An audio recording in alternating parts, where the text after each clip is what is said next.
Hello, everyone. This is the Lorcana Camp Opportunity Benefit event that we're going to be streaming here. Round one is starting right now. Kurt Spice is going to be on the stream.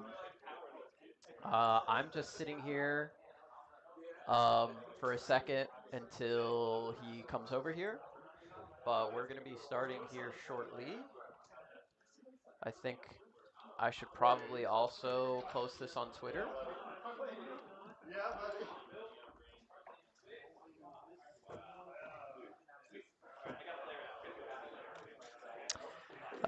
So let me tweet out that we are live so people know we are live on YouTube and Twitch.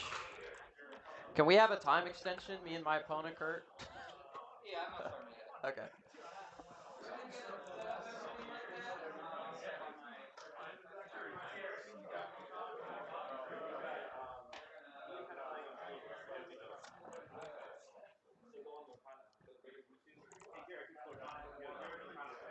Garrick's Lorcana lair.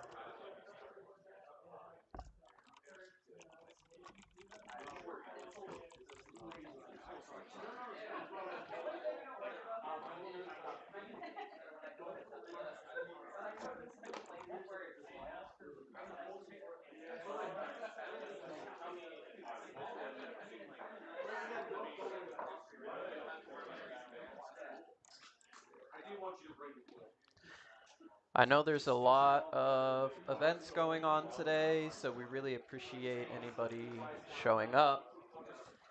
Kurt is going to be on camera here shortly, and he will be explaining everything.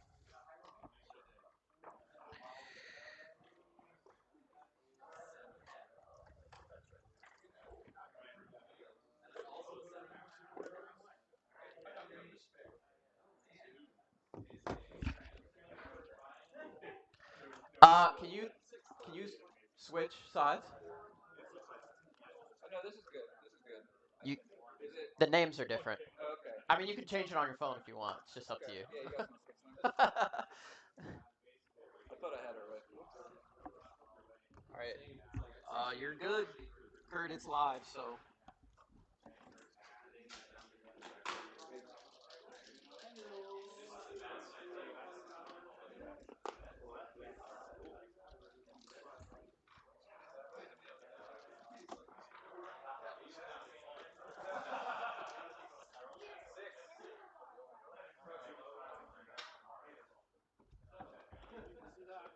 Hey, Garrett. Hey, Garrett. Are the two guys? Are they?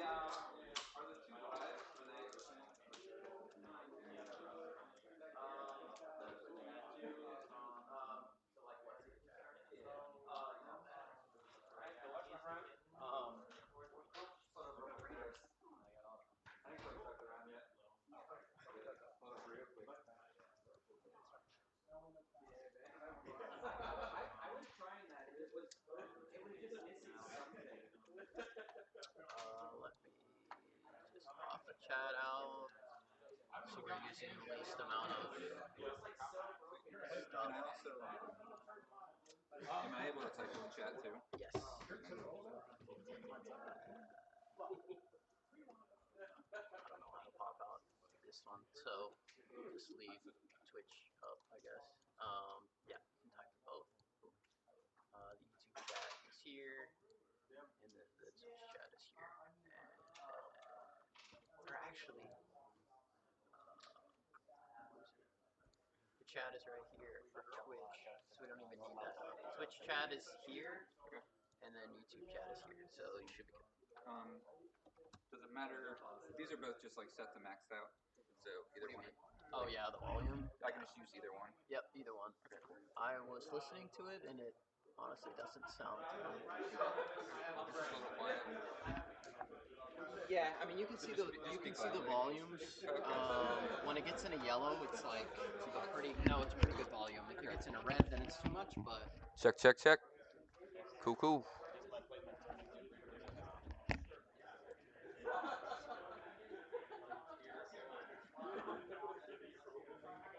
right, everybody, you have 55 minutes and you may begin. If anybody needs extra time for stuff, all good. I'll give you guys a little extra time. Derek and Justin, you guys get a little extra time.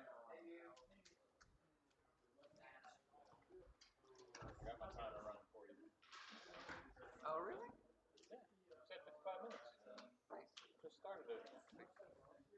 I got one too. So that'll be your timer. You get extra time. Actually, start it when he gets here. What's that? Yeah.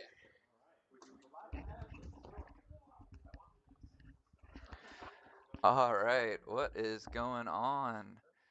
We are live at the Lorcanathon benefit event for Camp Opportunity. Round one, we have a father-son matchup, Brian versus Penn. It's going to be up to you to guess who's the father and who's the son. Yeah, we have 24 people out for the tournament today.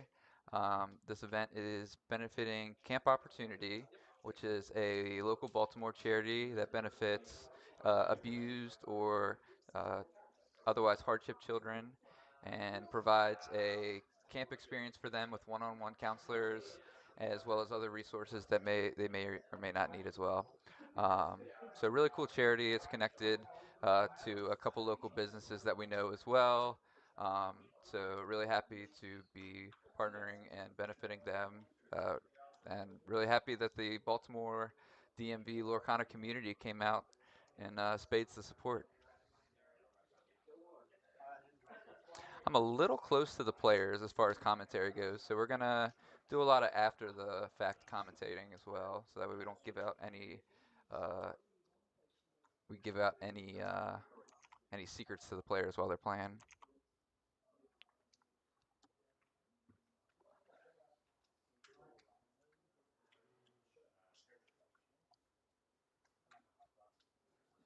Sweet, just opening up the chat rooms now.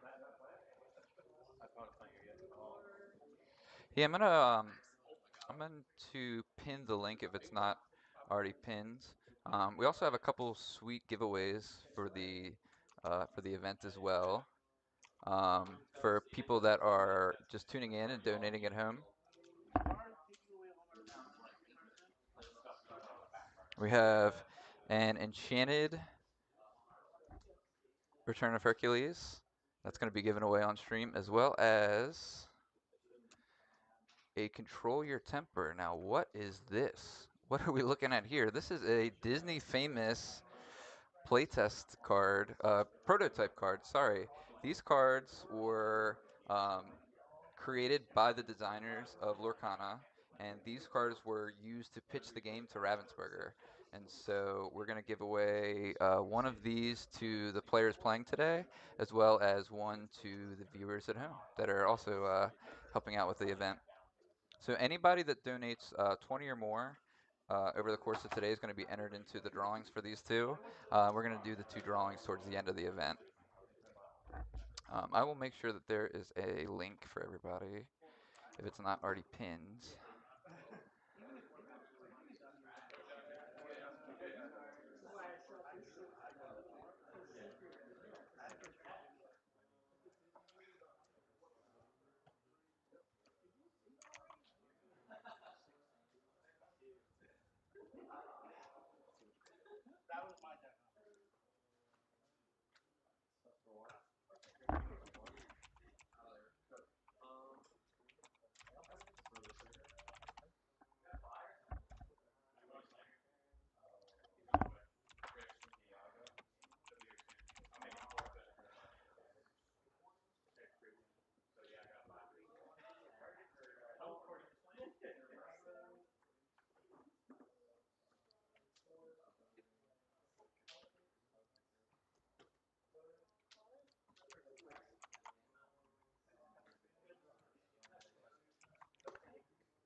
All right. Our first match, we got Brian versus Penn. We have a father-son matchup. It's going to be up to you to guess who's the father and the son. Looks like we got an Amethyst versus Sapphire matchup. Not sure what either of their second colors are quite yet.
All right.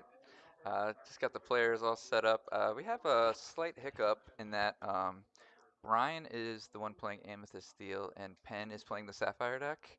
Um, so it's the players and what they're playing are a little bit switched, but you can see from the camera what play mats they're actually playing on. So we will get that fixed after this round. But for now, I will just use the narration to help assist with what's going on.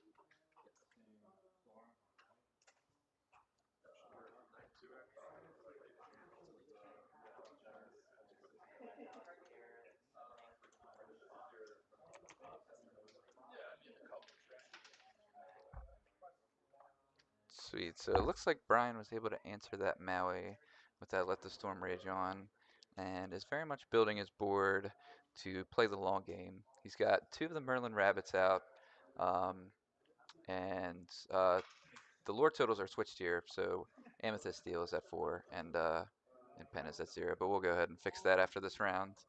Um, Brian going for more of the long game plan with the two Rabbits. Definitely an option with the Amethyst Steel deck, very flexible deck. um, which is one of the great things about a lot of the top tier Lorcana decks. You'll see that they kind of have like multiple game plans depending on if they're on the play, the draw, or the context of the game. So here we see, the long game version of Amethyst Steel.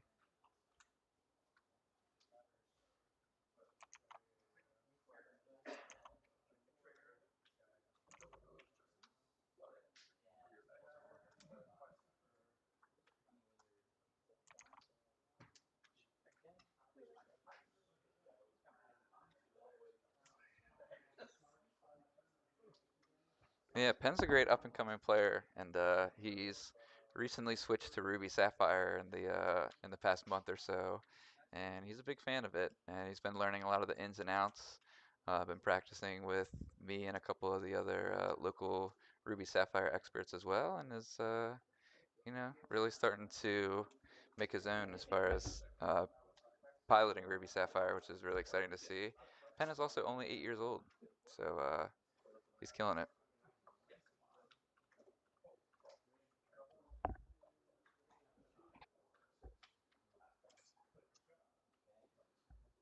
All right, we see a White Rose and a Shmi threatening another +3 lore on this already pretty wide board.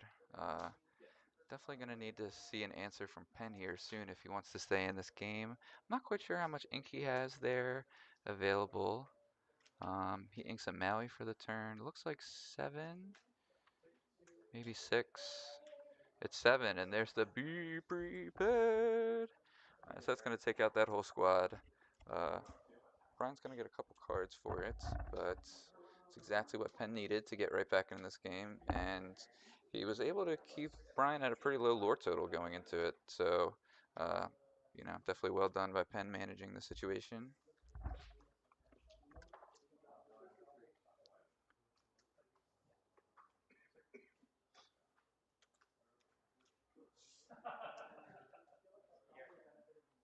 All right, Brian plays a Peter Pan Shadow, I believe, and then a Magic Broom. Both have Rush, but neither able to challenge anything.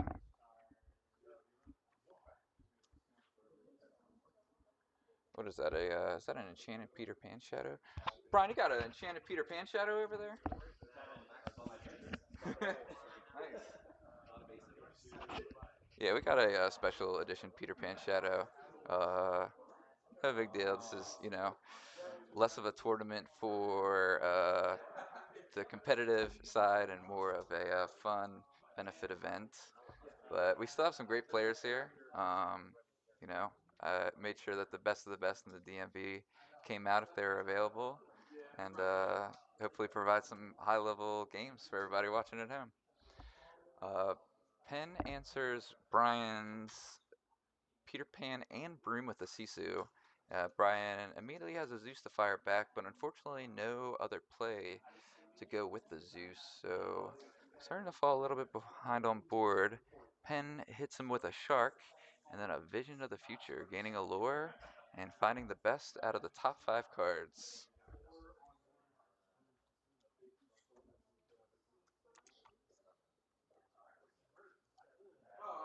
Yeah, Penn's a beast, man. He got second at our local store champs last season and is poised to win it all this season, I'd say.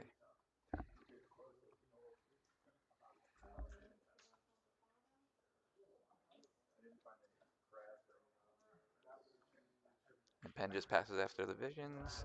Says 8 ink is enough for this current situation. We're just going to go ahead and play as is. Really putting on the pressure with that Maui Shark. Uh, doesn't look like Brian has another answer immediately. Inks of Strength, which is of course going to fall short given the board, but goes with a Pete. So that'll shut off actions for the turn, make the Shark a little less effective.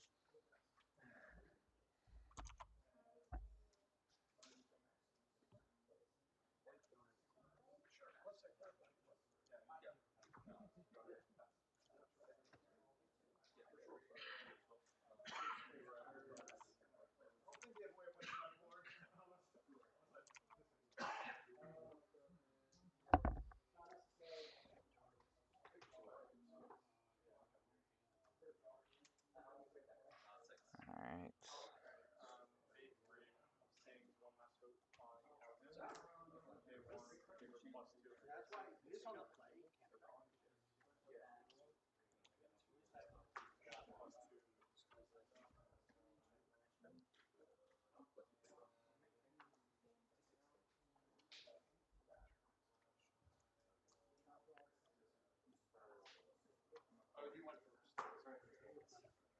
Oops.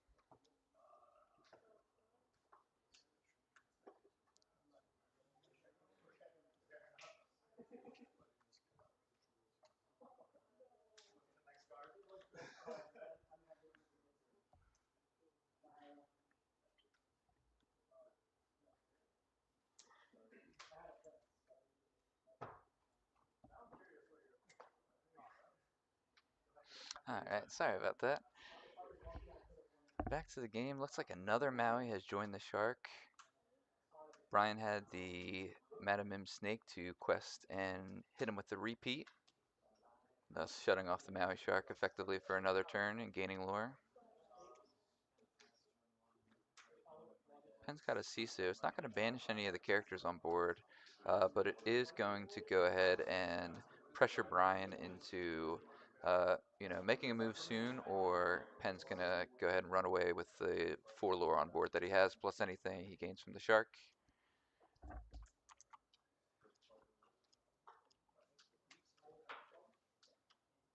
If Worlds was today, would I be taking Steel Song? I. Hmm. Interesting question. I wish I could answer it in a way that's honest.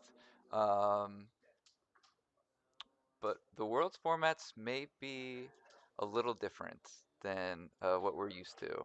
So everybody's going to have to kind of tune in and wait for the announcement on that. But I do think that, as far as this metagame goes and, how the format's kind of playing out after the Hiram ban, I do think Steel Song is one of the top decks for sure. I think it's definitely a top five deck, and I like playing the deck a lot too. I think Steel Song's really fun. A Whole New World can be pretty skill testing sometimes when you're not just going crazy with it. Really deciding like when to play or when not to play. And yeah, I think Steel Song is in a pretty good spot against a lot of the Amethyst decks. It's got a lot of answers for the Shark version of Red Blue as well. Struggles a little bit against the Sisu builds. But yeah, I like what Steel Song's doing a lot. I think Rapunzel is, one of the most powerful card draw cards in the format now that the metagame's a little different.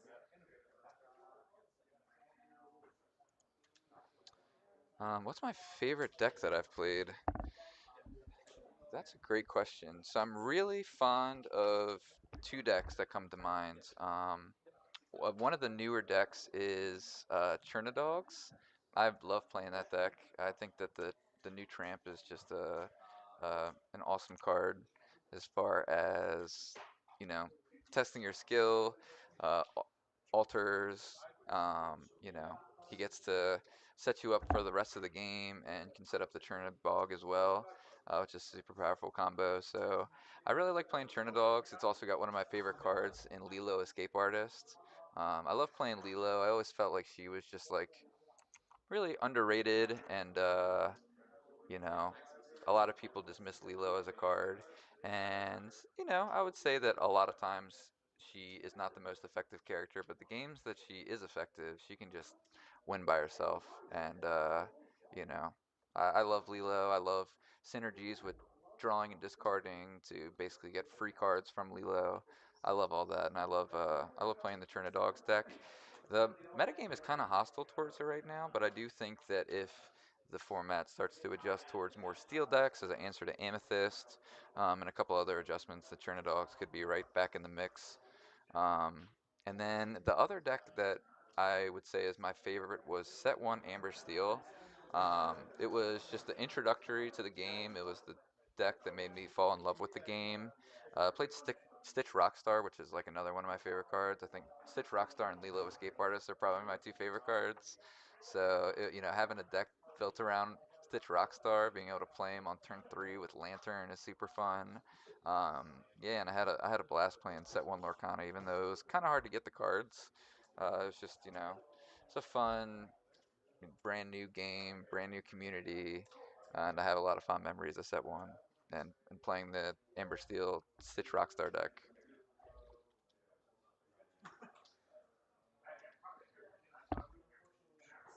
Uh, Pen further pressures Brian's board with a Vitalosphere. It's gonna make anything that comes off the top potentially have a rush. Um, But Brian's kind of in a position where he can't really turn his characters. He's got two Mauis that are unable to challenge, as Brian has been chaining these Peats, hitting him with the repeat and the three-peat, shutting off all actions for a few turns, and, you know, trying to stave off the Maui onslaught that Penn is dishing out. Oh yeah, the Lilo Escape Artist promo is fire. It's incredible how cheap that card is, but I think they did a good job of making the gift set available, which is much better than it being like a rare promo. If it was something where like some of the earlier set troves where like as soon as the first wave were gone, they were just unavailable. I think that'd be a travesty for Lilo Escape Artist fans. So yeah, the art is really sweet. It's available enough that you can play four if you want to. If you're a big baller bling blinger, yeah.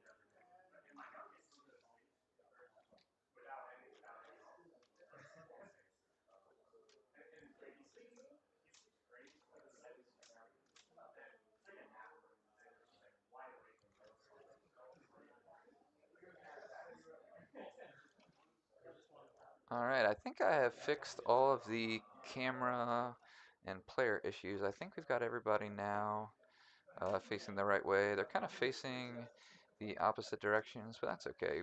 We all see what's going on.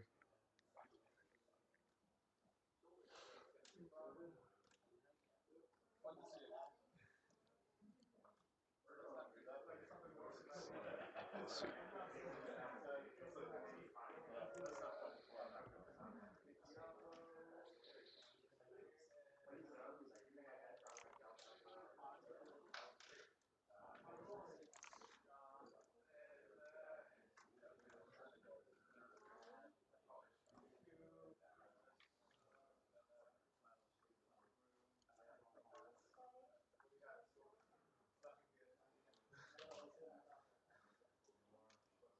Sweet.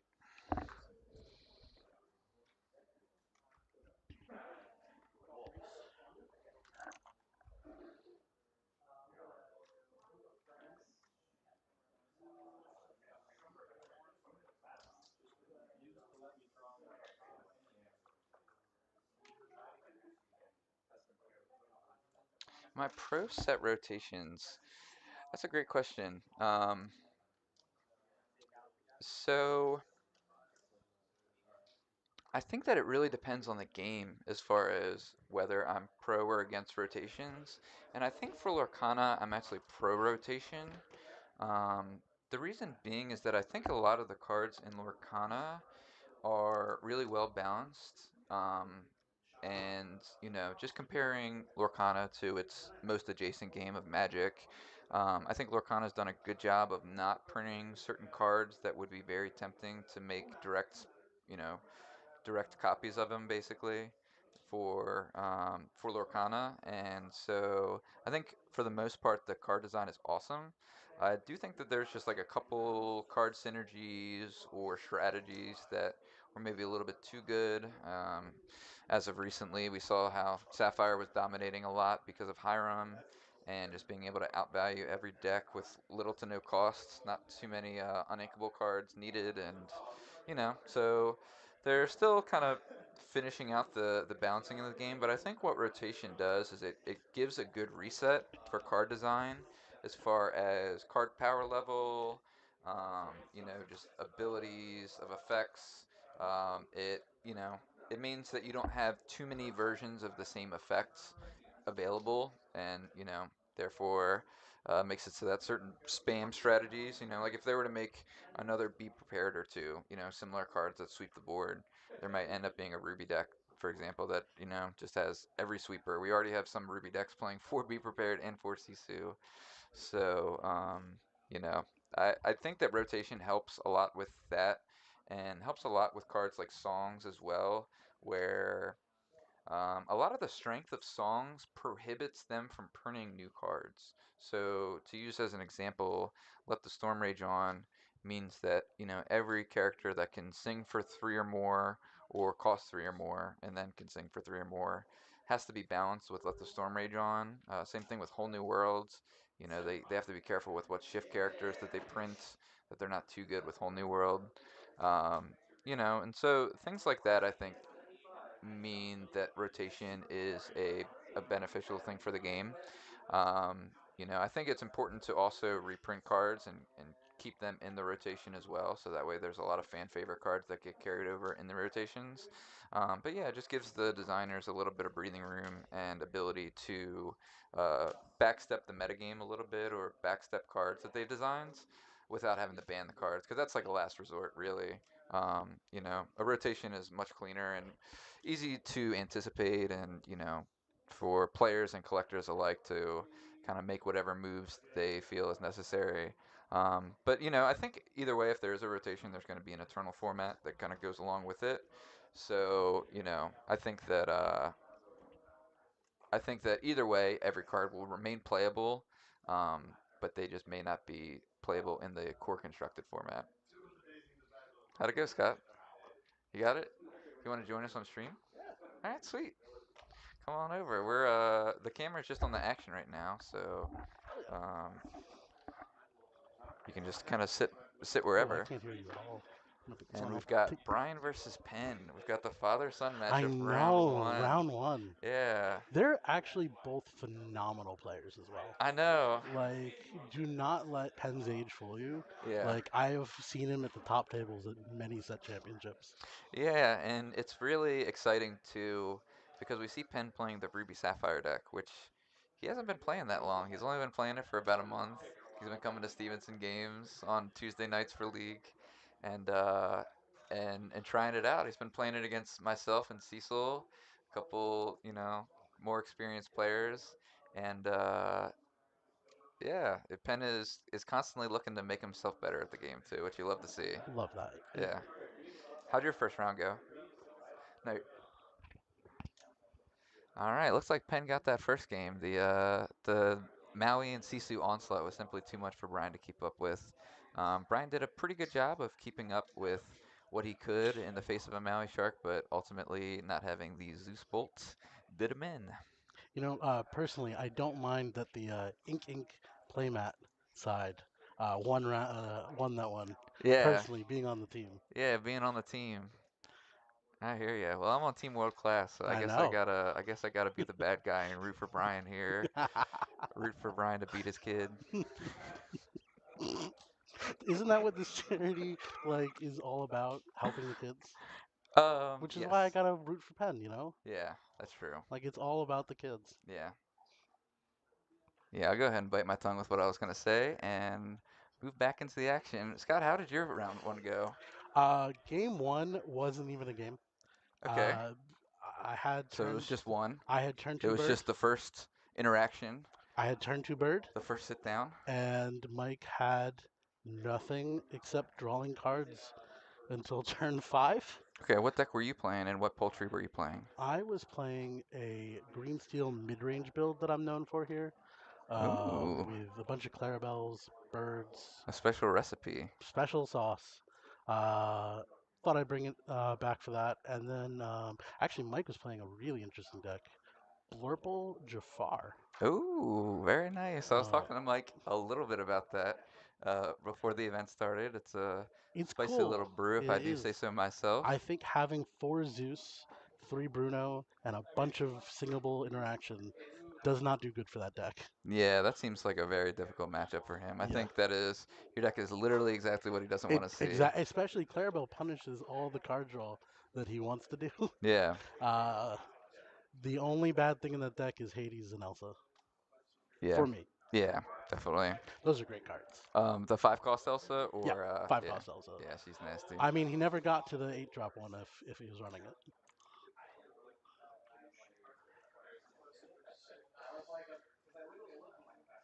But yeah, this is a great turnout for this charity event. Um, you expect that from this region, though. Yeah, the DMV's been super supportive as a community, both with all the local stores events. If you look at the spreadsheet that you guys have for the Tons of local them. store champs, it's nuts. Yeah. Well, it There's even been came there's when been a you lot of had the game stores that have. store. What's that? Even when you had the game store, the community still came out as best as we could. Yeah, definitely. Yeah, and sometimes weekdays are just tough to get to leagues, of course, Absolutely. but like all the weekend events in Maryland are pretty poppin', which is really fun to see. Ink Yeah. Inc. in fact had their invitational with 64 people. Yep. Which was hard capped. We had tons of extra interest Yeah, and a wait list. yeah. And speaking of that extra interest, I heard you guys are up in the ante for the Yes, next one. yes, we are. We're hard capping at 128. Nice. Just want to double it. I think we're honestly already at 100 plus people signed up. That's awesome. Uh, Yeah, so if anybody wants to play in what's the prize structure for that?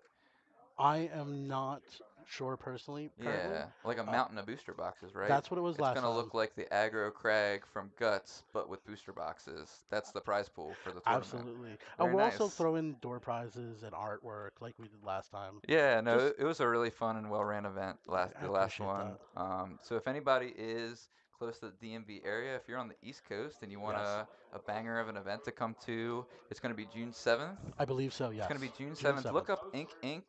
If you need to know how to spell that, it's on Penn's playmat. And it's INKINC. yeah, INKINC. INKINC dot team is the website. Oh, they have a Currently, it is website. just the team members on there, Hmm. but it will be updated by this weekend with a link to the Discord and a link for the events. Oh, Cardboard Kingdom wants to know, Scott, Scott, are the ink mats for ooh. sale? So this is a quick prototype we made. They potentially will be. We're gonna gauge interest in them, and yeah, if you want to buy one, keep let us know in the Discord, and we'll let you know when it's available. Yeah, all the stuff that coming out of Ink as far as the graphic work has been awesome, and really clever name and an Not to awesome. hog up the chat too much about it, because again, we're here for the games and the players. But I do want to self promote us one more time. We're doing this. Oh, you guys are a sponsor. This Yeah, is but you know what? please, Like again, it's for the community, please, and please. that is what it is. It's all for the community. We care about the game. We enjoy the game, and we just want to fill a gap that there currently is right now in events, in prizing, and just get people excited for the game that we like so much. So it really is for the community, by a community group. So if you want playmats, you let us know. We'll work something out. We'll get playmats. If you want like events run, tell us, give us feedback, and we're trying to work with the community. I said the word community so many times, but that's what it is all about. Yeah, absolutely. We're I think that even as a world's qualified competitive player, the community is the first and foremost important thing for the game. Absolutely. Um, and I think it's important for everybody in the communities to just Speaking of the participate as much worlds, as you can. yes, Not everybody has the time or the resources to host their own events or absolutely, anything like that. But if you can't do that, make sure you're going to your local stores and especially their weekend events that everybody's, set aside a Saturday or absolutely. Sunday, which are, primo days in the retail industry as far as, scheduling events and stuff for a store. So, yeah, I think supporting the Lorcana community, especially because we're in this little lull between seasons, the Lorcana, if you Absolutely. will. And, I think that the community reaction to that, as far as tournament organizers stepping up and putting together these huge independent tournaments in lieu of the DLCs or other things, it's just been awesome to watch and see unfold. And it's because the community is so great. Like, I went to all but one of the DLCs, and genuinely, the people I have met at each one have been so welcoming to everyone, and it's just they've been a joy to participate in and see how nice the TCG community can be. Because I'm not going to throw shade at other card games, but I've definitely been in some sweaty Magic the Gathering tournaments where people aren't as friendly or as inviting. Um, so it's really special. Yeah, and I think that, with any kind of competitive gaming community, or really any competitive community, there's always going to be a couple bad apples in Of the course, bunch. But I think that the Lorcana community has done a good job of kind of, putting out any kind of negative behavior that they see, kind of putting it out there in the public and, kind of making a choice of, is this something sketchy or is this just maybe a 100%. mistake or And it really so tests to the power of the DLCs. For example, they were like they had issues with being run, some bones and creaks to work out, but yeah, overall, I think they were expertly run. The judges and the staff were all fantastic, and yeah, you just want to bring that along and keep it going. yeah, definitely. um yeah, I agree. I think that for it being a brand new game, the first season didn't uh had a couple hitches, but I think that it was really well ran, and I think Lorcana did a great job of, catering to the community with some really cool promo cards, Yeah, and I think they exceeded their own expectations as oh, far as the absolutely. popularity Well, of the they did competitive events. because the when Atlanta sold out in under a minute, Yeah, they had to stop and be like, "Hey, we need a bigger venue. We're going to open it back up and double what they first were going to even have Atlanta be. And then Chicago was only half the size because they physically couldn't find a venue in time to double the player count. Yeah, Like, you know, even from the beginning, they were not expecting that kind of turnout. yeah.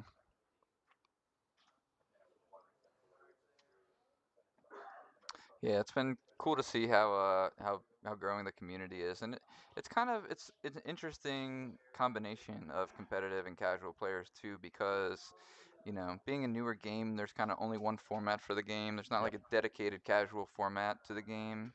And the casual play spaces I think are still kind of being crafted as absolutely. far as the game goes.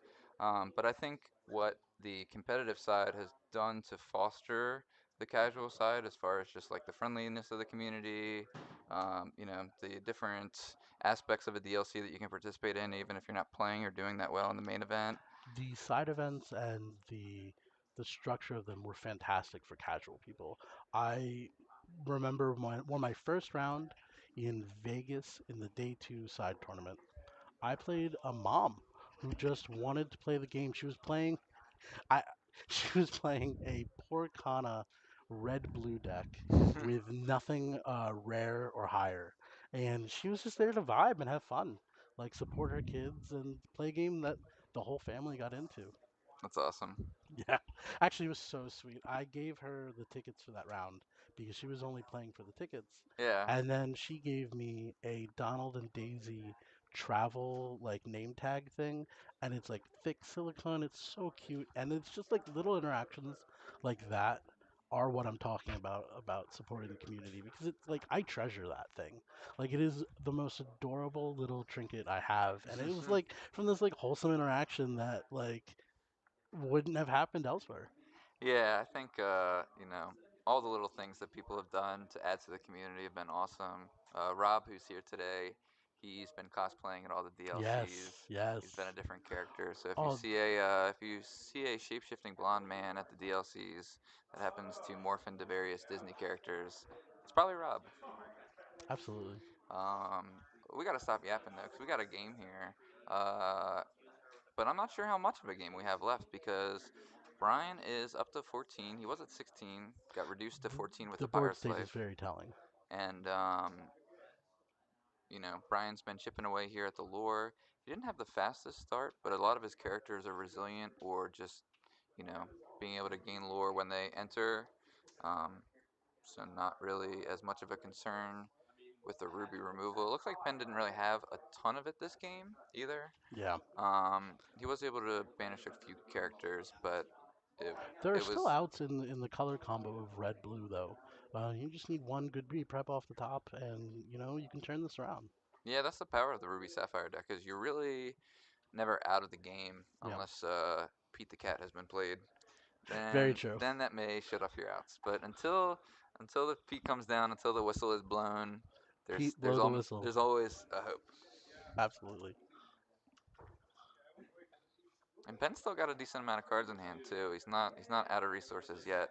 He may be out of time, but time will And he tell. got the V prep. Oh, he's got another Be Prepared, and he sung it as A well. little kind of villain inspiredness there. Oh yeah, I mean, if why play a Disney game if you're not gonna sing the songs? I agree. I actually, ooh, Smee just coming down representing lethal right there. Yeah. In Chicago, I remember I put Bruno in my deck. We don't talk about it. And I caught myself in one of the rounds singing it, giving away that it was in my hand. Thankfully, my opponent didn't notice. Yeah. But like they're catchy songs. You're just gonna sing them by accident. Yeah. I do think did Penn miss the two lore that is mandatory? He may have. I think he was at Okay. 6, but I don't know if he. Let me check.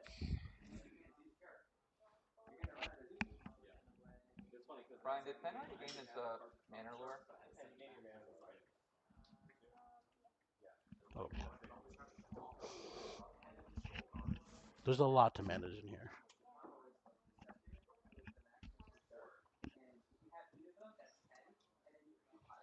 Keeping Brian off of lethal. It's such a good play right there, Pirate's Life. Yeah, and it gets Penn that much closer to winning too, which is a Absolutely. really important aspect of the current game. Adding Pirate's Life to the red blue roster of playable cards really did change the flow of the deck. I think you couldn't run this aggro style without it right now. No, it's a nasty card. Was it set six? No, it's set four. Oh, okay, that's It's yeah, because because it's sing sing together. together. Yeah, Yeah, it was a card that no one remembered for the longest time. yeah. It wasn't really that played until Maui Shark It was hit the probably scene. playable before Maui Shark. People just didn't recognize it Yeah, and because like I the think do nobody really played the Ruby Sapphire deck like like that. Yeah, a lore gain, a burn deck as people are calling it, as a homage to the Magic burn decks that just throw lightning bolts at your opponent's face. yeah, This is a lot nicer game than Magic, yes, so we're instead just questing, or yeah. We're sending these little characters yeah. I to mean, get I guess you're lore. doing a small pillage with a Pirate's Life, right? Yo ho, yo ho, Yeah, bottle of rum. I don't know. yeah, yeah, Ooh, the Maui comes down. yeah. Maui Maui, answers the a Shmi. very ubiquitous card through the history of this game. Oh yeah, It comes in and out of the meta sometimes, but it's just such a powerhouse. yeah. Yeah, Maui's been a nasty card since the start. Truly, him being inkable is probably like over tuning him a bit, but like because when you compare him to every other rusher we have, he just does so much. Yeah, I like that there's a few premier cards from set one that have I kind of agree. stood the test of time. I think it's important for a game to not, you know, One uh, thing I like to pay attention to is in my deck, I think I have a card from every set. yeah. Like it's really cool to feel that. I felt the opposite playing Steel Song because I had no set six or seven cards in it. Fair So enough. we were just set five gaming. But that's how it be when you're playing Amber Steel. Sometimes it's just better to eschew the fancy cards. Yes. Maybe the new shiny I saw pennies a or bolts or whatever may get printed. I saw It's a sometimes not as good as the other cards. I saw a list for this format. Uh oh. We have Mike, what'd you do? this is a so for the viewers, this is a catered event, and the smoke alarm went off uh, through the what are those called? The fire warmers. Yeah, the oven. Yeah. Yeah. Yeah, we have a little I don't think it's an oven fire. But yeah. So it looks like And Penn took that game wow, in in a two. flash. Yeah. Well, he had the be prepared Yeah. and then followed it up with the Pirate's Life and then followed that up with the Two Maui manners. Shark second manner Yeah. and then all of a sudden, And that just that's shows you, even after the bans, red blue still a powerhouse. Can come back from nothing. yeah. Yeah, Penn's been practicing this deck for about a month now. He's by no means a Ruby Sapphire expert, but is becoming a Lorcana expert in his own right, Yeah, despite being only absolutely. 8 years old. Whipping his dad on A stream. little bit of David versus Goliath there, son versus father. A little Oedipus. I think knowing both, I think maybe the David and Goliath Oh, roles maybe switched here. I was going based on size only. A Yeah. little bit of uh, Well, it's yes, not the size of the dog in the fight, right? absolutely. um, yeah. So really fun match. Brian and Penn, the father son matchup 19 round to one. 20 is an absolute photo finish. Yeah, that's awesome. Yeah, I mean Brian had a ton of extra lore gain with the Merlin Goat and the Cobra, um, but just I wasn't mean, able to rip anything off the top because he absolutely gave himself the window to do so. absolutely. Didn't quite get the card he Well, you needed. also have to think about how much lore Brian lost just to the Pirates' Life as well. Like, Brian effectively probably gained 24, 26 lore that game. Yeah, Three Pirates' Life, he probably gained 24 to 25 lore. yeah. All right, I am going to give up the casting booth for now. I'll let you get back to it. Hello, hello, everyone. Hey, here's Scott. Here's myself. I guess I'll stay for one We're more hanging out second. with some board games here at the Yeah. Lorcanathon. At the Kurt, do you play Lorcana. board games? I play some board games. Yeah, I Okay. used to be in a board game design club when I was a teenager. I did not know that. Yeah, it was just me and a bunch of not teenagers designing board games. But yeah, I've been a huge tabletop gaming nerd my whole life. So Yes. starting with Pokemon, and as soon as I got my first teenage job, I was like, I'm playing it all. I'm making like $100 a week. We're getting minis, I baby. remember my first paycheck. I Yeah, bought Eclipse, the board game, and I don't think I've actually played it since. yeah. I rolled into games and stuff like a big baller. Once that direct deposit hit, you know, being 14 years old. Are we getting a game three on stream? We are. We're gonna get a game three. They're setting up right now.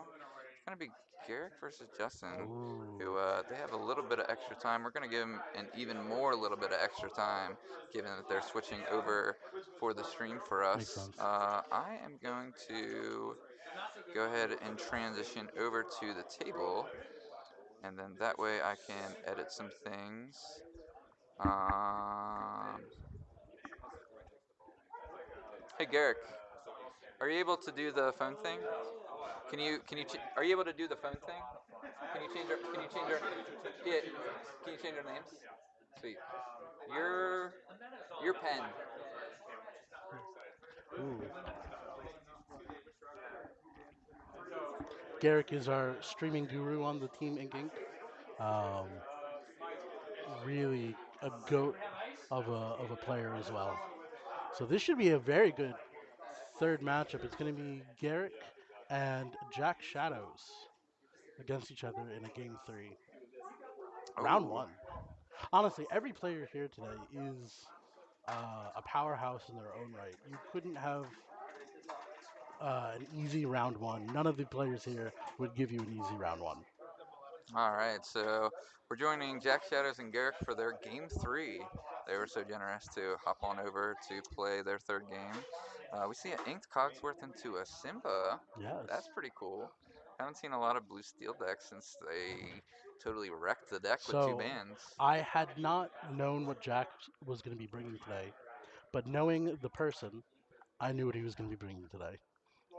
You could say the same about me. People look at me and they think green steel. You look at Jax, you think blue steel. Cardboard Kingdom says, "Uh oh, somebody cooked up a bad deck and set off the smoke alarm." That was Mike.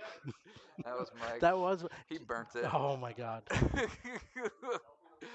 Mike burnt the mac and cheese on that Blurple Jafar deck. Oh, what I was saying about the fire alarm and the food. This is a catered event sponsored by Ink Inc. We provided the catering and some of the other necessities to run the stream. Yeah, we're gonna need some gamer fuel, and we've got that in Absolutely. the form of some nice barbecue for everybody here. Yep. We'll be sure to stream the barbecue when that comes in. I love Cusco Llama as a card so much. Oh yeah, He brings me so much joy to see him back in favor. yeah, he's awesome. And what's that exerted I character? can't see. Is that Is an it the Yzma? is it the Yzma cat? I think so. I Interesting. think that's I the know Yzma another kitten. player here who's been playing that card a lot. Yeah. Um, and then we see a Queen of Hearts inked for a The Sisu. Yzma cat, for those who No, don't it's a know. it's a one cost character. Oh, then I'll That's take it back. paint. Yzma cat's a two drop. That's paint. He's a Oh, Olaf. Yeah. he's a 1/3. Yeah, he's Olaf, but he's a nihilist. Damn. Yeah. Olaf's too happy for Garrick, I Exactly, yeah. guess. He Olaf, said he said Mini, nah. Olaf, Olaf yuck. just wants a hug. Pain, that's me. See, I'm actually partial to the Minnie Mouse, always classy.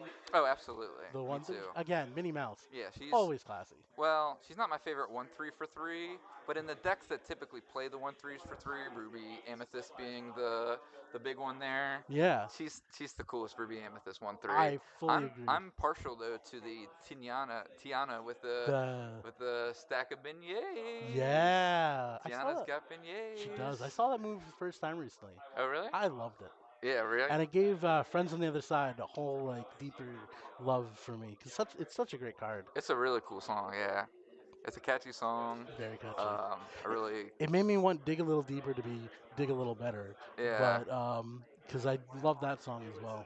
And just also like a unique spin on the typical like Disney princess Yes. deal. Most of the time, the princes come in after the fact, after the princess has already dealt with whatever she's struggling with, Yeah. and then kind of swoops in to save the day. And it ended up kind of being the opposite with Princess and the Frog. Yeah. You know, it was When I went, Naveen got changed first, right? He got changed into a frog, yes, and then he turned Tiana into a frog by yes, being a frog by himself. kissing her, yes. Yeah, he was feeling froggy. We got Ooh, a Tinkerbell. Tinkerbell joining the Beast here. This looks like half of my deck running the mid-range green steel. I'm playing the mid Bloodborns as well, but I got Morph. Yeah, no one tell Bell because we got a different Bell joining Beast on the board here. Coming down, putting a damage on the Crab and the Sisu, and threatening their ability to quest with her nasty 2 damage that she can deal by banishing another character in a challenge. Tinkerbell, for me personally, has been underperforming lately, specifically because of all of the evasives in the format. But, when she's good, she's good. And right now, she's stopping this board from doing anything real. So Garrick responds with the Cusco and Peter Pan. Cusco's good because, like Rabbit, he kind of hedges the bets a little bit, where when you play him, like, you're not too upset if they answer him right away. He just replaces himself Yeah, I love that Cusco too. He so was much. in my Chicago Ruby Amethyst deck. I played a lot of Cuscos Yes, in that deck. I know. Um, Intimately aware of that. Yeah, and specifically, this was the matchup that I really wanted Cusco for. Yes. He can pretty much turn sideways indiscriminately. If your opponent has a way to deal with him, no big deal. He's going to replace himself. Although we do see the Tinkerbell keeping the Cusco back, so that And is. this is also interesting. Is that the Gaston that I see Or in no, Verbal? this is a second Cusco. He just played a second No, I Cusco. said the second Cusco, but on the other side, is that the Yeah, six drop Gaston? yeah, that's the Floodborn Gaston. All the floodboards on Jack Shadow's side. I know. Wonder if there's a Chief Bogo to join him. Um, I am a noted Chief Bogo, yeah, you're, not hater, but yeah. I don't believe in him. I don't Yeah, think he exists. I understand. You support ACAB. So we have Very true. we have a quest from the Tinkerbell. She's pretty safe to do so, even if she ends up getting traded into. Questing Tink is a little risky because that is what's locking down Garrick's side of the board here.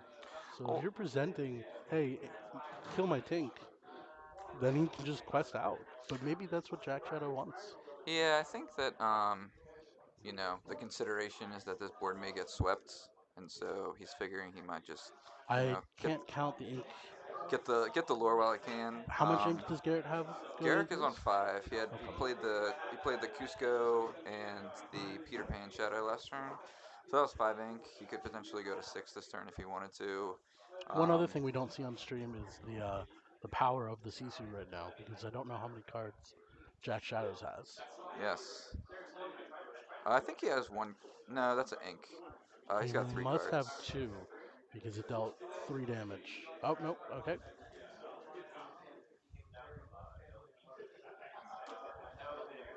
Oh, he's got 4. Garrick is a known Ruby Amethyst enjoyer. He was very sad pre-ban when the deck had fallen out of favor. No, he does have 3 cards, but the Cusco also traded Yes. into, so it was the Cusco and the Sisu. I like that play, I think, overall. Hedge your bets, see what you draw, I see if you think, can make a better play. Don't have to give up the Sisu. Check first. yeah, you get to shut off, you know, 3 lore, basically, Yep. by doing so, which I think is smart of Jax to recognize as far as the way this matchup goes. Um, what are what are the actual lore totals? Because that seems like it's a little bit off. It's still early days. Oh, I'm looking at the timer. Yes. We were going to give them a couple, like a minute extension They're or gonna two. get 10 because they 10 had a minute? 5. They have 5 from before and then 5 from switching over. Okay. So yeah, Garrick was helping out with setting But, up the stream. We're on Garrick's Lorcana lair right now. We're in the Lorcana lounge. yes, we are. In Garrick's Lorcana lair. We're here. Garrick's there. Lounges and lairs. Yeah, we're It's the existing. lair, it's the lounge inside the lair. We're all existing. I'm having a little bit of existential So I do want to crisis. say for everyone else, it is time in the round. I think everyone else is done currently, so I don't need to go yell at anyone. That's time in the round. If anybody else is still playing stream match, y'all guys have an extra 10. Ooh, fancy. Okay. table yet? We see Garrick thinking about what he's going to play. Holding card ever up, and it is the Elsa exerting the beast. Okay. So Jake got the match. Yeah, instead of Joel. Yeah, I got that. Yeah.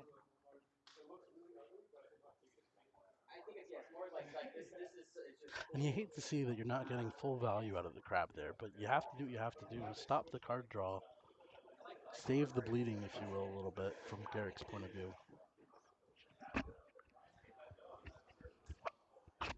You would have rather had another two-attack character hit it, uh, hit the crab first, buff something. I don't know.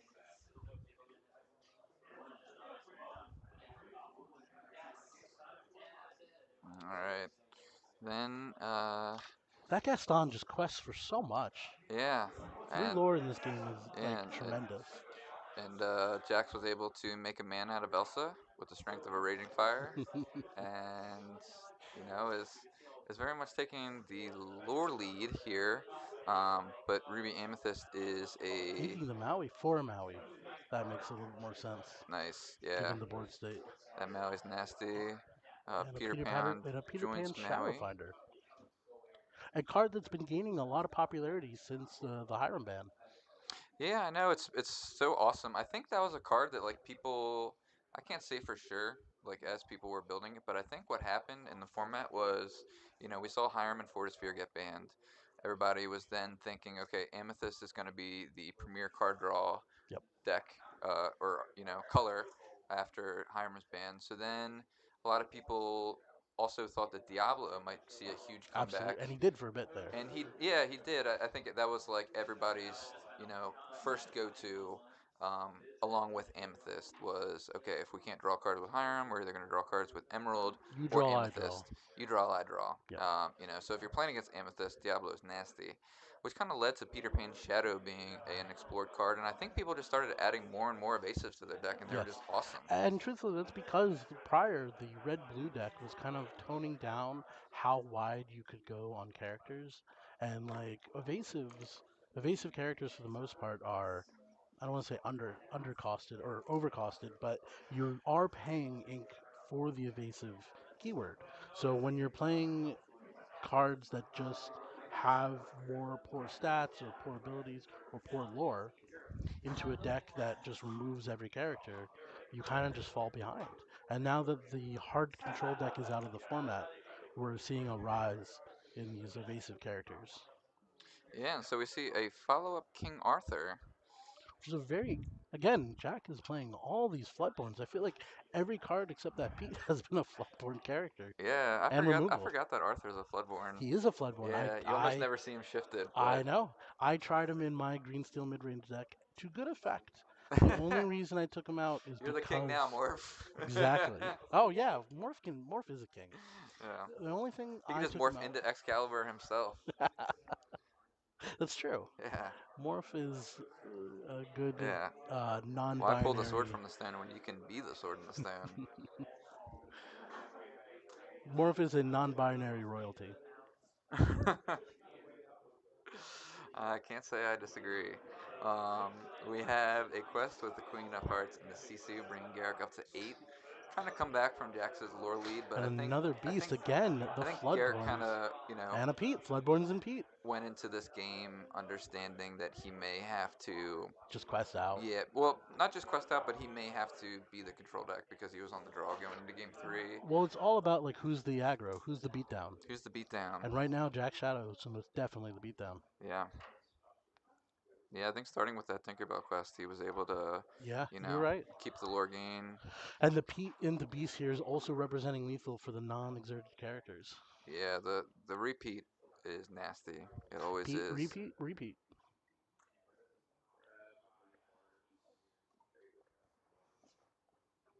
Gaston just propelled him forward in the early game. Three lore, three lore, three lore. He does still need to answer the other two characters, or it is lethal. And that's the Nice. game. Yeah, that Pete made it so that that Maui Shark wasn't going to be able to peel any answers back. Absolutely. Probably He very needed an Elsa. few. Yeah, it was pretty much Elsa Elsa, or I think bust. Elsa or bust in that matchup. Yeah, that was Jack's 2-1. But I that think that goes was the to last match. I do want to yes. update that result. And then they were at Honestly, table a 10. testament to both the players here and how gripping of a match that ended up being. And it really did come down to the exact tink and everyone questing when they did, presenting lethal, because even there, Garrick got back B-Brat.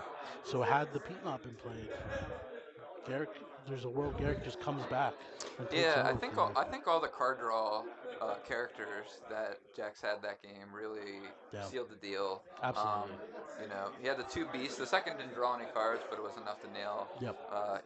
nail the final nail in the coffin. The And with Gaston was Gaston was a incredibly powerhouse. clutch. Absolutely. He forced a trade both times Yep. that somebody had to challenge him.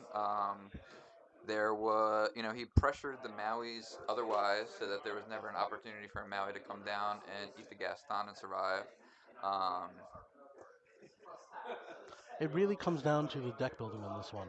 yeah, Jack had a bunch of characters that Ruby Amethyst needs to answer back to back to back, and sometimes you just can't keep answering them. yeah. If you You wanna, run out of yeah, answers if you to just free wanna will. scan the QR code, you can enter the name on the Another website. reason that Arthur, I feel like, hasn't seen much play is historically Medusa was a very playable card in that style of deck, and Arthur having 3 attack made him not played as much. But we're seeing the red purple not running Medusas right now, so you get to capitalize and play all of your 3 attack characters. Yeah, it's like a Elsa ability almost for Blue Steel. Just come in and challenge that very turn Absolutely. on a ready character. So, I actually put in the spice. I brought back Shift Robin Hood into my list oh, nice. specifically because Medusa is not in the format as much right now. Yeah. One interesting thought experiment I've had for the game is I want to see a set 3 meta without Medusa because there were so many fun characters that she just shut down. And I think we can get a lot more interesting gameplay when, there's that Jafar that has 0 attack. I don't even know what he does because he's so unplayable with the removal suite Red has. But I remember him being interesting. He's not bad actually. I was messing around with him a little bit earlier this week. So he's got Challenger 7 himself, and Right. then makes it so that characters 4 or less can't challenge. Pretty impressive stat line with a pretty impressive ability. Yeah, so a 0-7 is obviously not going to be best against Ruby, but against Steel, it's going to basically survive anything. And then against Amethyst decks, it can shut down a lot of their challengers, especially a lot of their rush challengers Yes. come down and have 3 Also or 4 doesn't die costs. to Maui. No, Five drop rush. yeah, and it doesn't die to Maui either. So, I think 6 cost Jafar may be a sneaky play if you're playing already a Jafar deck. Um, so, yeah, we just got pairings for round 2 up. All right, then I will take my leave. What's up? Yeah, I got you. Scott says bye. You're at table 9 versus Dave.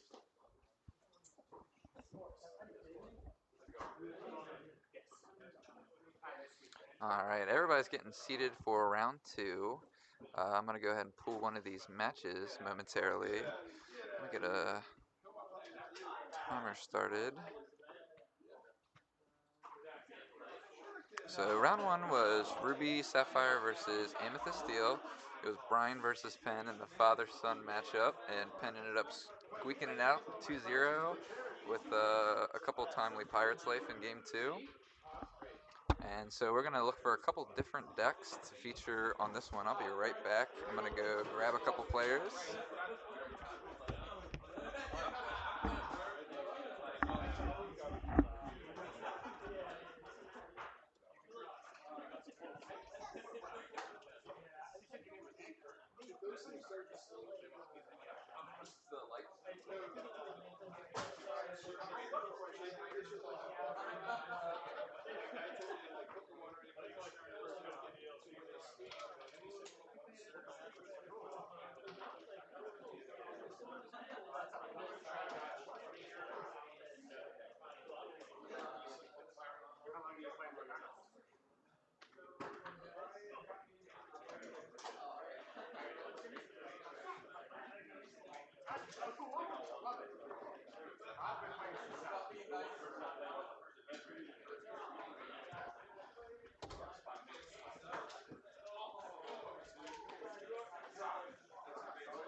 Alright, I am back, ready for some round 2 action. I'm gonna adjust the names a little bit, make sure that they are visible on the stream. And here we go. Round 2, we've got Jabba Blahat versus Enulos. Regis versus Logan. Two awesome players duking it out, altering their hands.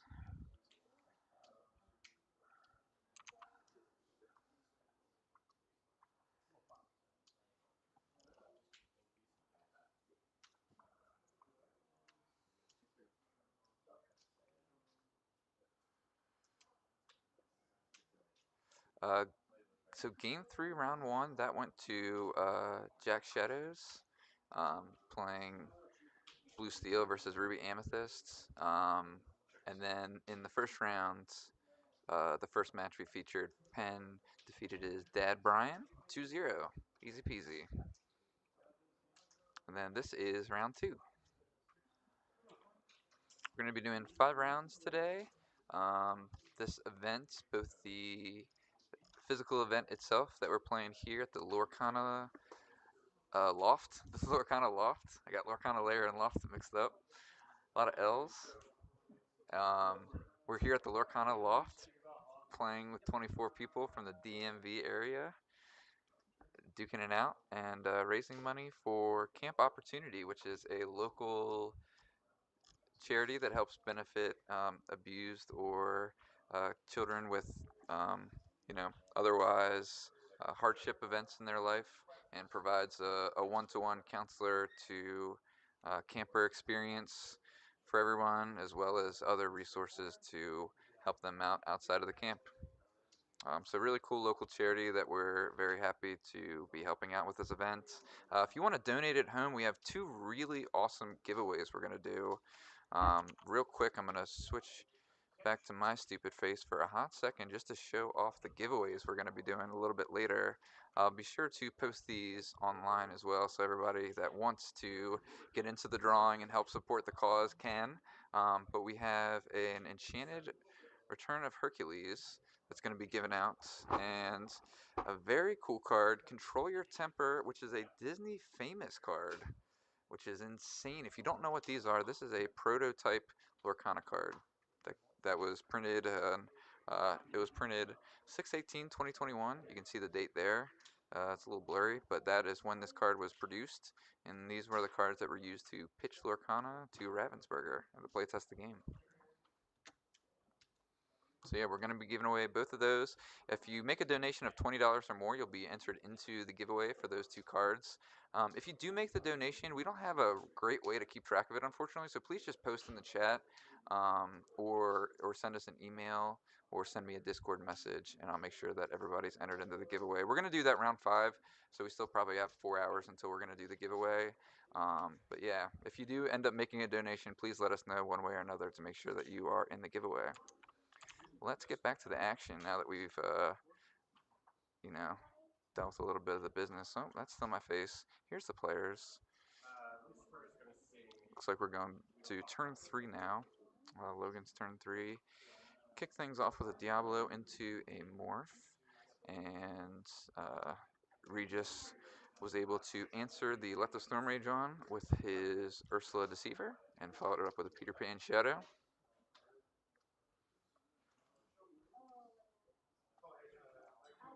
Pretty nasty start from Regis in this matchup. The Ursula being able to take out any song, and the Peter Pan Shadow able to pressure any evasives as well as the characters on board, as is. Um, so definitely what you want to see. Probably wanted to start with a 1 cost, but I think otherwise he's pretty happy with his first 2 plays. Logan's got that Ursula 3. She can be a very nasty card. I think Regis knows, potentially what song could be coming because of that Ursula Deceiver, but, that said, there could be a nasty song off the top. Looks like an Ink of Flynn, and then we're going to see that Ursula replayed and reveals Prince John, Baboom, and Hidden Cove. So no songs for now, but that can change with any draw. And then we see a quest with Peter Pan, and a pass back to Logan.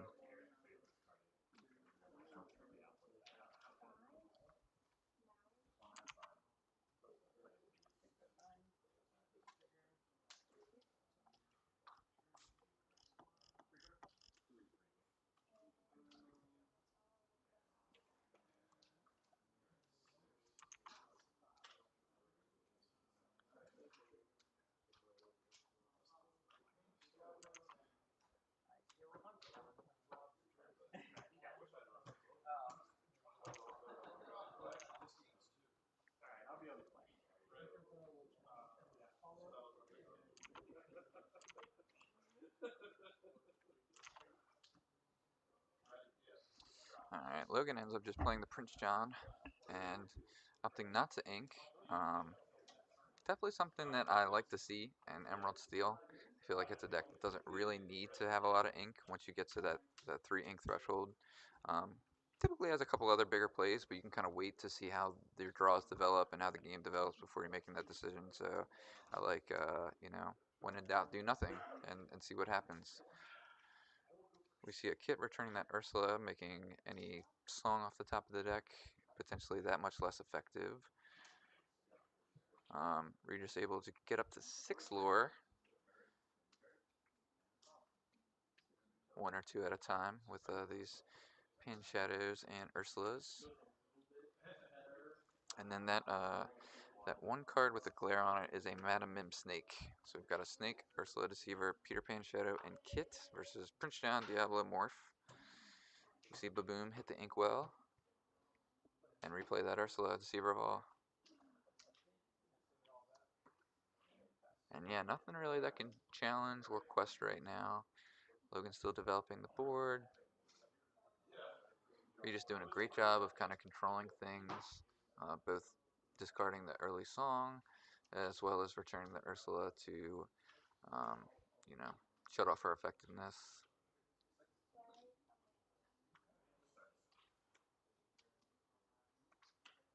Got a quest for 4, it's looking like, after the Iago ink.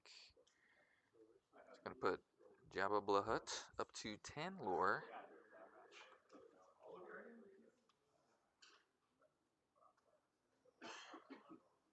Follows it up with a Madam Mim Fox and a replay of that Ursula Deceiver. And there's 2 new songs. Wow. Logan drew 2 songs the last 2 turns. And the Kit and the Ursula Deceiver were able to stuff those. Wow.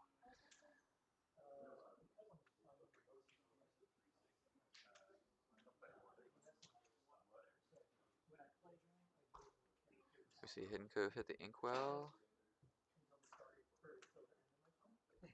And it looks like 5 ink is getting spent.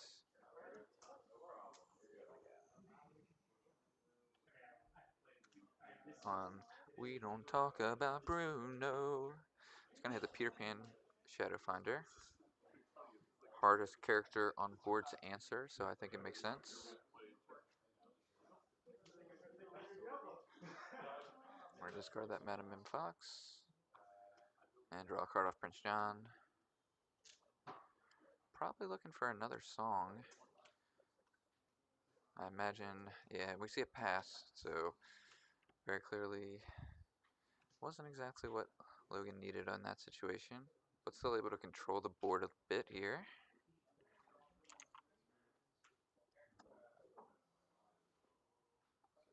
Hey, if you're just joining us, this is the uh, Lorcanathon benefit event. We're benefiting Camp Opportunity, which is a local Baltimore charity.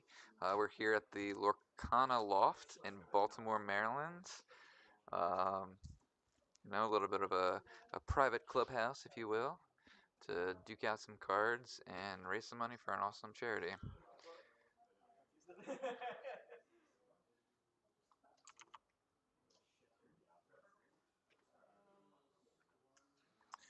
Alright. Regis just quested out and plays a goat. Pretty nasty card. Uh, Bruno is then played again, drawing another card off Prince John. Looking for another song. Looks like we found one. Let the Storm Rage on. Really good with that Ursula Deceiver of all here. So the first one's going to be pointed at Kit. Going to draw a card and consider our options here.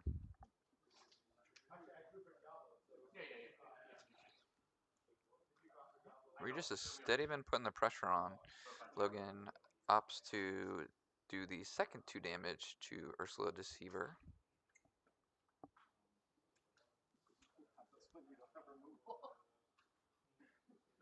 Looks like we're going to see another song from Prince John.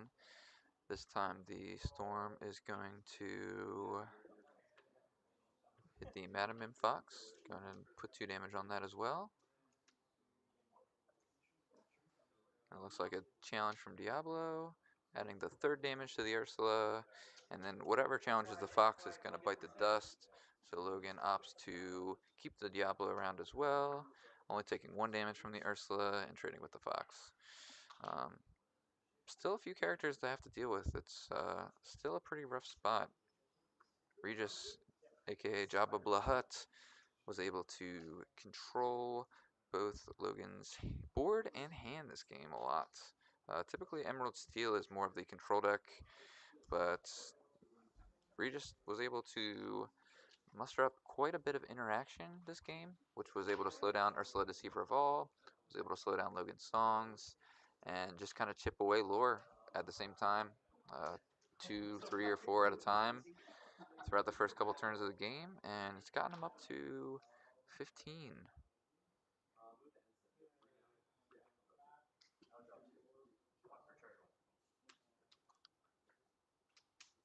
Looks like the goat and the snake challenge the Ursula, trying to shut off some of the potential top deck outs Logan may have to crawl back into this one. Or you're just saying, no thanks. I don't want to. I don't need any other nasty song sung off the top. So got rid of that Ursula. Lost 2 lore in the process, but may have disrupted Logan exactly as much as needed. Logan answers with a Pete, but that is not answering any of the characters on board. Logan does have the Diablo that can challenge. I believe the goat and the snake have 2 damage on them.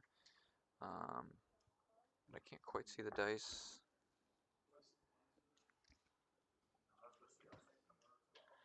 Alright, and then we see another strength. So it looks like the song was found, and the Ursula would have been able to sing 2 copies of it. So Regis with the heads up play of challenging the Ursula there. Able to quest up to 19 here after the goat gained 1 lore, and follows up with an Iago. And Logan's out of outs, so we're going to go to game 2.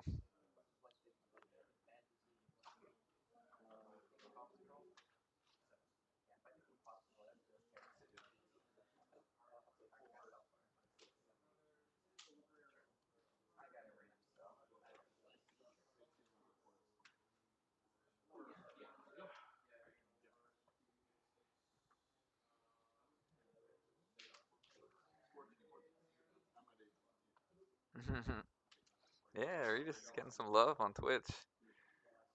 Love to see that.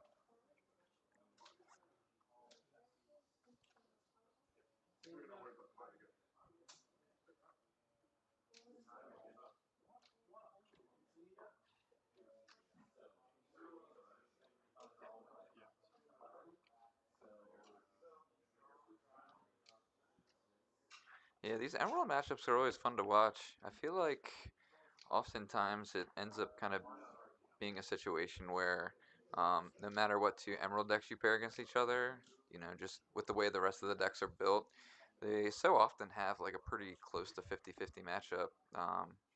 Even if one Emerald deck is playing Diablo and the other isn't, it's typical that the Emerald decks that aren't playing Diablo are going to have a lot of Diablo answers.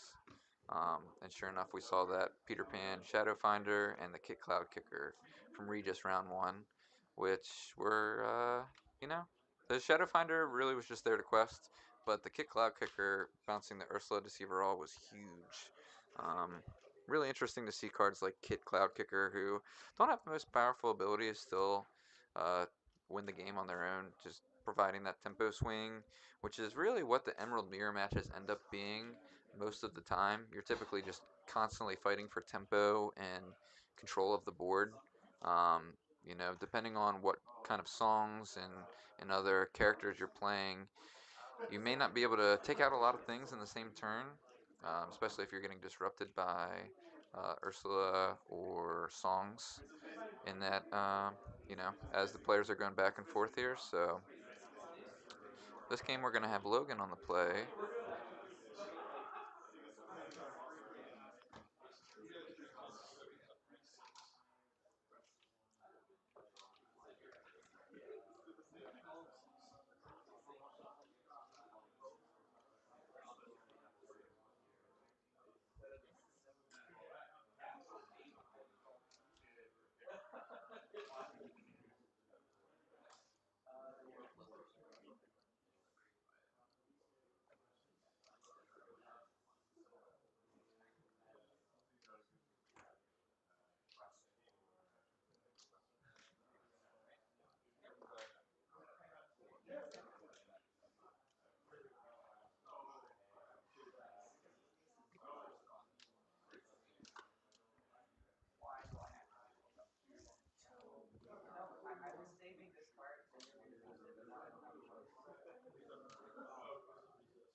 A couple of tough alters. It looks like both players opting to go with 5 cards.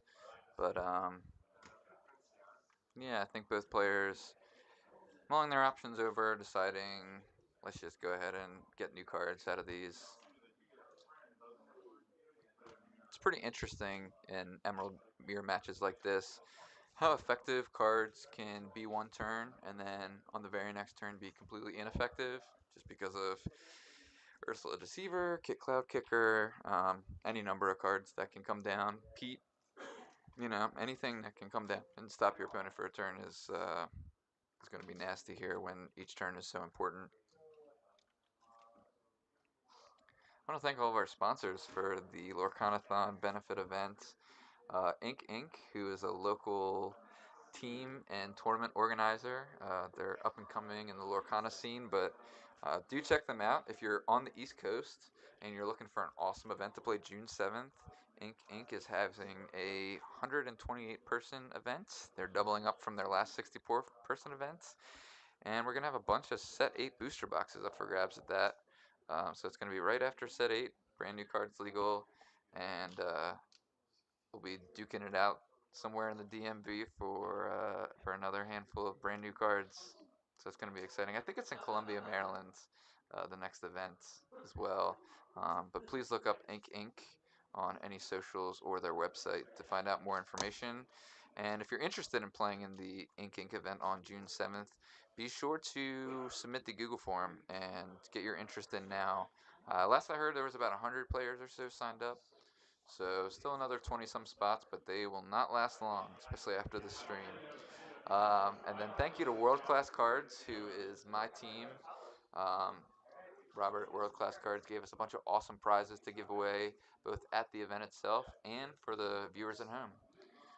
So thank you, World Class Cards. And then thank you to the Game Haven, which is a local store in Pikesville, Maryland. They host their Lorcana events every Friday. Every release event, they have an awesome draft event that normally gets like 20 or 30 people, and it's a lot of fun. Really fun to play Lorcana Limited when you can. I know it's not the most sought after format, but it's still really fun to play Lorcana Limited when the new set comes out, and the community agrees. So we got a great turnout on uh, the release Fridays of Lorcana events at Game Haven in Pikesville. And then I also want to thank our other sponsor, Stevenson Games. They're a store in Stevenson, Maryland, and we host Lorcana League every Tuesday there.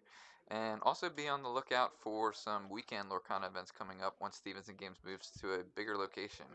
Uh, we currently have a nice cozy game space, and they're going to be expanding things up at Stevenson Games to host some 1K and other fun weekend events as well to um, add to the already stacked roster of events we have in Maryland. Going back to the game here, we've got a Morph and an Ursula versus another Ursula and a Peter Pan Shadow Finder, it looks like. The Morph's chilling at the Hidden Cove, which has a little bit of damage on it from that Ursula and Peter Pan. Looks like neither Ursula found a song, interestingly enough. So, we've got empty discards here. So, both coasts are clear for now. So, it looks like we're just going to be getting some character on character action potentially. No songs as of yet.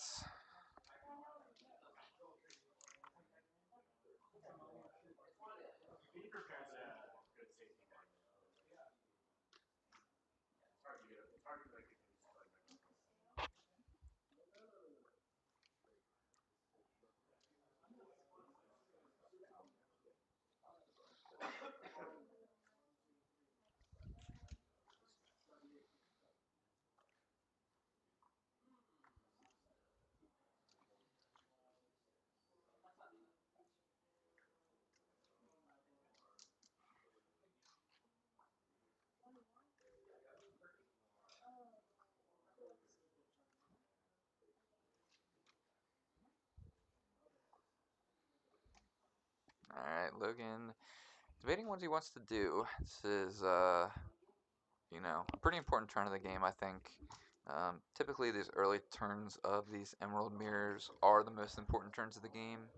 Um, you know, both players are fighting for the board, fighting for lore, fighting to control their opponent's challengers. But we see a Muses come down with an Ursula Deceiver of All hitting the Inkwell, maybe indicating that there's not a song yet, but we know there's going to be songs coming. So we'll go ahead and get the Muses down ahead of time in anticipation.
Alright, sorry about that.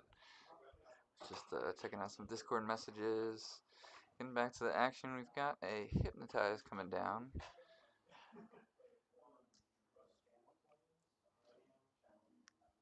And it looks like Regis is deciding on what card to discard. Still got a lot of options. Ends up with a Flynn Rider. That's a card we haven't seen in a while, but I think it's pretty cool in this deck. You've already got the Curse Merfolk to put the hand pressure on as well. You know, so even though the Flynn Rider can't really trade that well with the character in play, it's going to always trade with a card as long as it's getting challenged. So pretty cool include by Regis there, and one that I like. And it looks like we see a Muse's Quest and a pass.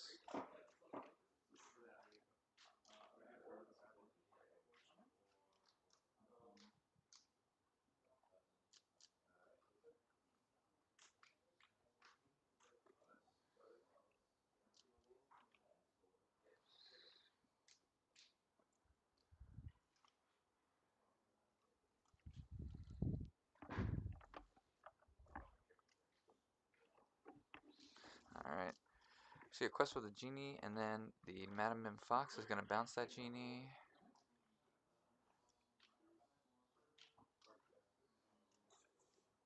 I'm going to try reducing the light just a little bit and see if that helps at all with some of the glare. Be right back.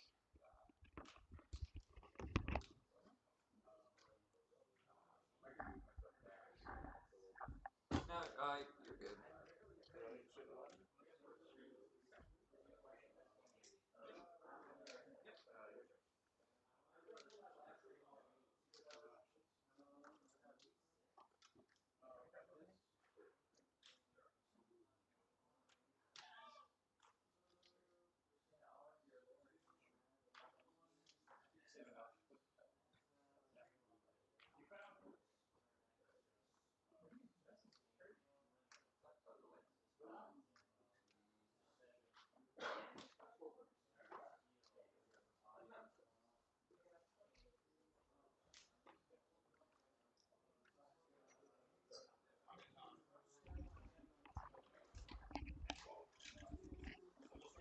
Nice. Looked like it was exactly what we needed. Just a little bit less light. And take the glare off these cards. Got a little bit of a shadow from our camera rig, but that's okay. I think we can see all the boards pretty clearly here.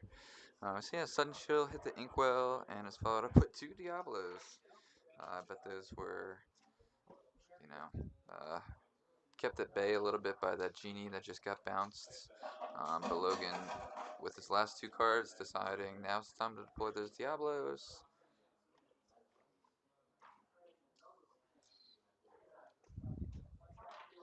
And it looks like the Ursula's going to go ahead and finish off that Fox that took out the Muses. Logan's still at 0 lore, so it looks like that Muses sang and did not quest, like I had thought. Regis not having nearly the lore lead this game, but that is to be expected given that Logan is on the play.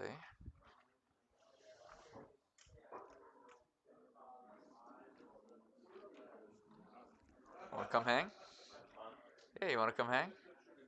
No? No? Oh. I tried to rope the one of the head honchos of Ink Ink Matt to commentate, but did not work. Justin, you want to... He's gone. He's gone.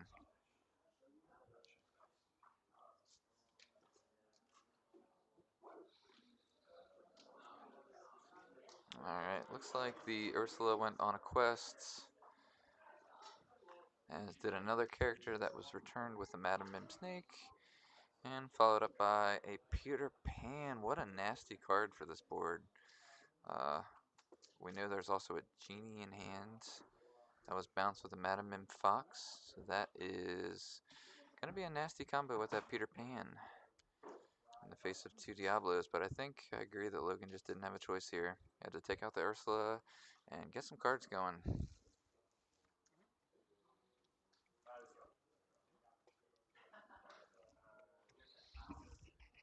Scott, are there steaming at all? Are there steaming? Get steamy at all? Okay, cool. Okay.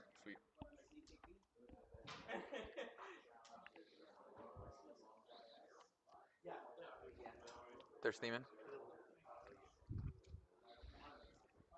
Can you tell Gordy that those are steaming? We do see that genie come down as anticipated, and a Flynn Rider hitting the inkwell. Followed up with a Go-Go Tamago. Wow. Which is going to trade with the Diablo. I like that play. I like that play. So instead of challenging with the Genie, Regis decided to challenge with Go-Go Tamago instead. The reason he did that is mainly because of Let the Storm Rage on. So um, if that genie challenges a Diablo, it then has 2 damage, puts it right in Let the Storm Rage on range, and Regis deciding rather than go that, I'll just spend the go-go, lose a card in the process, but what it's going to do is protect this genie, making sure that it's going to be able to quest for 2 on the following turn. Although Logan may have something to say about that. And sure enough, he's got a strength with a raging fire, which does the 2 damage that we had talked about, but follows it up with a boo boom. So he had 2 sources of 2 damage, thus able to take that genie out. But heads up play by Regis by keeping that genie at full health, making Logan spend the full 2 cards to take out that genie. Really heads up stuff. We see a Pete Space Pirate come down on the morph, shifting into a big bad pirate guy. Um, I think Peach Space Pirate is one of the best reasons to play Emerald Steel right now, honestly. I think that card's so great. Um, you know, ends up being able to dominate a lot of boards, being a 5/5 with resist 1 as long as he's exerted. Shutting off Song Singing, which may not come up that much in this matchup, but against a lot of the decks in the format, that is going to do a number. So I love seeing Pete Pirate Captain come out. That's not right. Pete Space Pirate come down and and impact the board here. We see a Hypnotize taking out Regis' last card.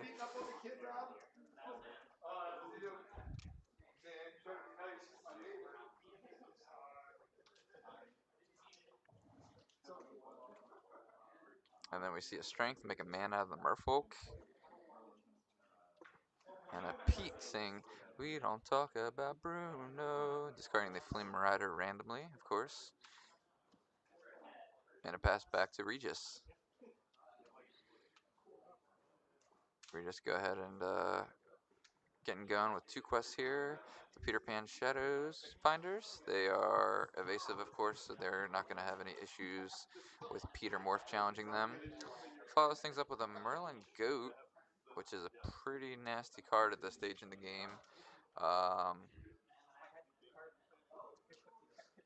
Looks like Logan is going to answer back with another Baboon, which is going to end up taking out the Peter Pan Shadow Finder and a Diablo as well, which can challenge this board, but is not what you're looking for at this stage of the game, unfortunately. Heading back to Regis' turn, we got a little bit of a think here, deciding if he wants to quest all out or perhaps play around this Pete, deciding, nah, let's just go for it. We're already close enough. Let's get to 15 and let's see what happens.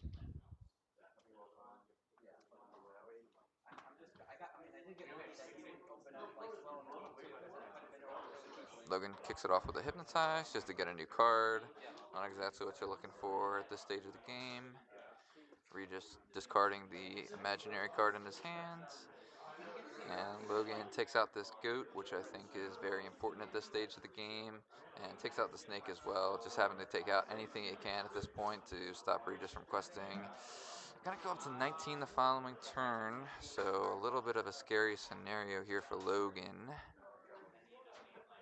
Let's see what the top of the deck provides Regis.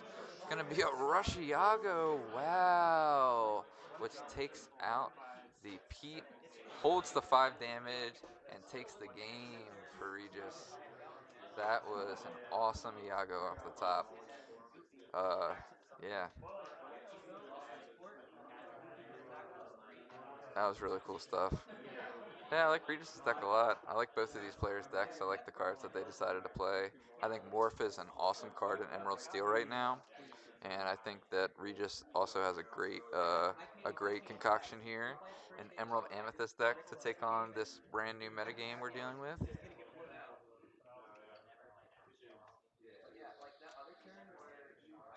And Regis ends up taking the game, ends up taking the match 2-0. Let's see if we can get another match's third game on the stream potentially before we go to a lunch break.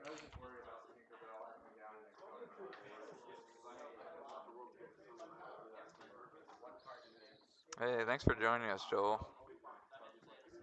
Yeah, we've got a lot of Lorcana going on. A lot of awesome tournaments getting streamed. Hoping the Germany tournament wraps up pretty soon, and that way we can maybe snag some viewers from them. But yeah, really a lot of awesome tournaments to watch. A lot of high-level Lorcana being played this weekend, and you know, a lot of really cool events for all the various Lorcana communities to participate in. Let's take a quick break and see if we can grab another match while we're transitioning here. Gonna be right back. Pretty good. See if there's any matches that are maybe going to a game.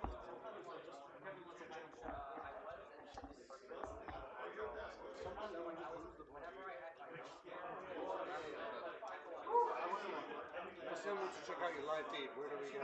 Oh yeah, it's called Garrick's Lorcana Lair. I'll write that down if you want.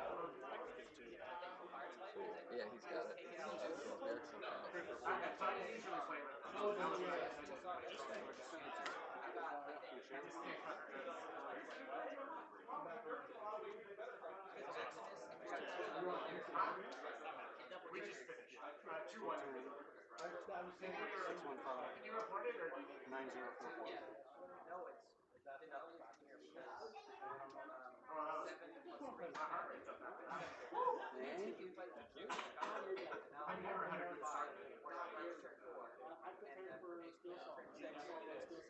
There's some Seal songs here.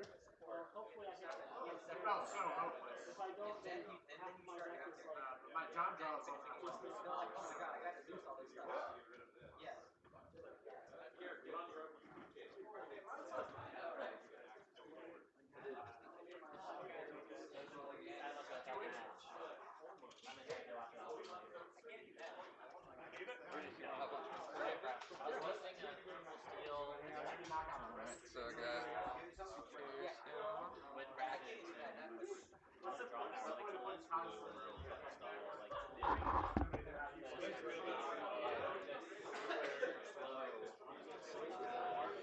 Let's see if I can scooch in here enough to get you in the mix.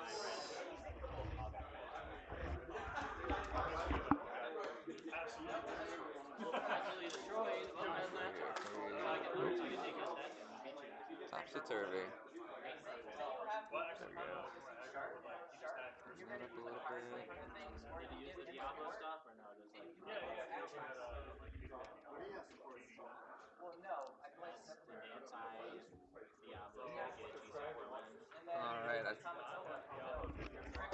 All right. I think that's as good as we're gonna get it. Yeah, I But think so. yeah, but we're back in the booth. We've got Regis here who just won on stream. Regis, how's it going? It's going pretty good. Yeah. So you decided to bring Emerald Amethyst today. What made you land on that deck as your deck of choice for the I've been event? playing it for the last two sets. I actually started when I first started in Chapter One. That was the first deck I built. That was like a competitive deck. Yeah, that deck was awesome in Chapter Yeah, One. I missed the Cusco, the 2/4. Yeah. Oh yeah, Cusco's awesome. Especially, could you imagine if that card was good now with the new promo art Oh too? yeah, That'd be I'd be incredible. playing 4 of. Yeah, definitely. He's just a little too squishy. Yeah, and there's a couple like retro throwback tournaments too that we might be able to get some Cusco love again. But yeah, Yeah. Cusco was a nasty card in set one, and here we are set seven. You're still doing the same strategy. Yep. What has changed in the deck, and how do you feel like it is compared to the rest of the decks in the metagame as far as Um, its matchups go? I don't think it's in the best of places, but it depends on the field that you're in. Yeah. Steel Song's always a tough matchup to face, but it's definitely coming around. It made a little bit of a comeback once the ban happened, so that way you can actually play the card and play all the cards and be able to Yeah. have the strategy still.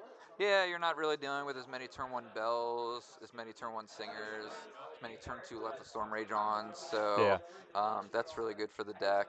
And I liked some of the inclusions that you had as well. I like the whole Peter Pan Shadow evasive Yeah.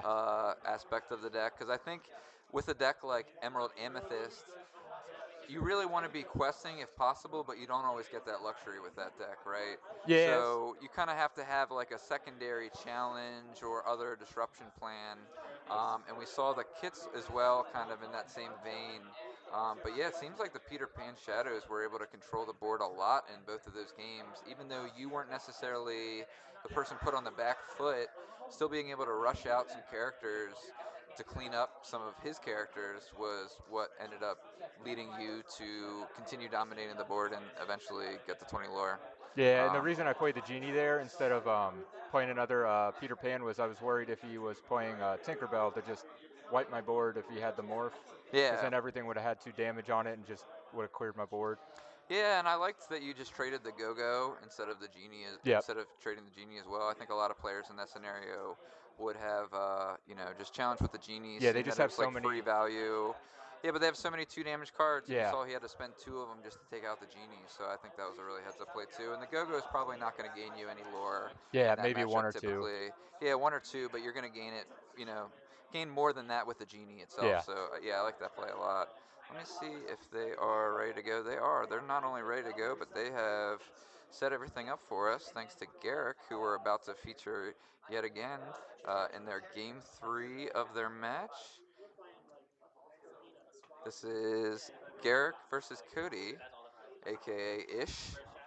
And Two locals to my scene. yeah, in the Frederick area, right? Yeah. And it looks like it's Blurple versus Red Purple, Ruby Amethyst. We've got Pain, Cusco, and Sisu against the Sail on a Popsicle. Um, Followed up with an Iago on turn 3. Ideally, you want to see him after a Peter Pan Shadow Finder, but on turn 3, Iago is going to dominate the board just as well. Yeah, unless he's playing. I saw a lot of red purples playing the hypnotic strength. Yeah, that's a really interesting card, right? Challenger 2 to anybody and draw a card. Of course, can buff up your characters, but really, you want to shoot at Iago with it and give him the Challenger 2 so that he gets banished with Banish.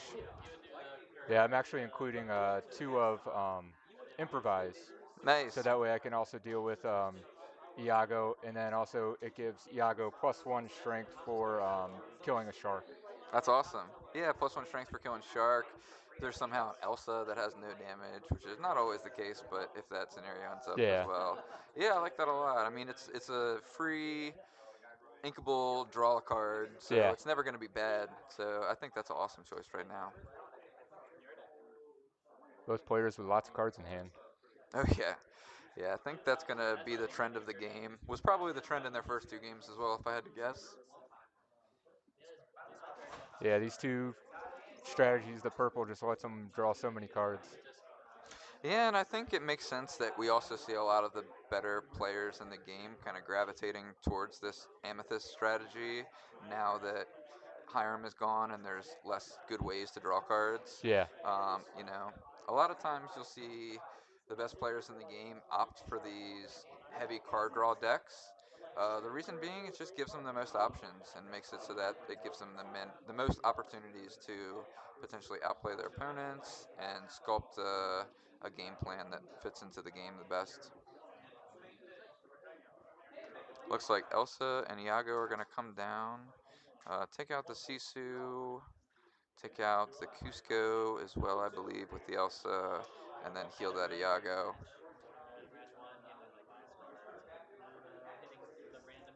and it looks like he healed the Iago for 2, so that way it doesn't die right away. Yeah, I think he's thinking that it's likely that the Iago is going to challenge next turn. Um, what this does is it makes it so that if Garrick were to have had an Elsa on that turn, it couldn't take out the Iago. Um, and then the Popsicle has probably gotten most of its value out by this point. So Cody just deciding to preemptively heal the 2. Following up this strong board with a library. and moving both characters to the library, which is very powerful on this board. I think Garrick's going to be looking for some rush characters now to pressure that location. And we'll see what he finds.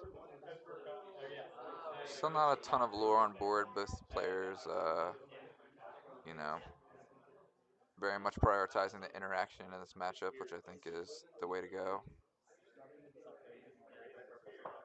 And especially because I think Garrick was on the play, right? I believe so. Yeah. Yeah, so I think, Cody is accepting that he's going to be needing to do a lot of the challenging if he wants to stave off Garrick's lore total, especially knowing that he's playing an Amethyst deck, most likely playing the Merlin Goats, most likely playing a lot of ways to cross the finish line if he gets to that point. Yeah, And I not and over I think committing to the I board think we see for. a peanut enter the battlefield to remind Cody about the library, perhaps a rubber band. There's that hypnotic strength. Yeah, so we do see the hypnotic strength. Take out that Iago. Pretty much exactly what you include that card to do. And then, yeah, we don't find a rush character, but we find the next best thing in a Merlin Crab. It looks like he did not draw off of the library. Yeah, I don't think so. And it's a May effect, so.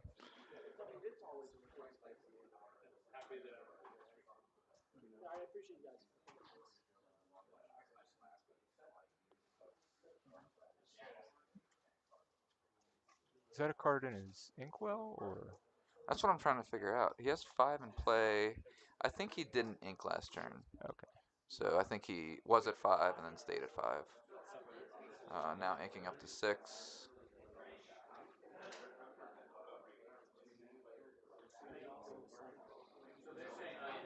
Also going to go ahead and hit that pain for 2, it looks like. And then transfer that damage over with Bell and move her to the library. What do you think about the Amethyst Bell right now in this format?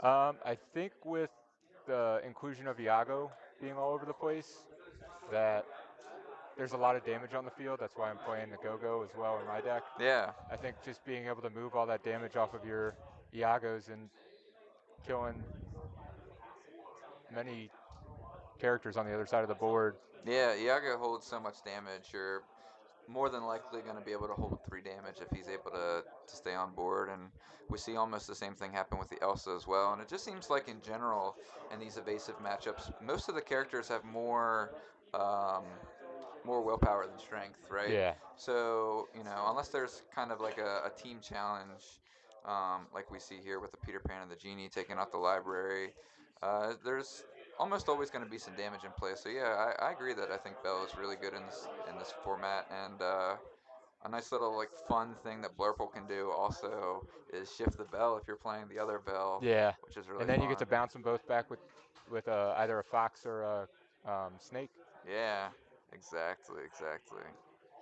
Yeah, so that ends up being a pretty nasty scenario. And it's one of those inkable cards that if it's not good, you can just get rid of it. Yeah.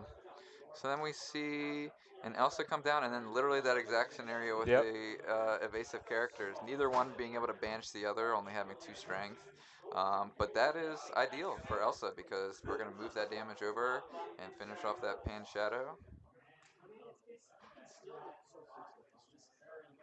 And here was kind of an interesting spot, right? Because the Genie and the Peter Pan were both available to challenge. They both kind of do the same thing.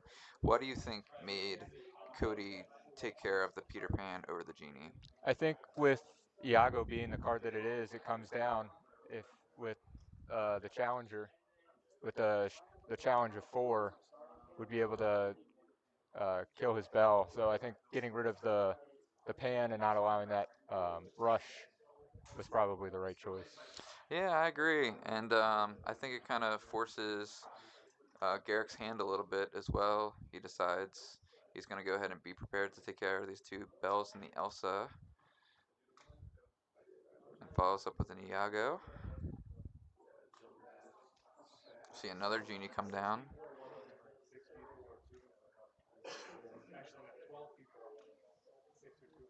It's interesting how Genie has become, at certain times in the past two sets of metagames, the most important card in the format, and then also, a couple weeks afterwards, just kind of, not becoming a presence at all. And Yeah, we kind of saw the same thing with set seven. We saw a lot of genies at the beginning, kind of anticipating Diablos, and then it ended up that Sapphire was the most powerful deck. Genie not really that effective against Ruby Sapphire, so then we saw a lot of Genies get cut from Amethyst decks. yeah. Now we've got a brand new format with the two bans, and I think a lot of the Amethyst decks are back to four Genies. And I think even depending on what day of the week you're playing, you could be playing four genies, you could be playing no genies. It just the meta is really healthy right now that you get to play what you want, and each day you have to change it up.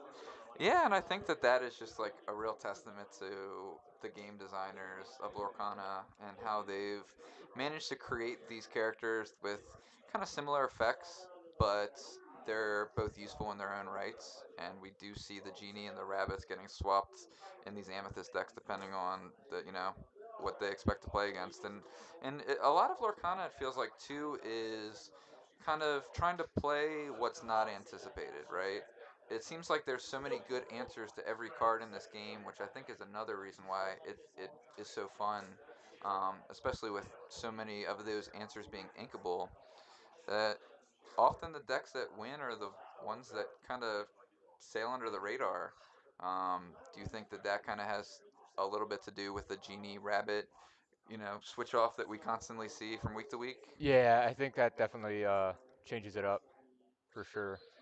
Wow, we see a second Hades. I thought Garrick was pretty ahead this game after that Be Prepared. Well, Was he able does to have play a Genie and a Friends. that's a Um, good follow up. but the two Hades definitely making it so Cody can climb back. But the Maui answering the first Hades is a great answer. Um, Hades is a really strong card on board. But what ends up happening in this Amethyst Mirrors is if you end up giving your opponent too much ink, it just gives them too many options. Here we see a Maui and a Finder's Keepers come down, which wouldn't have been an option for Garrick had those Hades not been played. Would have only been now inking to 10. And follows up those two with a Cusco.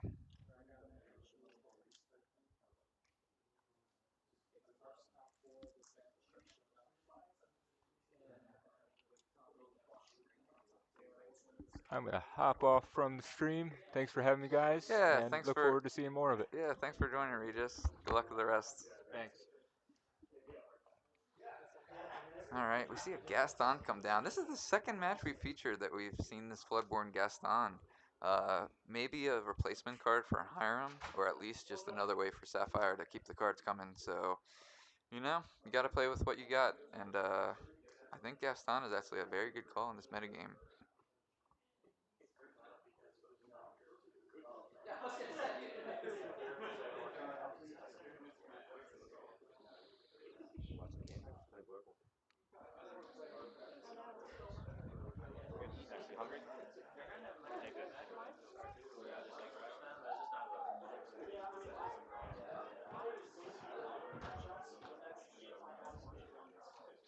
All right, Garrick thinks about it a little bit and settles on playing an Elsa after the pass from Cody. Now deciding which character he wants to exert, and most likely finish off with the Maui here to all, but we'll see how it plays out. And sure enough, that Maui's going to get to trade with both Hades. I think that's pretty much an ideal scenario for the Ruby deck. Lore totals are still very close, so I think what's going to end up taking this game is whichever player can draw the most cards and outgrind their opponent.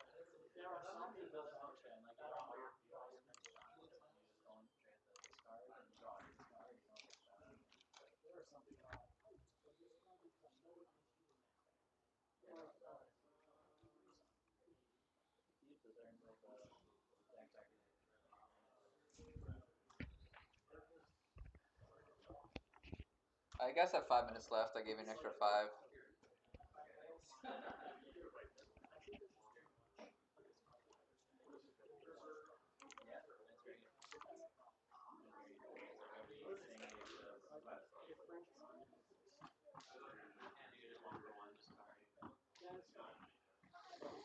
All right, then we see a quest from the Peter Pan and the Cusco, and a pass back to Cody.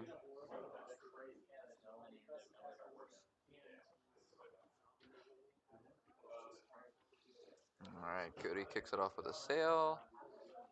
One thing you'll always see good players of the game do is they draw their cards as their first action of the turn. What that does is whenever you're planning on already drawing cards for the turn, you want to start your sequence with those. Just gives you the most options, gives you the most information as well. We do see Cody do exactly that. Follows it up with a manor and then a quest and pass. So putting the lore pressure on with the Gaston and the manor, saying, you know what, Garrick, you're going to have to stop questing yourself and answer my board. Ooh, but we see a shark come off from the top rope, give a Macho Man Randy Savage elbow drop to Gaston, and get back the action of his choice. Going with the Finders Keepers, finding the Finders Keepers, which may find more cards for the Maui Shark. Really putting Cody into a tough spot here. I think this is not the ish he wants to see. Then we're going to see the Hypnotic Strength give the Elsa Challenger 2. No Yago's on board. So then we're going to go ahead and smack that McDuck Manor for 9. Take that out. Take out the Gaston. Get back to Finders Keepers and continue controlling the board.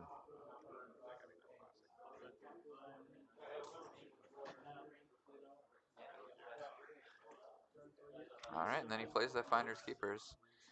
Gaining a lure from the Maui Shark and passing it back to Cody. He's got 6 characters to deal with, it looks like. 5 characters. And a lot of cards. So let's see what he can come up with.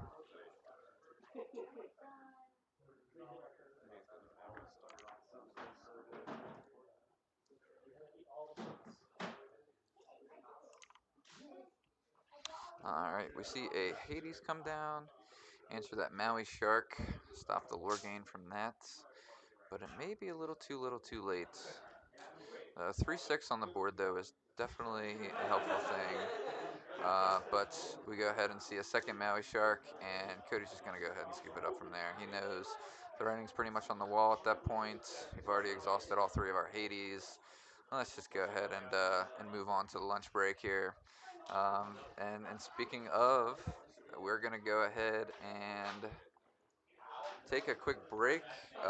We are going into round 3 after this one at the Lorcana-thon benefit event, but we're going to go ahead and take a 30-minute break, let these players get some lunch. We've got some barbecue catered for the event, so we're going to stuff our faces, and then we're going to stuff the stream with more action in just a little bit. Before we Oh, go, I have one question. oh, okay. A Hey, little hey, world Scott's class here. ink ink rivalry thing. Scott's here.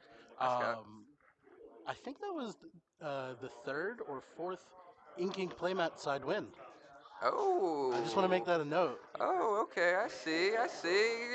You're trying to start a little A rivalry here between little the healthy rivalry teams. between teams. Oh, okay. All right. Let me So puff our just chest out to a little bit. keep the counter currently Yeah. where we're having a winning streak. But I want to Yeah. make a note of that before anything happens. Okay. Before the lunch break. Before the lunch break, the Before the lull. lunch break. Before the lunch Draw break the lull. line in the Yeah, sand. I think every round.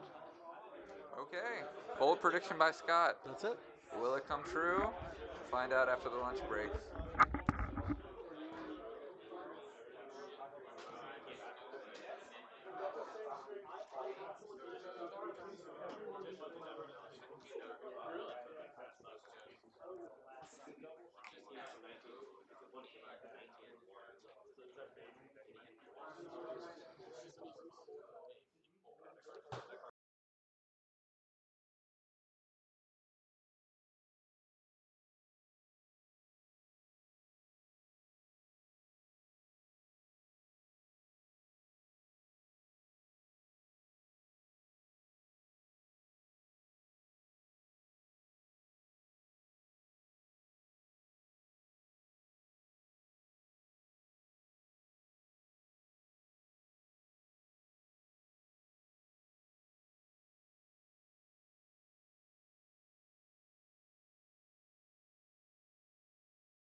Derek, how's the streaming going? People streaming in, watching? It's like normally it's like 15, 20 people or so. Yeah, if there wasn't anything else going on, there'd probably be like a couple hundred, but Two big tournaments. yeah. The German tournament just ended, so I'm gonna try to like post as much as I can. Yeah. Yeah. That's great. That's like a 500-person tournament, right? That's big. Hey everybody, I just posted pairings for round 3. If you could all do me a quick favor, the Germany Big Lorcana tournament just ended, so if you have like social Lorcana stuff at all and you could share the stream, please do, and we'll get some more eyeballs on the tournament. It is Garrick's Lorcana Lair on YouTube and Twitch is where the stream is happening. And otherwise, I put up pairings for round 3, so feel free to find your seats and get started in just a little bit. Sudslinger, where am I? Somebody easy, would you? What do you mean you have a bye, Brian? You don't get a bye. You got a bye. Like, what on the bye? I've lost twice on the bye. I want your bye. Yeah, you would have played against Cody, but he lost. Yeah. Yeah. Well, it's all right. Oh, you're against Scott for now. Yeah, But hard person. hey man, you guys go way back. Gordy, are you 2-0? Yeah. Want to play on stream? No. Oh. Scott is stuck. It's your house, man. It's your house. I'm gonna take him on the stream. You're playing. Logan, at table 6.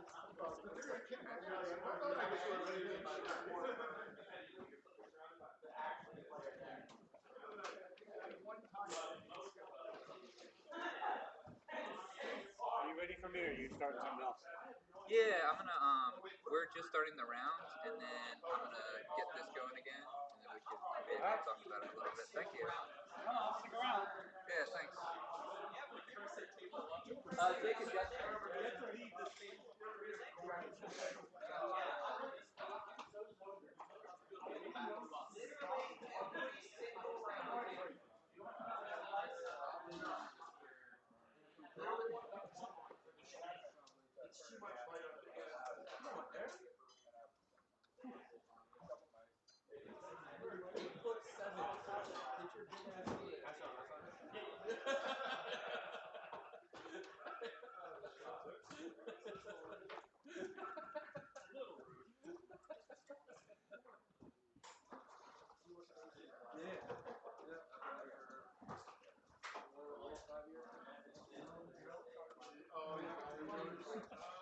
Pays the bills.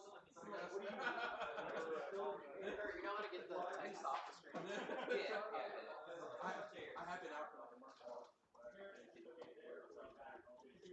Yeah. Alright, let's do 8 hours. Same models? Love it. I'll be on the play.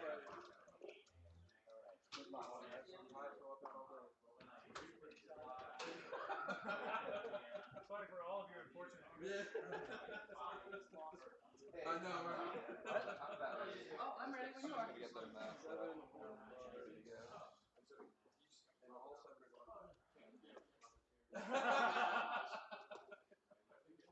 It just keeps on rolling. Yeah. Mine's above average. So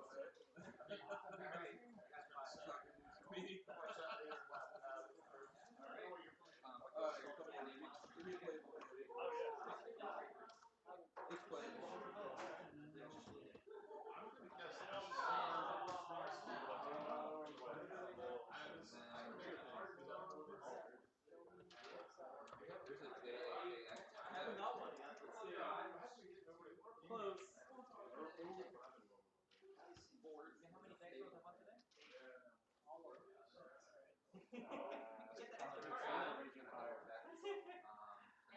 Edit the lore here. It doesn't have to be in the screen. Send it from here on the screen. And then when you're done with this game,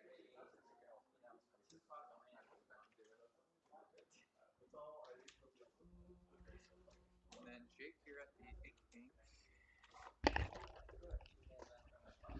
Hey, welcome back, everybody. We are just about to get started with round three. Just finishing up, getting the players' names and everything all set, and I think we're there. So, round three, we're gonna have Jack Shadows versus Jake. But before we get to round three, I wanna invite Daniel over. Whoops. Let's see where we at here. There it is.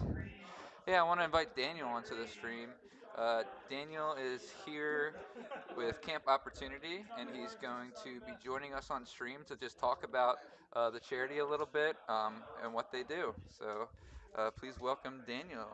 Let's scoot this up for you a little bit. Good afternoon, everybody. There you go. If you just want to, you can just put that over your neck. All right. I don't think there's any sound on the ears, but yeah, There's no exactly. sound on the ears. Yeah, there's no sound on the ears. We're just doing the mics. Yeah, so thanks for coming out. Why don't you tell us a little bit about Camp Opportunity? All right. Camp Opportunity. It's an organization that's been in Maryland for about 35 years. We provide a one-on-one camp for kids who have been physically, emotionally, sexually, or otherwise abused, and we send them away to camp for a week in the summertime and teach them there's a better way to get through life. So we're always looking for sources of revenues to make the funds necessary to spend $1,000 to take each kid to camp for 1 week. Yeah, definitely.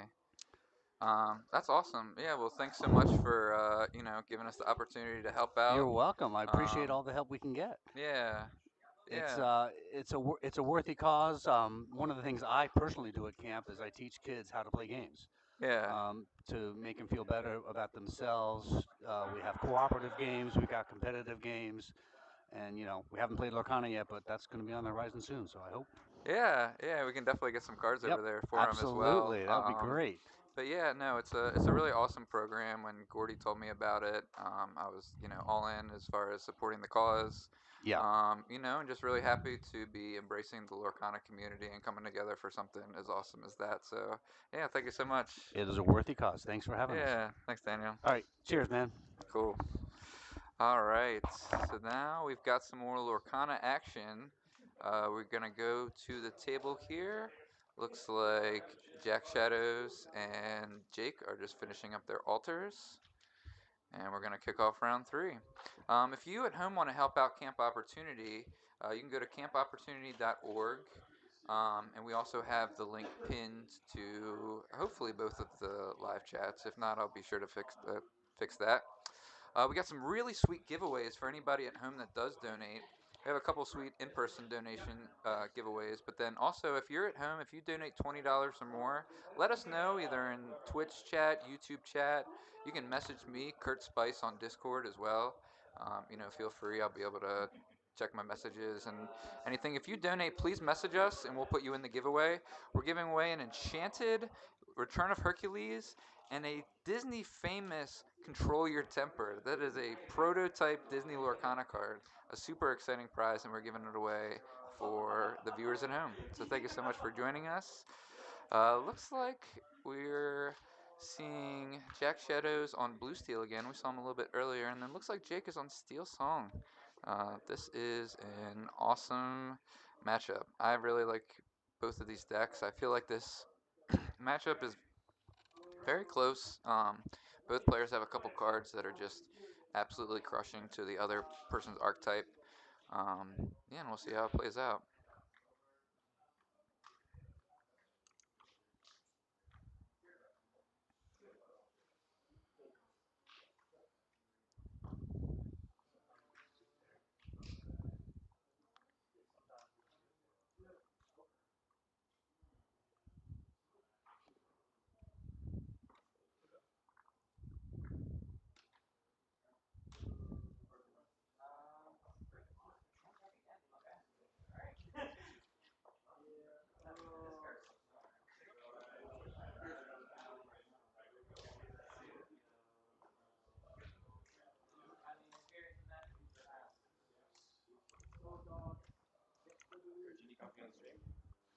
Yeah, come on in. Hang out. Yeah, Just keep talking to yourself. yeah. Brian's gonna join us. He'll give me a little bit of time to handle some logistics in the event. Yeah, Brian, you played earlier today, and your opponent had to leave a little bit early this round. Yeah, I don't mind a bye, man. Yeah, This is a nice tournament. We had a nice little lunch break. yeah, it's been really fun. Everything's been running almost on time, just a little bit behind, which is to be expected with rainy weather and gathering people. So Oh, it's been really, really smooth, man. It's been great. yeah, everybody's been having a lot of fun. I think we've got the Blue Steel versus Amber Steel matchup on stream, which is I love watching this matchup and I love playing this matchup too because I feel like it's very close for both decks and both decks kind of have the ability to crush the other one. It just really depends on how the cards end up shaking out. Let's see.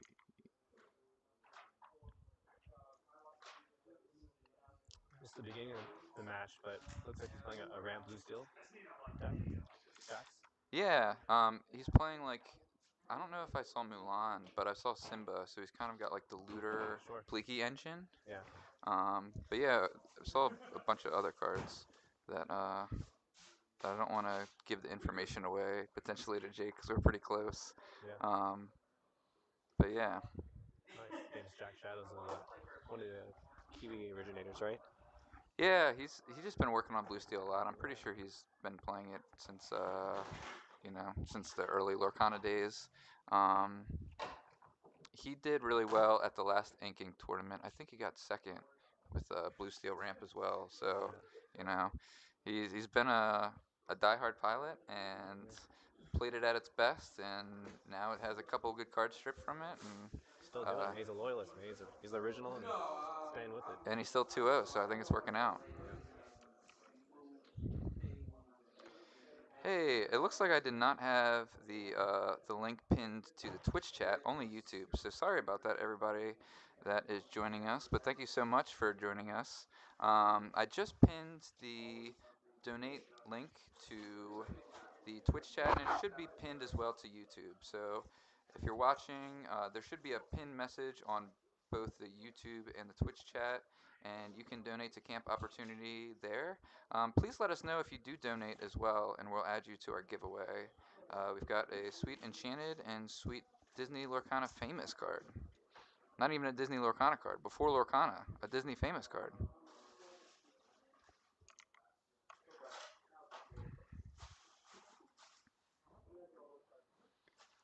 Ooh.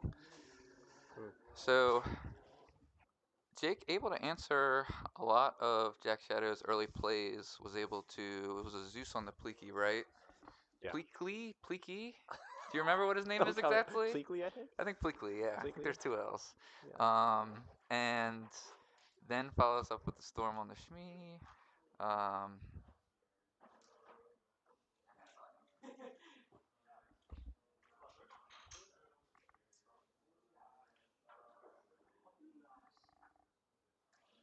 or was it a Strength on the Shmee? I may have missed it. I think this Storm was actually pointed at our own character and then we were Rapunzel's. I think that's what Jake just did. But either way, Jake able to answer most of Jack Shadows' characters except this Cogsworth. Cogsworth is a really nasty one against other steel decks. Although sometimes by himself he doesn't quite get it done. And Jake is also already up to 8, which is pretty fast for Steel Song at this point in the game, honestly. They're most of the time they're using their characters to sing, and um, most of the time because they're weaker characters, they have to kind of hang back and wait till you get those aggressive songs going. But it seems like Jake had all of that and plenty. Jack's gonna look for a potential answer here with a Gaston. We've seen a couple Gastons on stream Yeah. today. Blurple's been running Gaston a lot. Maybe without Hiram, right? People are using that for draw, I'm guessing. Yeah, and I think Um, what it does too, I think that with Hiram being gone, all the Sapphire decks kind of have to have like an aggressive element almost because they can't just run away with the game chaining 1/6 mice. So, but Gaston kind of does both of those things, right? He draws a card, and then he's also a 4/4 that quests for 3. Yeah, he's a So big he's threat. like Yeah. pretty tough to take out with all the removal. He has more than 2 strength, and he's got more than 2 willpower. Yeah. And yeah, in Quest for 3, I like the Yeah. inclusion in Yeah. a lot Full of these four is a Sapphire solid decks. body, man. Yeah, he's always been a sweet card, but he's always been like second fiddle to Hiram because they came out in Exactly. the same set. Really. Yeah. Not anymore, man. Yeah.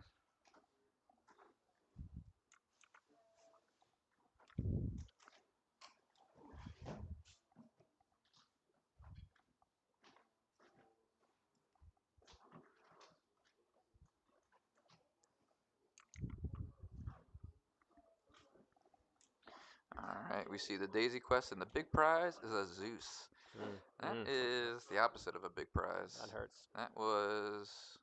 Uh, that was the old 5 dart for $10 special, and missed them all. Didn't even get the small prize there. Ah, yeah. Then we see both Ariels challenge the Cogsworth, and then a Rapunzel follow up. Oh wow.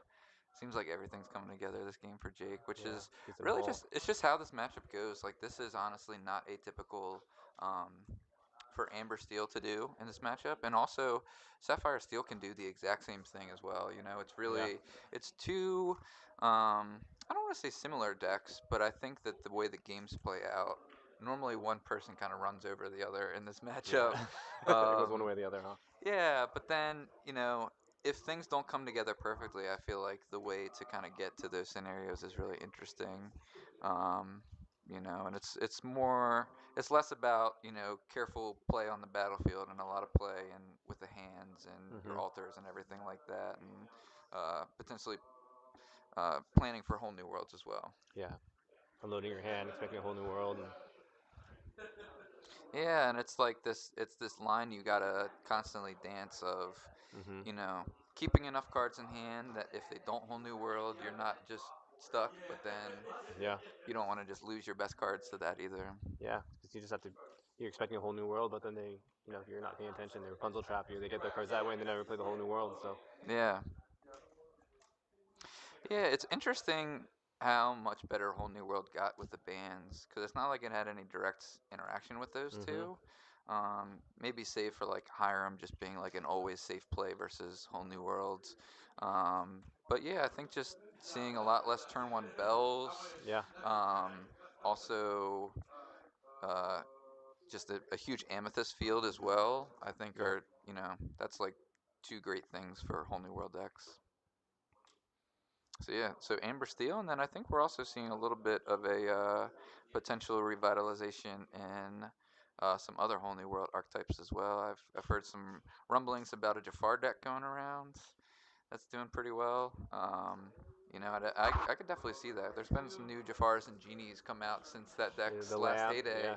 Yeah, and Yeah. then the lamp, Well. you actually have like a really good Jafar on turn 3, in set 7, set 6 Genie, of course. Yeah, so That Jafar is awesome. That the 3-drop Jafar mini crab. yeah, Quest yeah, for two. and he quest for 2, yeah, 3 Yeah. strength. Yeah. He's really good. Was this a keep by Jake? I think so. Watch out.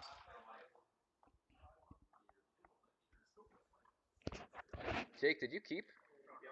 Okay. All right, It's not. indeed, It's not indeed. good when you. Jake kept all 7. He is on the Oh, draw, steel song. Yeah. so you know it is not quite as scary as it could be. But um, yeah, after playing Steel Song a lot for the past couple weeks, I definitely agree that a lot of times you don't really want to risk Yeah. throwing a card back and Yeah. And brick. Yeah. potentially wrecking your hand, whether it's tossing back You have to a be pretty conservative with yeah it, right? tossing back So. a inkable card and maybe getting stuck with an uninkable card, or just like throwing back an important song. You Mhm. only have so many copies of them, so you kind of got to keep a mix in your hand at all times, Makes sense. ideally. We do see the Mulan, so it looks like he's going with the full looters. We at least see Mulan and Simba. Not Simba sure how last game. many. Yeah. Yeah, I'm not sure how many copies of each, but Yeah. yeah, definitely leaning hard on the Bleakley, which I like. I think that this engine did get a lot better now that there's less turn to let the storm rage ons happening, Mhm. so you do have time to actually turn that Mulan or Yeah. that Simba into ink. A lot less bells and just really Cindy's doing it. So. Yeah, and just having 8 copies of that make it so you're able to play maybe some cards that aren't always good. Something like Gaston, where it's an Hmm. uninkable card that you may otherwise feel is too much of a liability, is no longer. You have Yeah. 8 draw discards. And then we see the Baboom on the Robin Hood preemptively. I think that given that Jake kept his hand, is probably a good move, huh? Yeah, I think so. I think the filtering one drops are so nice because it gives them so much value late game, right? You know, these one drops still do something later, fix your hand, and not just ink. Yeah, and Sapphire now is limited on the amount of card draw cards it has, so having extra ways to find the Gaston Hmm. or something similar, I think is really valuable.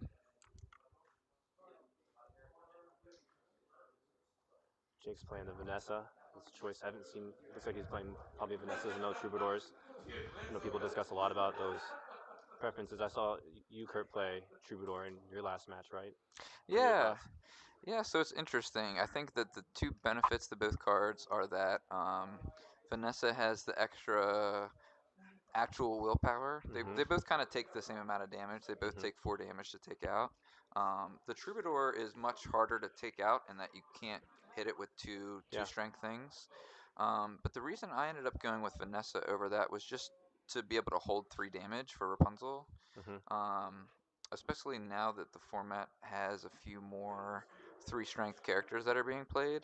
Hmm. Just being able to challenge and draw the 3 off Rapunzel, I felt like was so valuable. Yeah, especially these longer games, you know, it gives you a little bit more draw. And Yeah, and a lot of the challengers in the format, unless it's like a Pan Shadow Genie challenge, a lot of times they're doing 4 with 1 character anyways. hmm. So the resist one ends up being about a net of 1 anyways. Got it.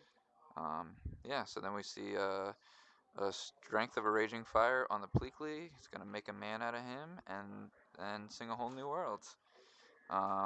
A pretty ideal start, which makes Yeah, sense that that he he kept. ended up keeping. And I think the second Ariel may have found the other song that was a part of that piece as well. So, yeah, and then Vanessa's not doing anything else. Might as well get a diamond while we're at it.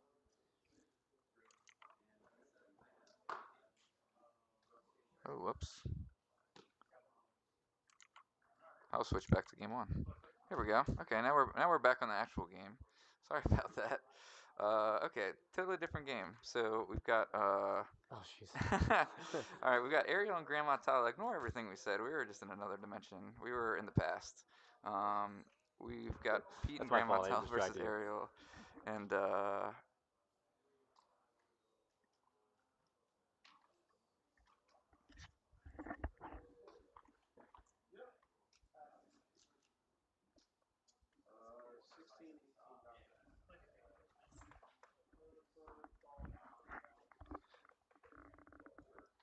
all right, now Jake's finally able to play actions again. Decides to go ahead and finish off this Pete that most likely took out that Vanessa.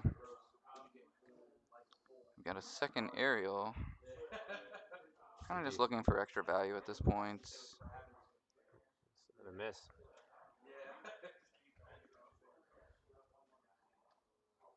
Yeah, no song, but it looks like Jake still has a decent amount of cards in hand. Maybe setting up for a whole new world, or maybe deciding to take another approach, being that he's on the draw. I can move the brother there. Can you see the lore count? The lore counter? Should I move there? Oh no, it puts it up Oh, here. puts it up there. Okay. Yeah. All right, we see Scrooge McDuck, and not the one that we're used to seeing. This one is the 4 cost 5/5 that costs for 2. Now that we're not really worried about an item-based package, I think I like this Scrooge. That's I a like good what he's Scrooge. doing. He does a lot in this matchup, of course, and yeah, we just saw a World's Greatest Criminal Mind inked by Jake, so we'll see if he has another answer to Scrooge. We've got that Robin Hood that we kind of anticipated. Um, with that turn 1 Robin Hood, and sure enough, here's the 5 cost. And then we go ahead and just finish off that Tala. One less challenger for Ariel, and potentially ties up the Scrooge for a turn if he does have to challenge.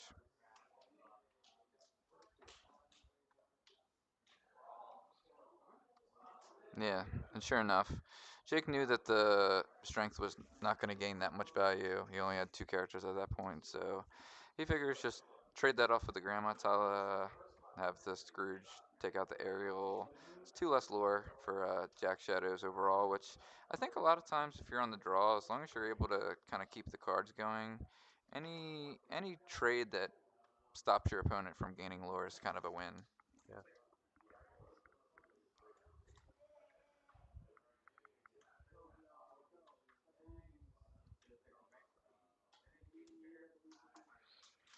All right. Kicking off the turn with a Robin Hood challenge on the Scrooge. Jake smartly drawing his card first before he decides what else he wants to do. And then, yeah, sure enough, has a Zeus for the Tinkerbell. He's able to answer both those 5 willpower characters, Wow. which is One a turn. yeah, that's a tall ask for a Steel Song. So you know, he's very much keeping up with things. I would say this is like an atypical game in this matchup. It's one sided. They're Most of the pretty time, even. both players Yeah. aren't able to keep up with the other. So yeah, we'll see. I think Jack Shadow is still slightly advantaged here, but it's still anybody's game for sure. Mhm.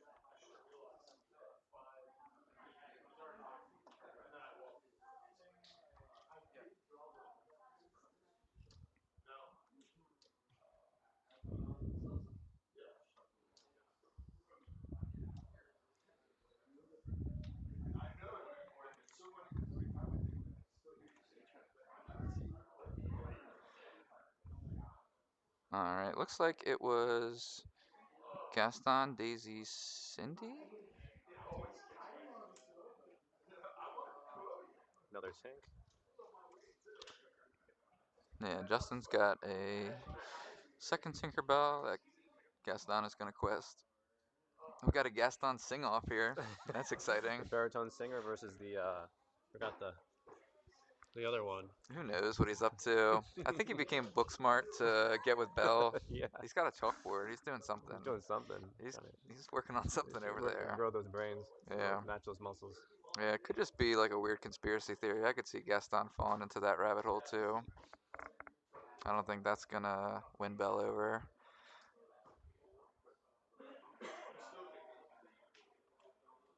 All right, Jake once again starting his sequence off with the card draw,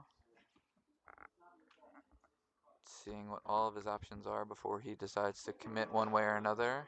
We do see the Gaston and the Gaston. Gaston, even. That was some big chest on big chest action. I like to think They're they even. just did a Yeah. huge Chest belly bump. bump. Yeah, Yeah. a huge chest bump.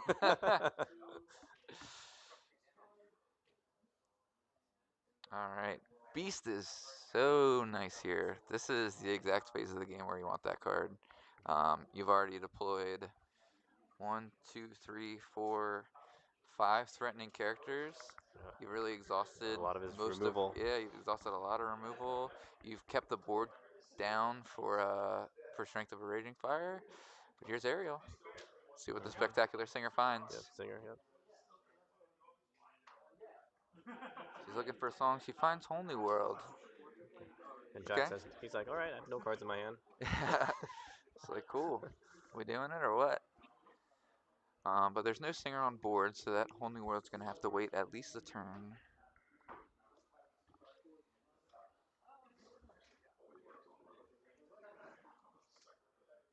Like the only new card is like pirate. I mean, yeah, it's a good card. It's not discard. Like all the discard cards were there when Buck on the stick was like All right. Then we follow that Ariel up with a Pete. I think that's pretty smart given the situation. And then we see a quest for 4. Ooh, Oh wow, and it that, took away that a took us Zeus. Zeus. That almost, in and That, of itself, I mean, the Pete is in play, so the Zeus wouldn't have been able to get played that turn anyways. But just making it so that there's one less, remove anything essentially is what Zeus ends up in this matchup is pretty awesome.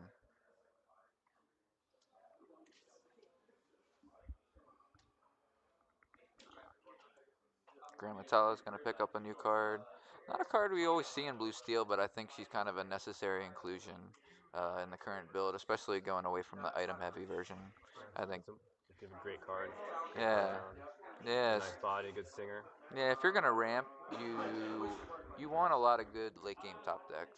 Yeah. You know you're gonna get to that stage almost every game. Unless things are going either very great or very bad, you're probably gonna end up in a top deck mood, whether you're winning or losing. So yeah, I think she's just another card, and we do see the Tinkerbell challenge, which was pretty predictable. Nice. Nice. And then after the Shmi challenges, we're gonna go ahead and add him to the Inkwell, so that way he's And he that doesn't much die. less vulnerable to removal. Um, Now everything on board has at least 3 willpower, at least left.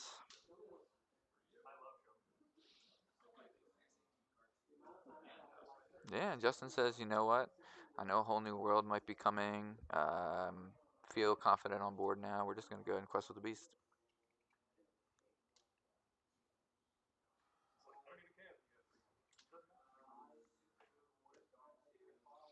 All right, another spectacular singer. Still looking for an answer. Finds none, it looks Nothing. like. That's a tough break. Yeah, and then we pretty much don't have an option. Both players out of cards. So it's going to be fresh new dandies off the top.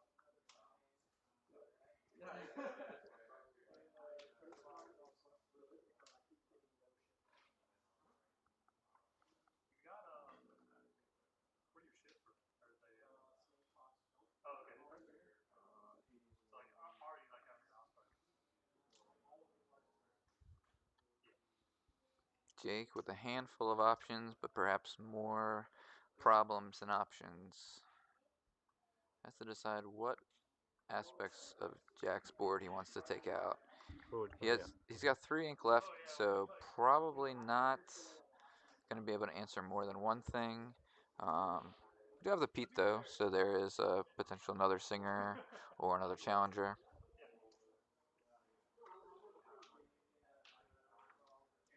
Yeah, because you won game one. No, no, you were on the draw of game two. No, you won game one. No, you won game one. All right. The three, because I had no discard. You spent the three counters. Looks like Cindy is coming down and a storm is raging on, shutting off that beast ability. Yeah, and then use the last 3 ink for the strength. Figured there was a strength coming, but Jake decides that a little better to draw the card first, see what the full options are, and then go ahead and play the strength afterwards. Did he draw that strength though? I don't think so, because he played the Cindy and then like was gonna sing with Pete. Hmm.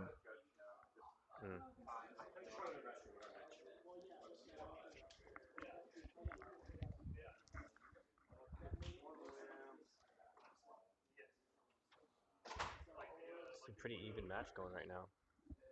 That's like they really could have like. Yeah, honestly, that turn was pretty decent for Jake. The downside being that he had to give his opponent 7 new cards in doing so, but he was at least able to catch up on board pretty well. We've still got 2 singers for the time being, but I'm sure Jack Shadows would love to put a stop to that. And sure enough, Zeus comes down on the aerial. Get rid of the singer. Yeah, get rid of the big singer, which Yep. is very. And actually decides to get rid of both. Makes a man out of Oh. Cindy as well. No. Yeah, Hurts. this That is hurts. this That's is a now big that swing. scenario that we so often Yeah. see in this matchup. When you give him 7 guards, you know. Yeah, yeah. One player just ends up steamrolling the other's board Yeah. completely. We're like hoping that I don't crack back and steal the box as well.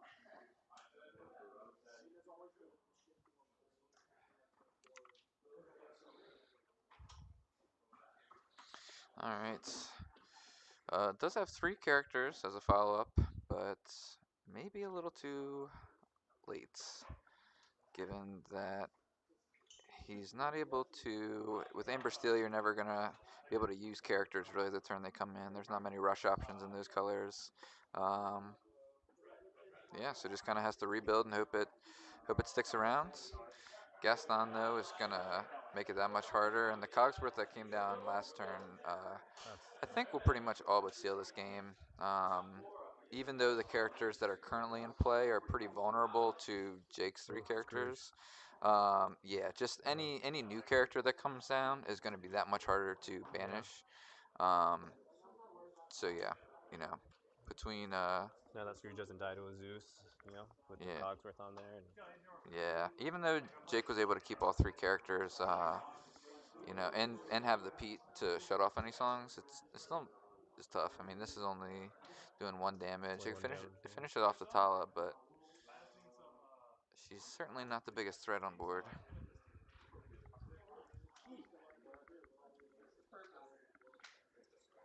Yeah. Like, oh my god, you got 18 swords.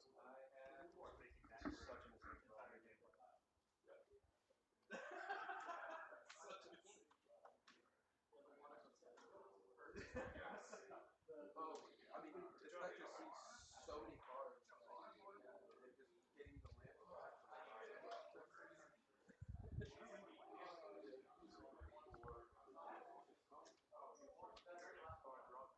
entire game plan. So like both very feasible-ish. Wow. Okay. All right. This was more than I was expecting. Honestly, this is actually kind of coming together to be what could be a valiant comeback. Yeah. Um, It helped that all those characters had damage on them. yeah, well, it wasn't just that, but he found the Zeus and the world's greatest criminal mind. So it took out the Super Scrooge. efficient. Yeah, it Super took out the efficient. Scrooge and the Yeah. Gaston.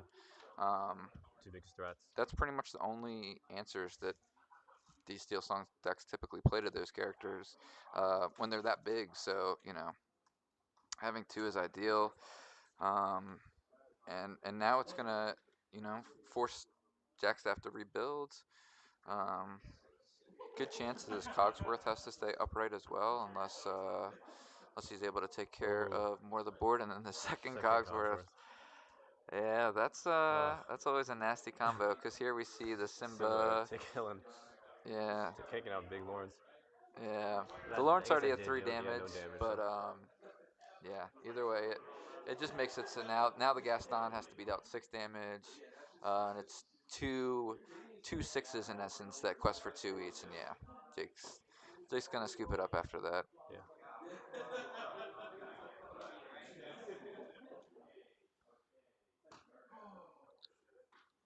Yeah, Cogsworth is such a beast in this matchup, and honestly feel like that card stock went up significantly with the amount of Sisu coil decks going down. yeah. There's I still think that was the biggest weakness is that it would die to anything red, or all the Sisu. But now it's can stick around. Yeah, Sisu was just such a ever-present part of the format, and I feel like now's maybe the first time where like the format's really had a breather from her. Honestly, It's true. it's Yeah, like yeah, it feels like since Sisu came out, like uh, every deck's their character lineup was kind of with Sisu in mind. You saw a lot of Mr. Smeege and Lawrence's, and you still see a lot of them as well, just because they're good cards in their own right. But yeah. I think we're also starting to see more of the smaller willpower characters. See Come some of the back a little bit. limelight because Yeah, there's just if all the Ruby decks are playing for be prepared. Well, it doesn't matter what the stats are. It's gonna wipe them out no yeah, matter what. yeah. So, yeah, I think that is honestly great for the format having less Sisus. Not that I think that Ruby decks or Sapphire Ruby should go down in the metagame or anything like that, but just having that one less constraint on your card selection just opens up your options so much. Just widens the meta. Yeah, it widens the meta. It allows for cards like Peter Pan Shadow, Shadow Finder, who kind of, since Been it got suppressed. released, Yeah. even though it came out as a Diablo answer, like I remember in set 4 when Diablo and Shadow Finder came out, Mm-hmm. I was like, well, this guy like perfectly answers Diablo, but it's another uninkable, and because it's uninkable and it's kind of mediocre against like the Amber Steel decks, and we're not really giving anything else Rush. Like Mhm. you never really saw any play. Um, and then it kind of was a situation where it was just between the number of big Sisus, you couldn't really play a lot of smaller characters, which the evasive characters tend to be. Mhm. Genie, Elsa all have 2 Yep. strength. Um, and Iago being printed in set 7, it Yeah. really just it boosted the power of that card significantly, and I think it's a really fun card too. It's super fun combo. I've actually, I was surprised with now that less, Sisu decks out there. I thought we'd see a lot more Turner Dogs, but I feel like that's gone down a lot. Um, Yeah, that's been a weird thing, right? Where you're exactly right that the Sisus are down, which should be good for the dogs, yeah, because the dragon eats yeah, pretty much every dog. Um, but yeah, because I think the rest of the format has shifted in such a way to be really heavy on rush. yeah. You have less steel decks overall, Mhm. um, and less characters like Bell that are just like good stats early on. Less Bells, probably about the same number of Shmis, but like overall less steel decks in general.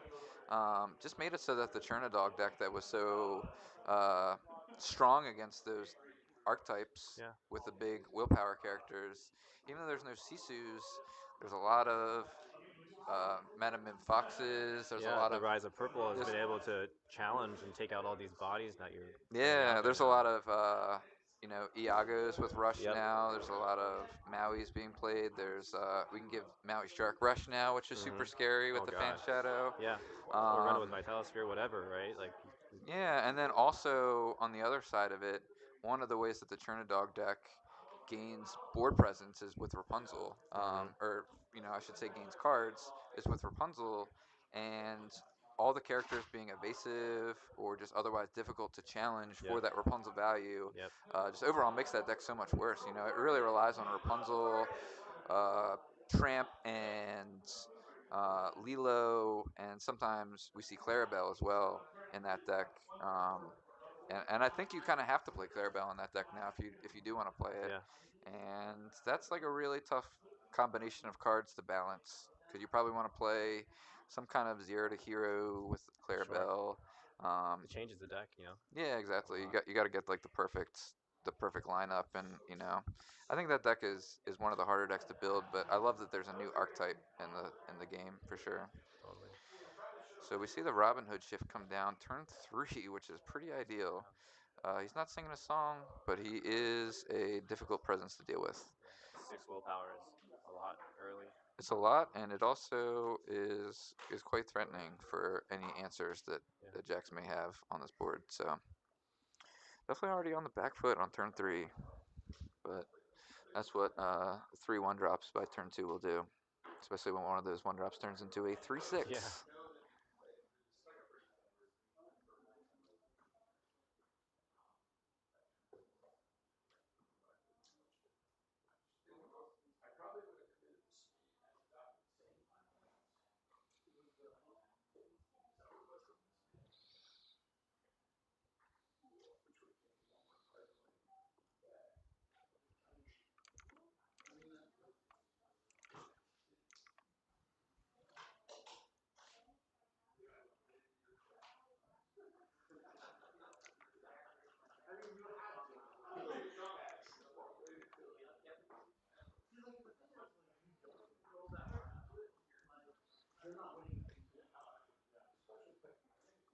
Yeah, this is definitely one of the most important turns of the game, and I think that Mhm. if Jax has a few different options, he might as well, kind of take the time and take all of those options through the decision trees, through the next few turns, and figure out what the best thing to come back on this board is.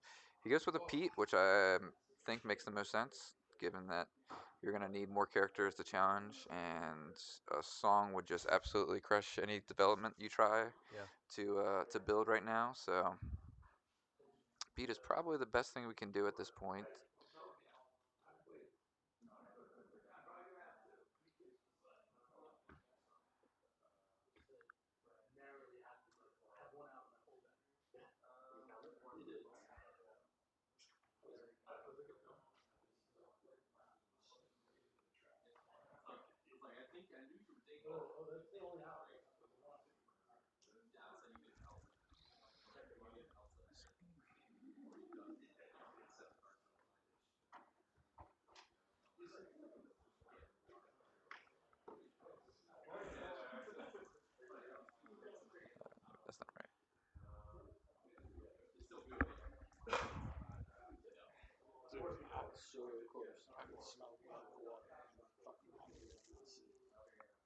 the worst, dude. It's really Oh. hard.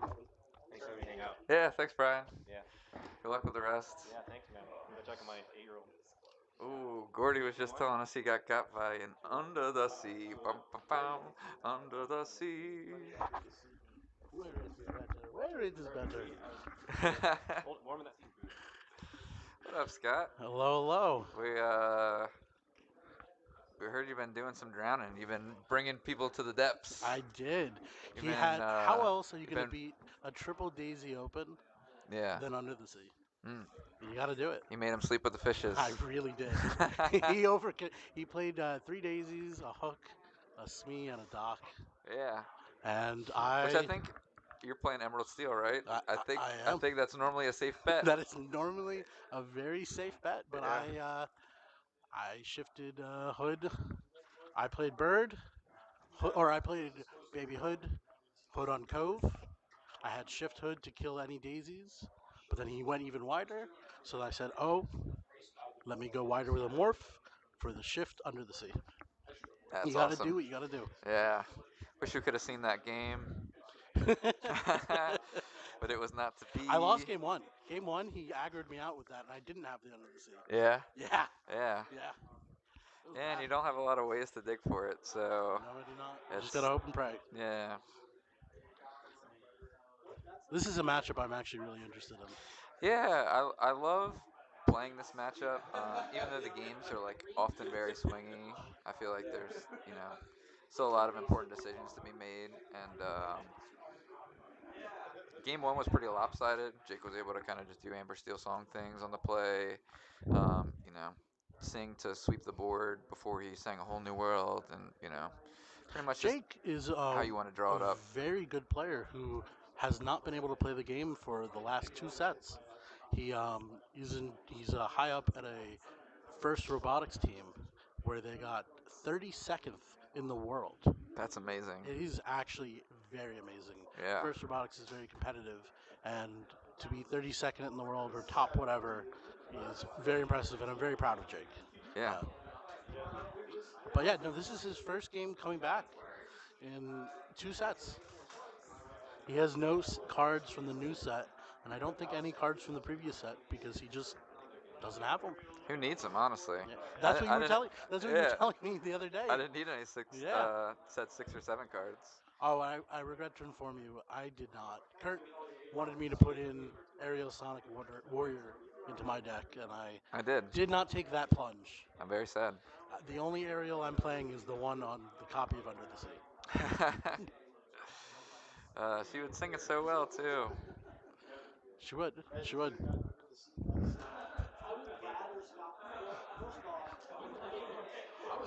All right. Uh, looks like Jake's last play was an aerial, but he is up to 17 lore, so it's getting Yeah, pretty this is. dicey. The double Pete was, pretty much a necessity as far as being able to come back in this game, but Yeah, but just the unfortunately that questing power of all of the characters that Jake have just make it really hard to come back right now. Like you yeah. got the Daisy and the Rapunzel being able to actually quest there. Yeah, the Robin Hood really shines in these kind of matchups where Absolutely. it's a lot of steel removal and everything like that, and a lot of three characters. So And the threading the shift right now means even if he takes out the Daisy and the Rapunzel, he still can get it with the shift. yeah, You have to respect every character on the board right now. yeah, and it might be a situation where they can't all be answered, but we're gonna have to answer at least three. Yeah. Like theoretically, hedge your bets, get rid of the Daisy, the Rapunzel. Pray he doesn't have the shift. Although there's a shift in the bin, I don't know how that got there.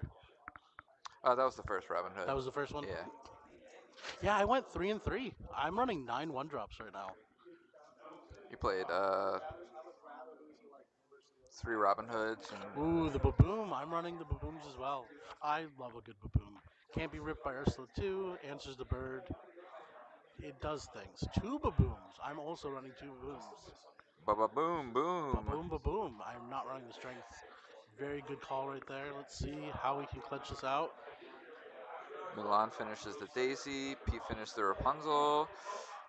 able to answer three characters. That was the Very ask. impressive. That was the ask That of the was the turn. ask of the turn. And left Jake with the worst one. I wouldn't say that The shift, the though, would position is not precarious, but yeah, I mean, if a shift doesn't come down here, yes, if the shift doesn't come down. then it might be pretty good. Okay. Ooh. This actually, even though Jake is at 0, or I guess they're both Jack. Jack is at 0. Jake's in a tricky position right now. I think he has no cards in hand, Yeah. I think the Cindy and the Strength were his last two cards. So now playing in top deck mode. I mean, got the 18 lore lead, so which is just kind of uh, what you want. One Daisy will just seal the deal here. yeah. Gaston comes down. That's one of the better cards he could have on turn 6, honestly. Given that Oh, this given was that an there's only on two curve characters. Gaston. I see. Yeah. Yeah, And no he, no ramp needed. no Just one a turn fights like 6. Gaston being a 4/4. Mm-mm. And last game we had a nice Gaston on Gaston fight. Really? Oh, the Amber Gaston. Yeah. Ah, I love it. Beartown Yeah. Bully. Yeah, they were both singing real low, and they did a big chest bump as they both went to the As Gaston is known to do. as they were This both is banished. the smart Gaston though, the Brainiac one. Yeah, is that Ooh. what is his? Do you remember what the rest of his name is? No, I know Okay. Beartown Bully Yeah. for the Amber one. Yeah, I know he's got a chalkboard. He's trying to impress Belle. Yes. Well, because it's the Floodborn, the ink that made him smart. That's why he's blue. Yeah. Is he smart or did he just like go down a conspiracy rabbit hole? Ooh. I can see Gaston doing I actually QAnon Gaston. that. We'll check the chalkboard after the game. Is Gaston a flat earther? Uh, I think so. he's not a flat chester. I'll say that. No, notably not. But this to me represents a win on its own. So Jake opts not to quest of the Cindy then. Game 3, I believe. Yes, says Yeah. So the Cindy ends up challenging the Pete. We pretty much don't have a way three in daisies and Sapphire sweets. Steel to alter the lore total at all. So Nah, Jake's saying, and I had to well, 18 and 19 are pretty much the same. I might as well because of just trade off MLC. that Pete for the Cindy. Although it may have come back to bite him as he top decks a one quester. Jack still has a lot to do, but this is This is where the quest and the Cindy another might have been an Gaston. actual play because you're representing lethal on any character you top deck Yeah, if you did. But again, Jack is at 3, Jake is at 18. It's Jake's still feeling good in a rough position, but still feeling good. very much anybody's games. I'll tell you what though, these Bully, barrel-chested yeah, brainiacs are quite impressive. Um, we were they're just gonna talking about bully their way how to the win. Yeah, we were just talking about how this card is really seeing a lot more play.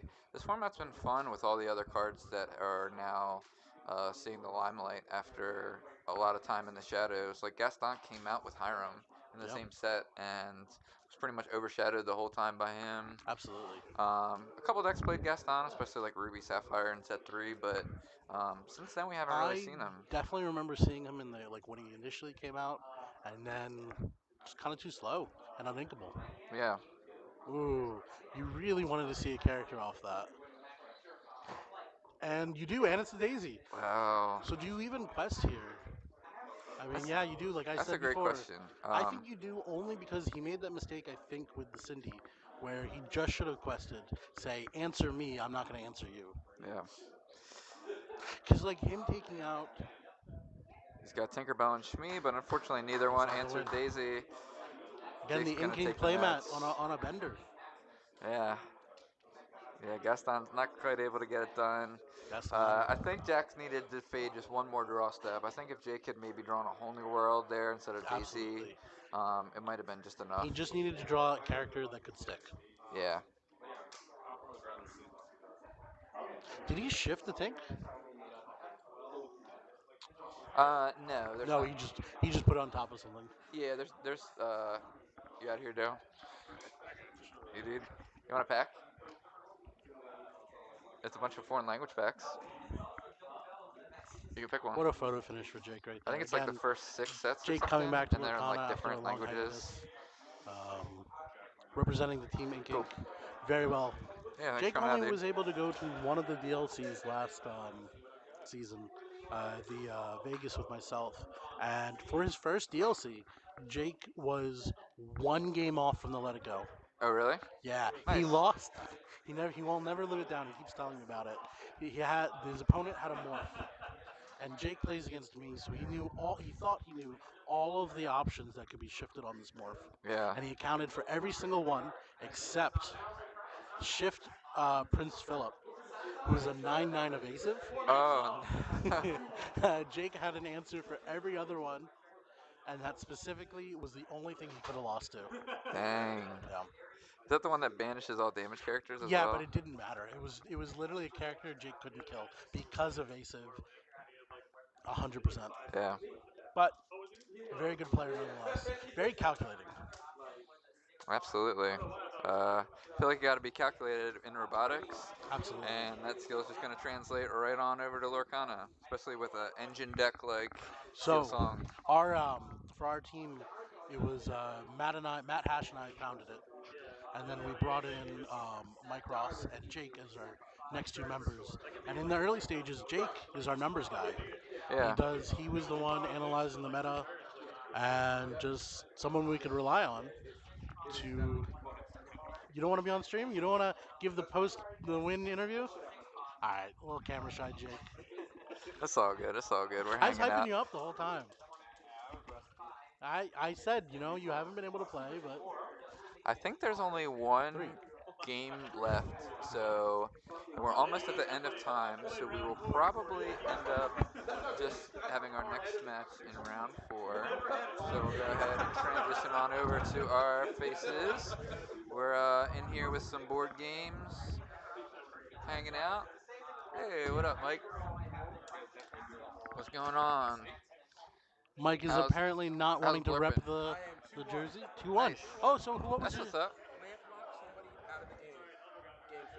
um? Okay, Mike just told us that he lamp locked somebody out of the game, and if you don't know what that means, you're not alone. Uh, Mike is playing Blue Purple Jafar, and he's playing the lamp, as well as Tamatoa, who brings back the lamp. So, if the deck feels so good, what did you lose to?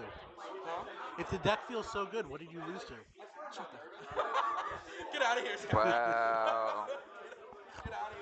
I For beat him round those, one. Yeah, it was Scott that beat him in Yeah. round 1, and he had the nerve to ask him, "Hey, so what gotcha?" Hey, he might not show it right now, but Mike is a valued team member as well. He doesn't want to show the jersey for some reason. You don't want to show your jersey right now.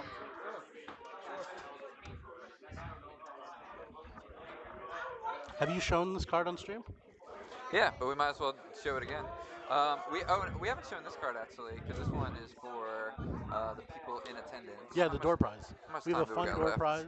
We got a minute 30 left in the Yeah. round. That is plenty of time before I need to make an announcement. So yeah, so those tuning in Yeah, you to look the good. Lorcanathon benefit event for Camp Oh, we're Opportunity. showing the. We are raising money for Camp Opportunity, who's a local Baltimore charity. We had Daniel from Camp Opportunity come on just before the rounds and tell us a little bit about it. But it's an awesome program, so we're raising money for it here, playing Lorcana in the Lorcana Loft, hanging at Garrick's Lorcana Lounge. And we have 2 awesome cards that we're going to give away. If you donate $20 or more to Camp Opportunity today, you will be put in a drawing during our 5th round for 2 cards, which are the Return of Hercules Enchanted. Ooh. Ah. Can you see we're using a ring light? And then also, This one is a real ooh ah. this one's a crazy one. We have a Disney famous prototype Control Your Temper. Was Control Your Temper a card from set 1? No. Is it? No, I don't think so. Is this a card in general? Well, anyways, Bell's telling Beast to chill out. And if you don't know what this is a prototype card from 2021. 6/18/2021. I These are the cards that were used to pitch Disney Lorcana to Ravensburger and to playtest the game before it became a game. This one looks like what became Painting the Roses red. Oh, chosen character gets -2 strength until end of Add turn. change it to 1 -1. Yeah, Add a draw a card and make it a song. yeah, exactly. In fact, we have another one of these Disney famous cards. This one's going to go to somebody here at the event itself, and this one is a Flynn Rider, who is the Flynn Rider 2 cost that we're used to seeing. There is one Um, difference on the card. but yeah, he's a 0/2 instead of a 1/2. They gave him an extra strength. Can't get anything past Kurt, So yeah, and then I don't know what inkable and uninkable is. I think the diamond next to the, I think that means you can ink it. which he became uninkable. Yeah. So, Oh no, he is inkable because it has the diamond oh, next he to is it. inkable. You're Yeah, right. yeah, Yeah. they're both inkable. Yeah, and yeah. Otherwise, his ability was the same since 2021. Yeah, so these cards are really cool. What a journey. These are courtesy of our one of our sponsors, World Class Cards. So thanks for Robert at World Class Cards for sending us these and some Thank you. also other awesome prizes as well. This event is also sponsored by Ink Inc. And is anyone still playing?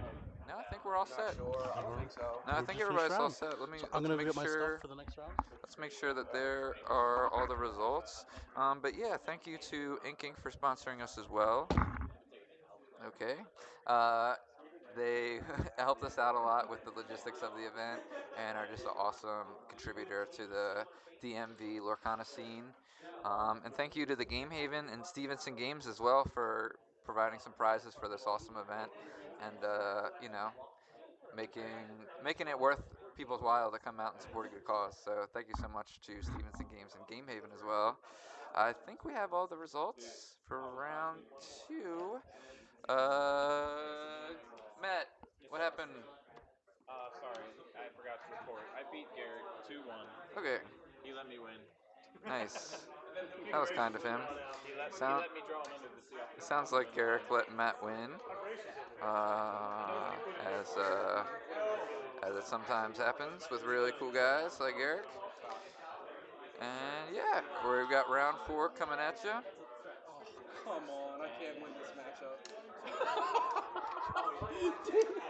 That's rough, bud. All right, awesome. And so we've got round four pairings. Round four pairings are up on Melee. And we will also have an exciting round four match coming at you. Okay, I thought it was 3. Yeah, there's no way we would have finished 6.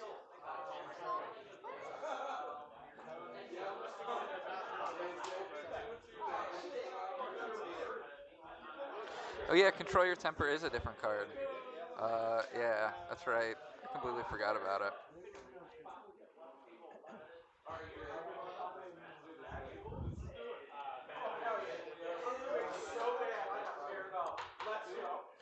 All right, as players are finding their seats, I'm going to go ahead and yoink a couple, and we're going to have our round four feature match in just a minute. For sure. For sure. It's not even close at half. Any tip? You are honestly Table way 7. too low. Like, I What would up, say Lordy? I think you are at table 3. Now you want to play on stream? I've played this matchup like 5 times. I'm always like 80-10.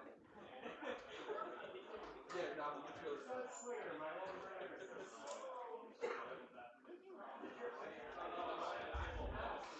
The only hope I have is if I'm on the play in the match.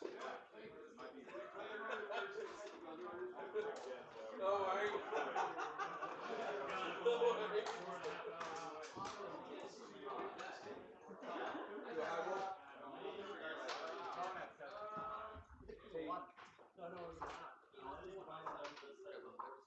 I'll be on the plane. I beat every little. So you're 3-0. So I got paired up.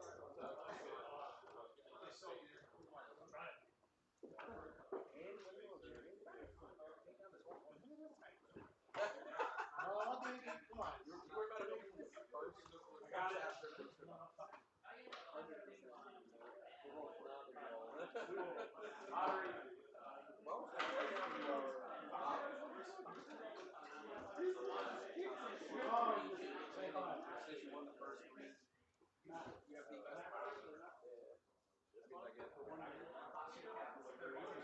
don't know what happened. I just know first base.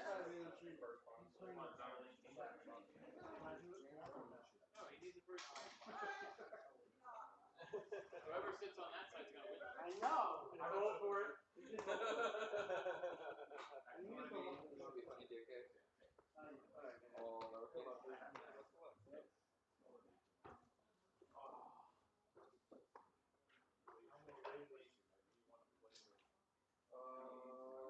That side is undefeated. I promise you.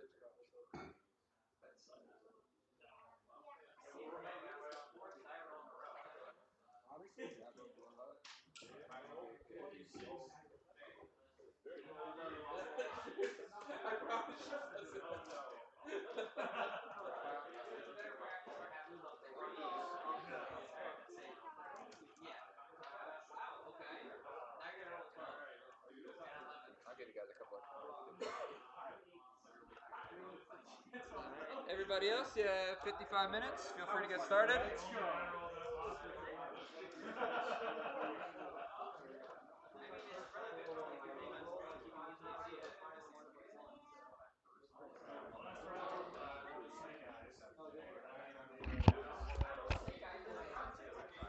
All right, I'm back in the booth here for the Lorcana-thon for Camp Opportunity, round number 4. And this time we get to see Jabba Blahat again, and he's going to be playing against Funny JK, aka Scott. So we got Regis versus Scott, those are their government names.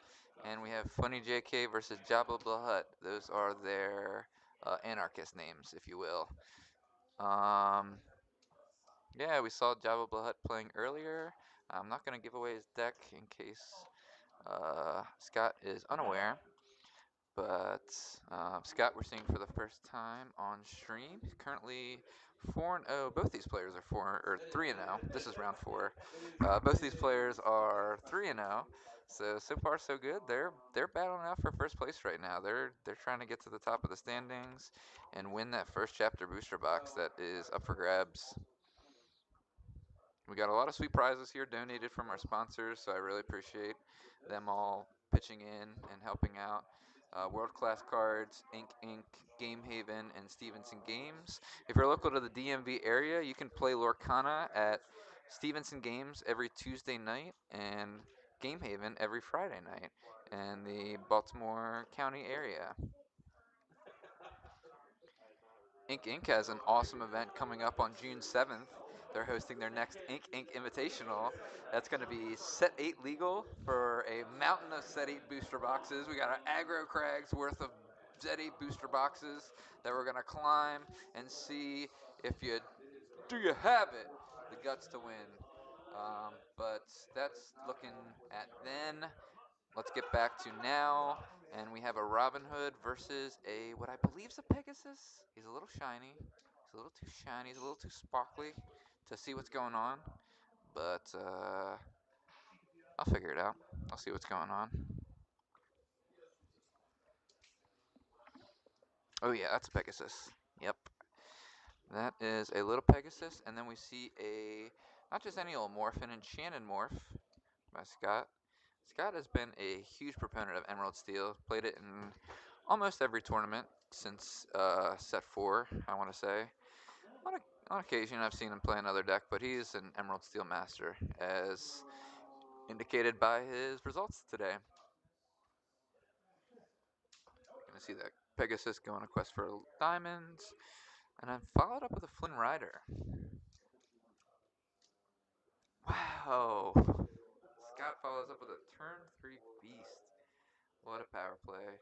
And he inks a Clarabelle Clumsy Guest. So that may be a little indication of the kind of Emerald Steel deck that Scott is playing. Yeah, I mean, it really doesn't get better than turn 3 Beast. Even a Diablo would be potentially answered by this Pegasus, but not the Beast.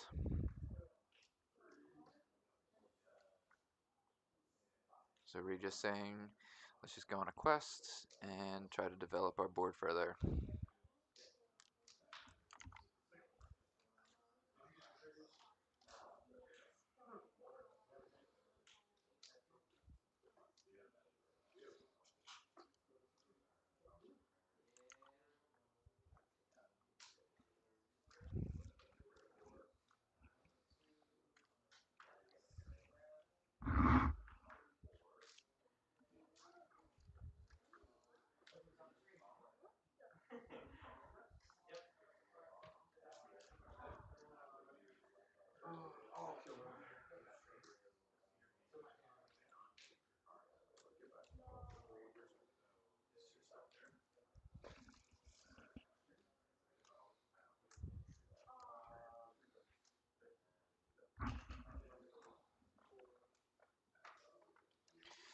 Alright, we see a hidden cove come down, and I'm gonna go ahead and have a party at the hidden cove. Bring the beast and the Robin Hood into the mix.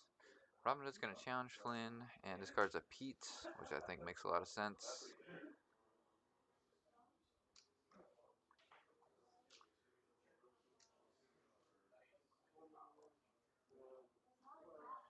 Alright, we see a genie join the crab and the Pegasus.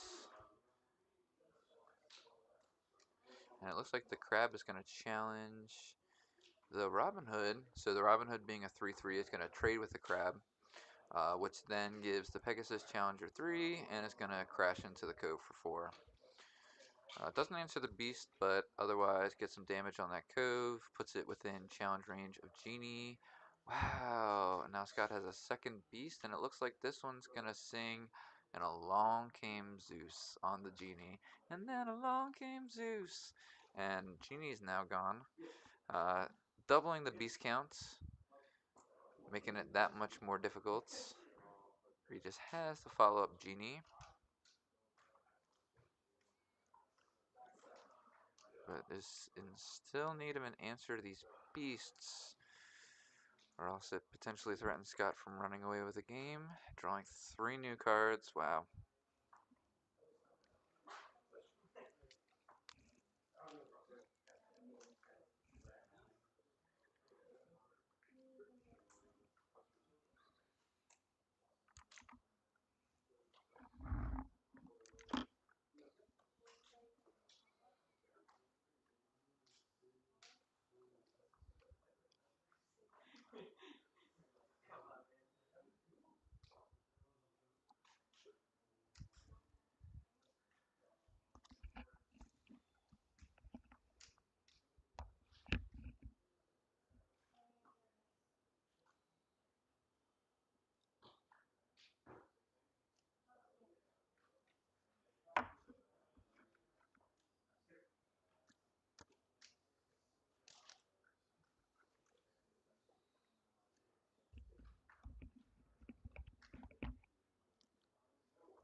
Alright, I'm back. Had to run and take care of something real quick, and it looks like things have only gotten more rough for Regis. We see a Diablo, Morph, and Pluto join the beasts. Yeah, and Regis has to pack them up. Double Beast by turn 5 is very difficult for most decks to deal with, and ends up being especially difficult for Amethyst Emerald, especially.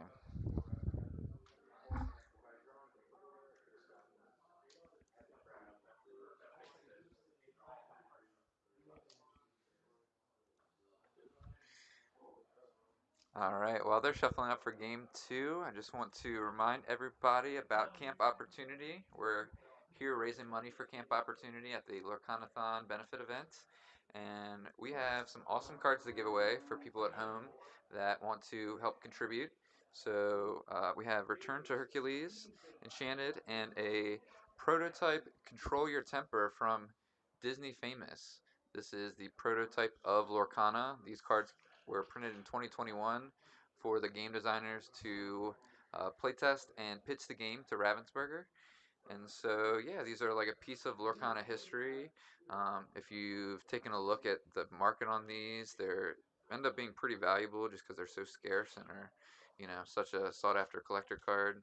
Yeah, and they're just a unique piece of Lorcana history. So we have that and the Return of Hercules. So if you donate $20 or more, please let us know in the either chat or you can message me on Discord, Kurt Spice.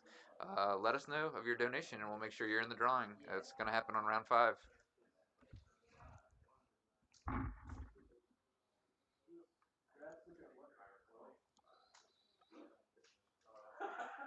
All right, looks like our players are shuffled up and altering their hands for game 2. I'm going to take this time to push the stream a little bit more on the internet.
All right, I am back with dealing with the internet, and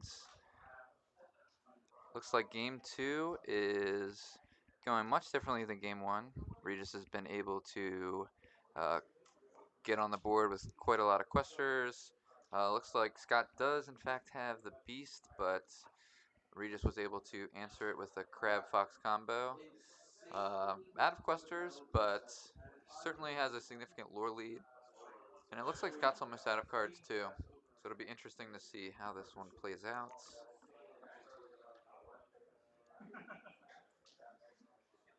Is the control your tempo art legal to play? I don't think so. These aren't real cards in the sense that they're printed by the designers of Ravensburger, or the designers of Lorcana, and were used to pitch the game to Ravensburger and to playtest the game before it came out. But they're not actually Lorcana cards in that sense. They're Disney famous cards technically. So I would suggest not playing these. But I think that if it's a casual tournament and nobody cares, then who cares?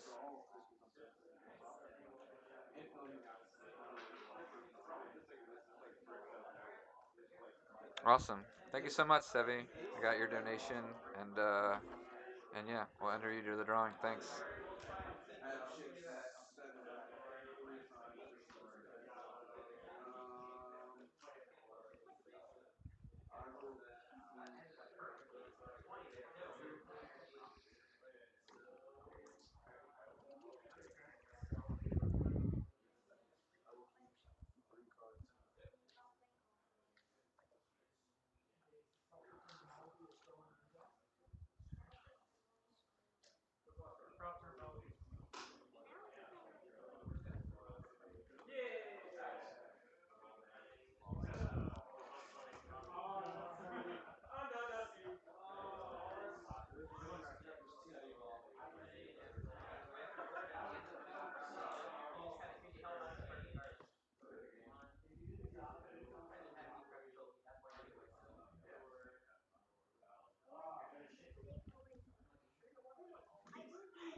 Alright, looks like Regis was able to take that one. Sorry for keeping things quiet, just handling some of the logistics for some of the giveaways. Yeah, looks like we're going to go to game three in this showdown for the undefeated players. I believe there's 3 undefeated players currently, and we're hosting 5 rounds, and then all the prizes are going to be based on Swiss standings. To give us a little more time for each round, to enjoy the day a little bit.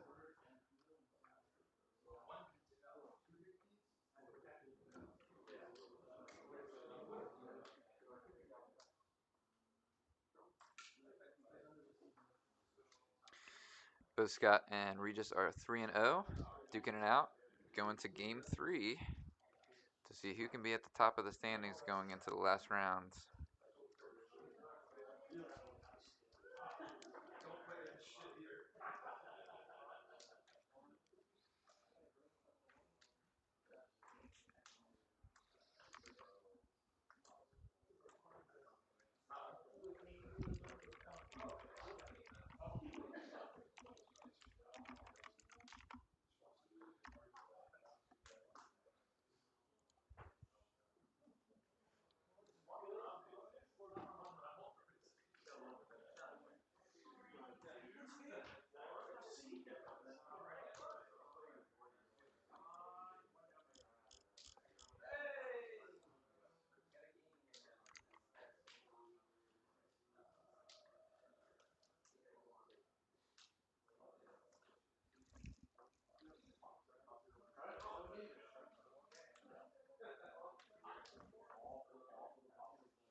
All right, game 3 of round 4. Honey JK, aka Scott, versus Jabba Blahut, aka Regis. Scott kicking it off with an enchanted Robin Hood into the inkwell and a pass. That ink is exerted. Nothing was played. I think we're gonna have to disqualify Scott here. Okay, going into the turn 2, Regis has the turn 1 play of Pegasus. Yeah, that was busted. This is exactly why I feel like it's just that. Makes another Robin Hood and plays a morph.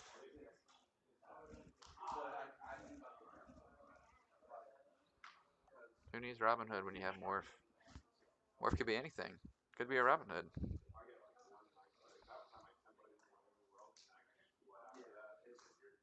Alright. And Ursula Deceiver sees Zeus, Tinkerbell, Tinkerbell, Pluto, and Clarabelle. That's a lot of bells that could be shifted.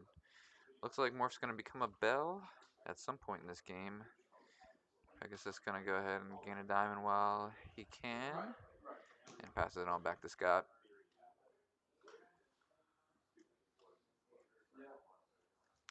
Thank you so much for joining us, everybody, at the Lorcanathon for Camp Opportunity benefit event we're hosting in Baltimore. We've got 24 players here, maybe 22 left. I think a couple people left after they got mopped up. But yeah, we still got a lot of players here duking it out for a good cause. And we're streaming it out as well to hopefully raise some more money for Camp Opportunity as well. And in order to entice some donations, we have some really sweet cards we're giving away.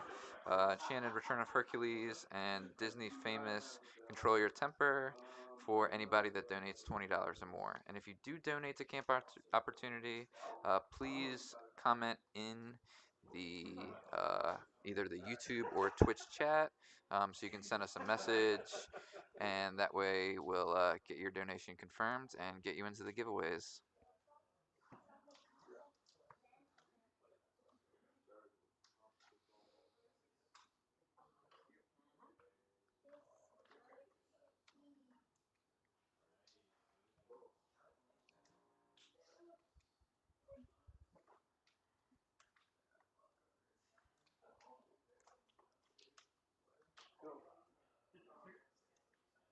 We see a beast come down, shifting on the morph. That was what got Scott the win in the first game. Looks like Regis has Kit, Ursula, and Pegasus, I believe.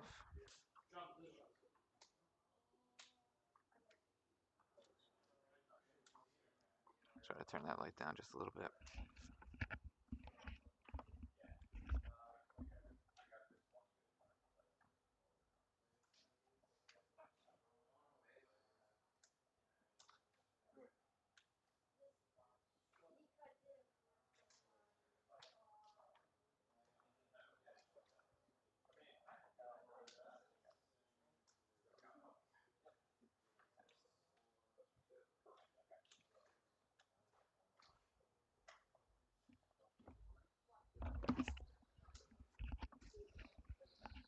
Cool, we're back, and there's a little bit less glare. Still a little bit, but fix it a little bit. Looks like Regis' turn 4 play was Iago. Not ideal, necessarily, but does put significant pressure on the board in case Scott were feeling inclined to exert any of his characters.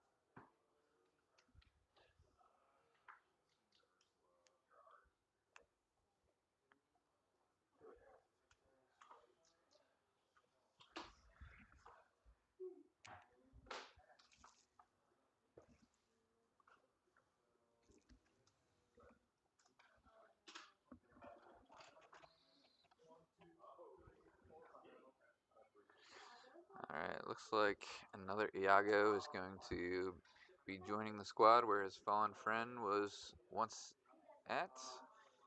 Here comes one of those Tinkerbells that we saw earlier. Uh, very much threatening to slow down Regis's board, threatening that shift with the morph. The morph ended up becoming a beast, which was a very powerful pivot by Scott, absolutely. And then, yeah, it looks like the Robin Hood and the Storm are going to finish off a couple more characters. Almost a sweeper, in a sense, by Scott. This is going to be tough to come back from, especially with that beast. But yeah, I completely agree with this. You gotta take out that beast. Um, yeah, and this is a pretty good follow up.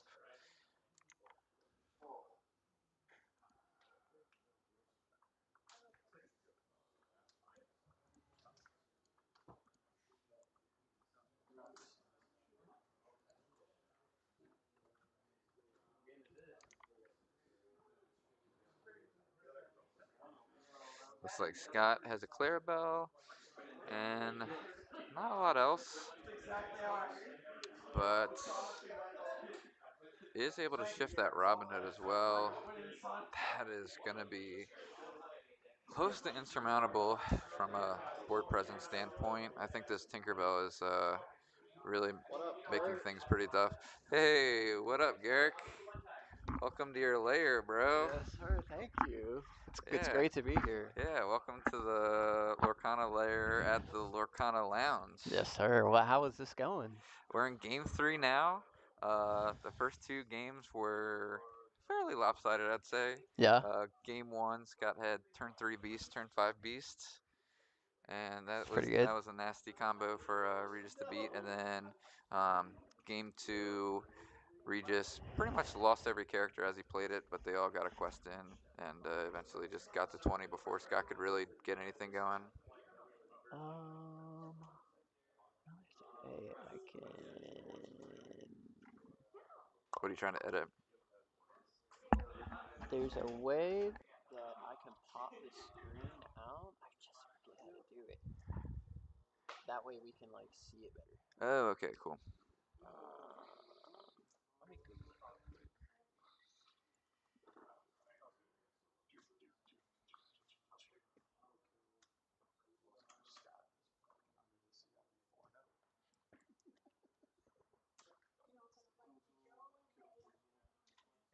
Let me Google it real quick.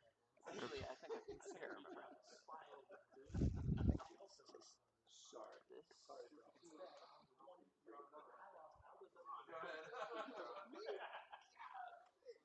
Ah, Nice.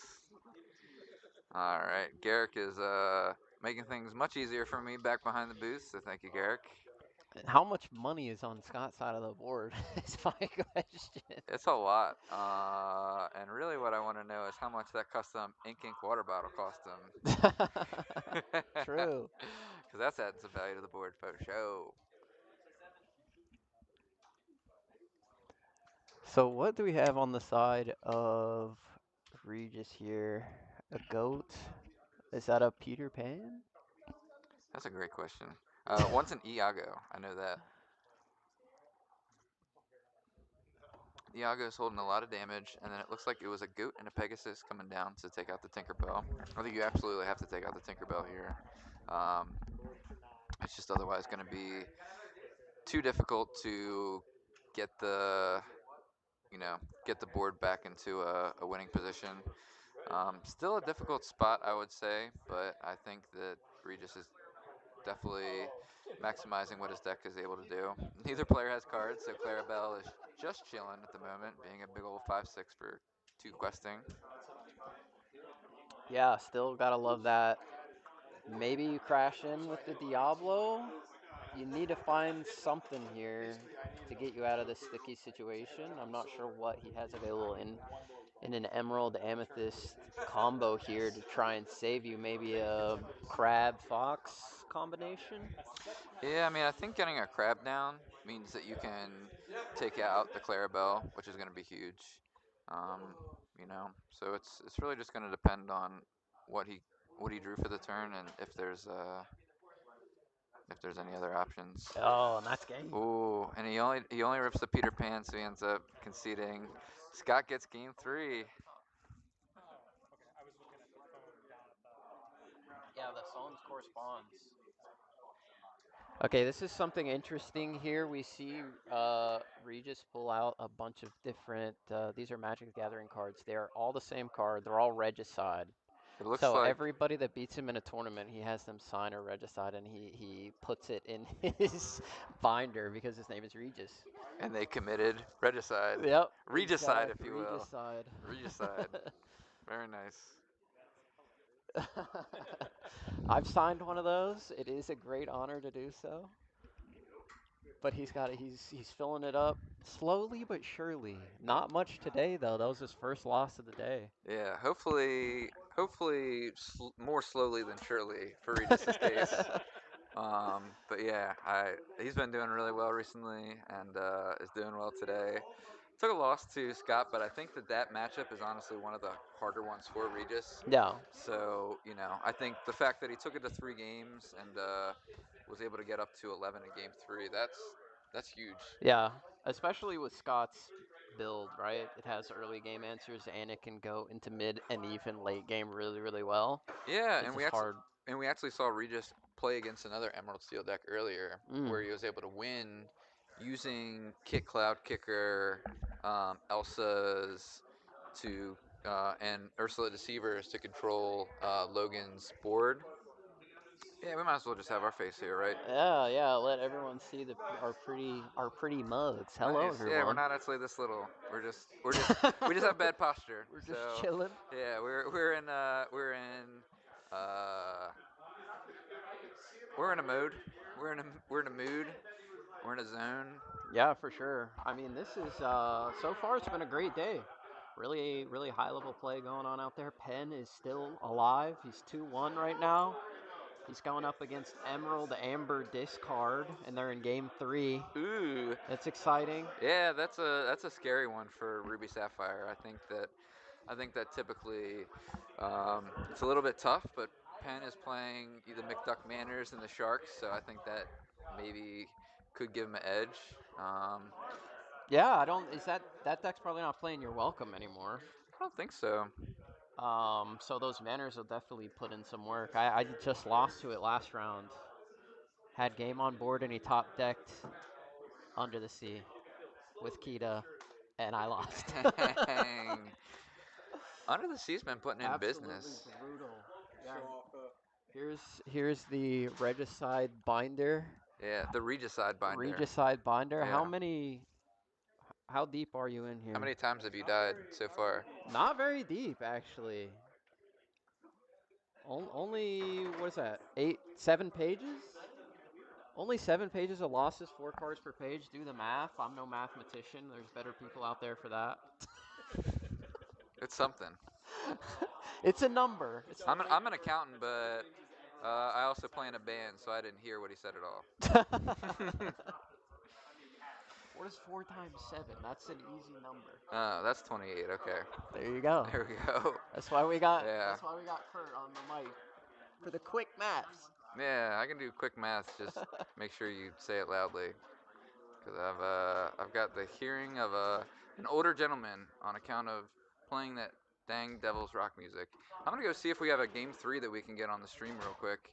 Yeah, To I can check for you. Okay, Garrick's gonna do it instead because I'm stuck in a corner. So I'm gonna hang out in my little cozy corner for a minute and hang out with everybody here and remind everybody that we are here today to benefit Camp Opportunity, which is a local Baltimore charity that provides a camping experience for children that are suffering from abuse or other hardships, gives them a week-long one-on-one camp where they're able to, kind of forget about some of their problems, perhaps learn some life skills that they otherwise wouldn't have been able to pick up, depending on what they're dealing with. And yeah, just provide a great experience for kids that otherwise would not get that opportunity to do so, which Camp Opportunity is happy to provide for children. We could do a goofy game, but I did not build the goofy decks Oh, okay. as Never I was mind. scrambling this week. Yeah, so that was on the docket for the event and just did not get done. Did It not was, come to fruition. yeah, we could play Cowboys.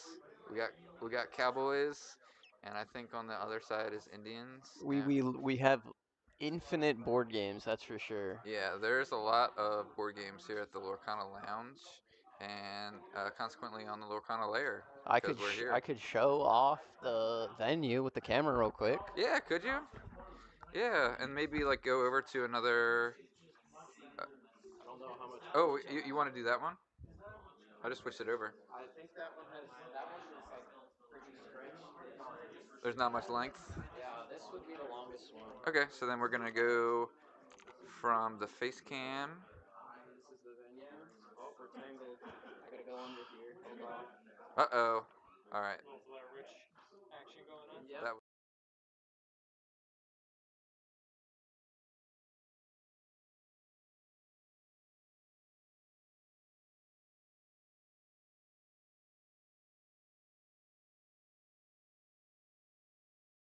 basement. Very good. Awesome. Nice.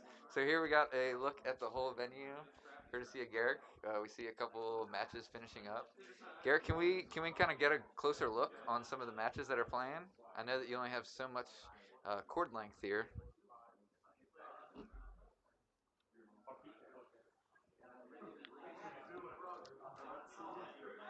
Yeah, this looks awesome as long as you can stabilize it.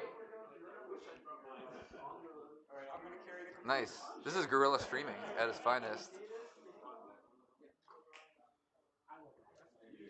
Nice. Yeah, so we got another game three. Looks like we've got blue steel versus what? Versus steel song, I believe. Oh, okay, cool. Ruby Sapphire versus Sapphire Steel. All right, there. Nice. Yeah, and then we have Penn and Matt playing out. Oh. If the cord was just a little longer, we would have been there. Yeah. This camera is really close. Like if you just, You think? I think if you just scooch it and lift it from where it's at.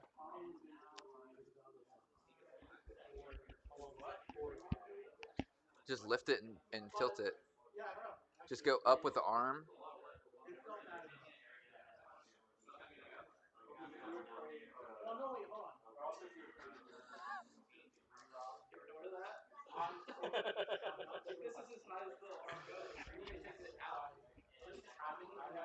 No, because Okay, and then all right, this works now.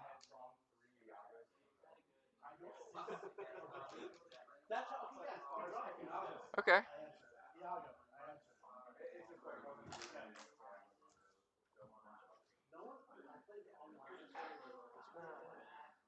Cool. Let's switch over.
Hey, we're back behind the desk.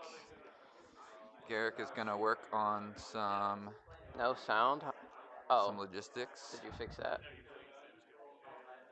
Sound? Yeah, we have Cool. I sound. think we're good. That must have been a long time ago or something. Yeah. All right.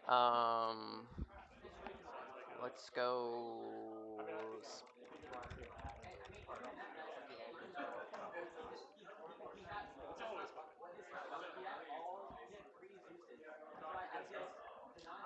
All right. Can you can No, you we're still waiting on that match. can you wait? Never mind. I might have it here. If we go on melee, Actually, still live for topic. Do you want to see what the standings are? I have it. I wanted to. Yeah, let's be sick, but like I lost. Yeah, so you're at like 55. Yeah, but there's only 12 and then minus 3, so 4. So there's only going to be 4 3-1s and then 2 4-0s. So that's 6 people like ahead of you, but then they still have to play.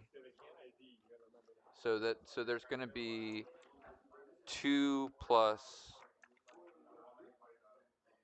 yeah, 2 plus 4, maybe 2 plus 5, but then those 5 have to all play. So it's really going to be like 4 slots for 3 and 2s.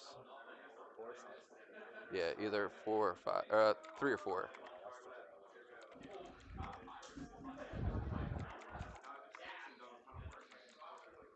Hey, you can also just stay till the beginning, see if you get the door prize, see how game one goes, and be like, all right, I don't think this is gonna work out.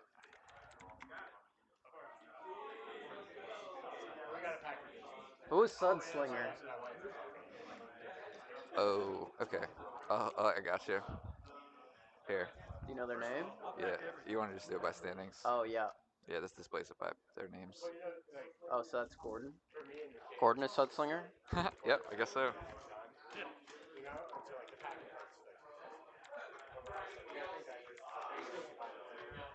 price is Who's 13th? Alex. Nima. NIMA. Yeah. Garrick. That's GA. Rob. Who is that? Rich. Matt. 17. Yeah. Wait, no. Which one? That's yeah, Rich. Yeah, you're right. It is. Okay. Yeah. Then Matt D. Brian. Larry. And Justin. then Justin C. Oh, they're both Justin C. who? Justin Clayton. And then we have also Justin Crumb. Yeah? Nice. That's awesome. Little 8-year-old Penn just beat Matt Hash Let's go. and went up to 3-1. Nice. So Penn has a very good chance of making top 8. What a master. And then Okay, got Larry, and then just David at the bottom. yep, Because Daryl and Steven left.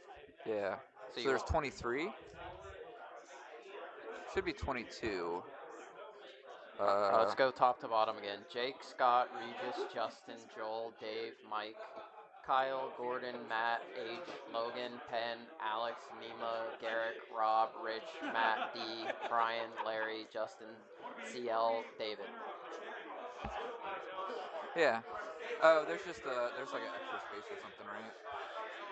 There's not actually 23. Oh, I don't know why that space is there, and I don't know how to get rid of it. Hold on, real quick. 1, 2, 3, 4, 5. There is this extra space right here. What's that? Let's roll that last round. Okay.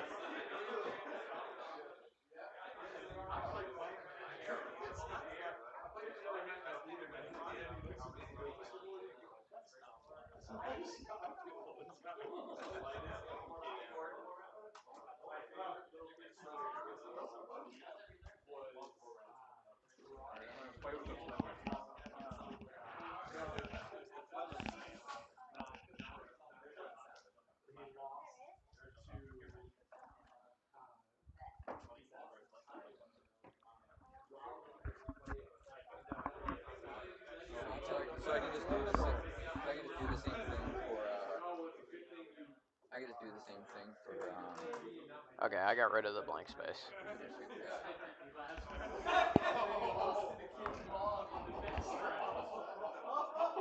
Oh, is that the family affair? All right, everybody, round 5 pairings should be up. Sure, I got beat by an entire family. Feel free to take a look at the standings. We're gonna play all the rounds out rather than do any intentional draws. Again, just a reminder. Yeah, and we have prizes for top 8. We also have a booster pack for everybody else. So as soon as you're done your match, win or lose, please find me, and what I'll see is we'll go ahead and do the game. You get to pick the best prize. Take the challenge 1 booster box.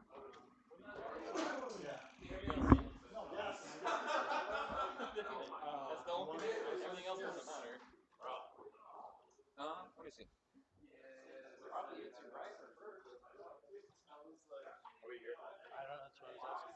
I'm getting the Yeah, I think so. You're at table 9 against Rob.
All right, we're getting ready to set up for round 5. We've got a couple cool giveaways for both our players here and the viewers at home. Let me switch to my face real quick.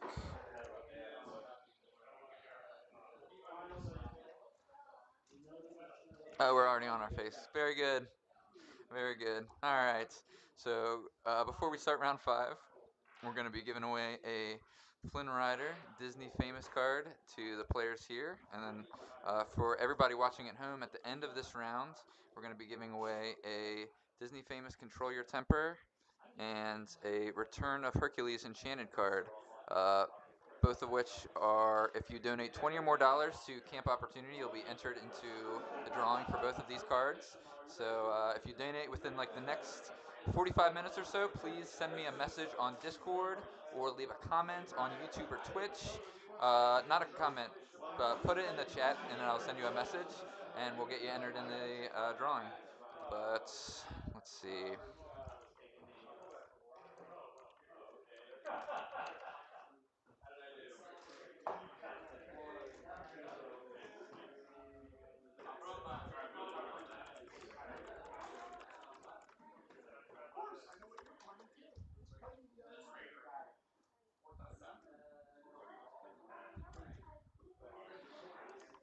All right, for our players here, let's go ahead and switch to the face cam real quick.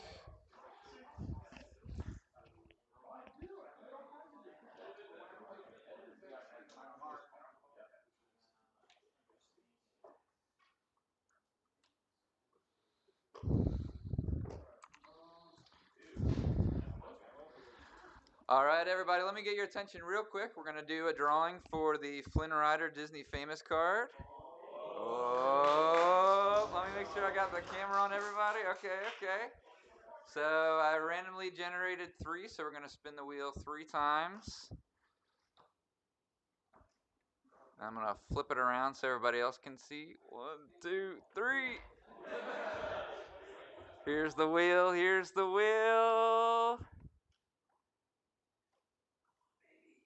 Nima, you still here? Oh, Steph Nima won the Disney payment card!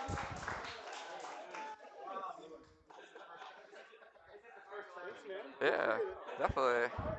Yeah, that's sweet.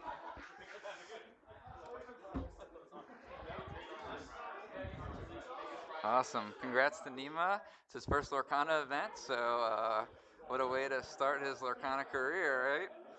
That's awesome stuff.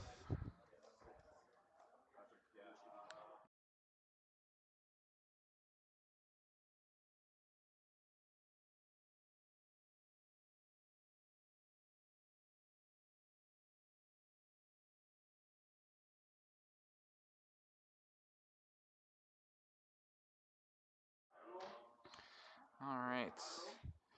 I need to update these. Let me update their.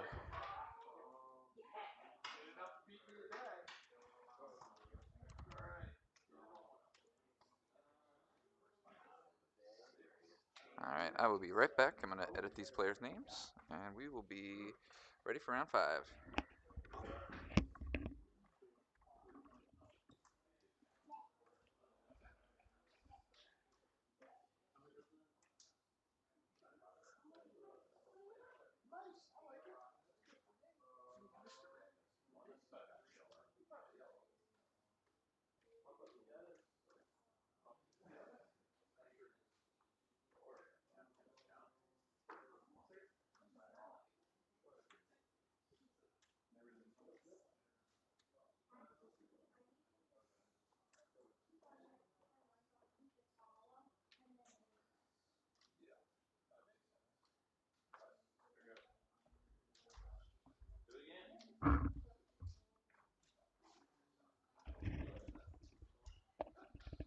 All right.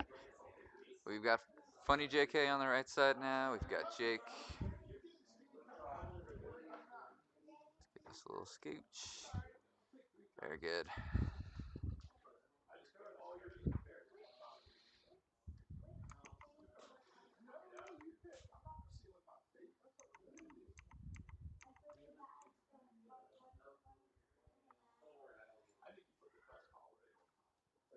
Awesome. Thank you so much, M. Sincerely. I've got you down.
All right, we see a storm come down on the Cindy.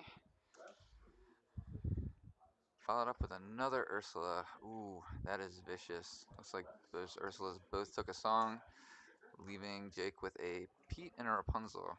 Uh, Scott and Jake are both 4-0 currently, so they're playing for first place at our Lorcanathon benefit event for campopportunity.org. If you want to help contribute, this is going to be our last round of the day. After this, we're going to be wrapping things up, but we have two amazing cards we're going to be giving away. We have a Disney famous test print Control Your Temper and an Enchanted Return of Hercules that we're going to be giving away. In fact, let me give one last view of these two cards. So we're going to be giving away these two cards at the end of this round to everybody at home that donates $20 or more to Camp Opportunity as part of our Lorcanathon benefit event. So we have both of these cards that are going to be up for a spin in just a bit.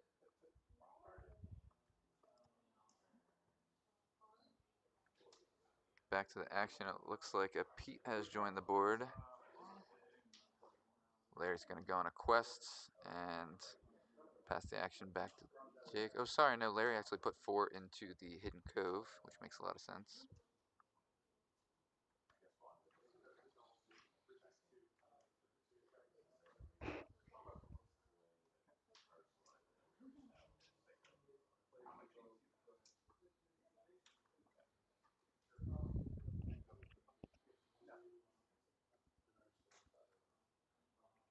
I don't think you can do that, Scott. You moved Diablo to Cove, right?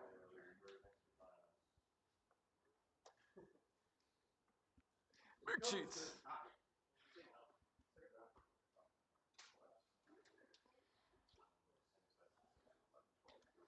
Yeah, funny JK. Hitting him with a JK play. No big deal. We got it all cleaned up. No ill intentions. This Hidden Cove is probably not long for this world. Sure enough, Pete the Cat taking out the Cove.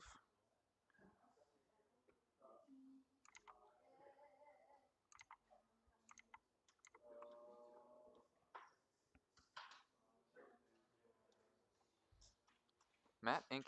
was playing Amber Emerald Discard. Him and Rob have been working on that deck for a little bit now, and I think it might be a pretty good force in the metagame. I think he just lost his fourth round to Penn, our little 8-year-old champion. He was playing Ruby Sapphire, but yeah, I think his deck's really good.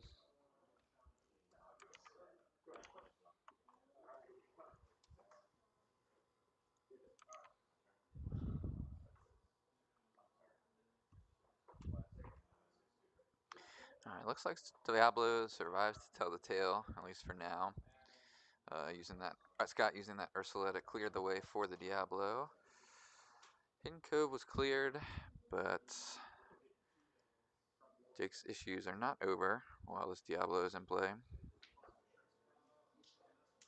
believe Jake's out of cards now, but he does have quite a few singers if he were to top deck a song.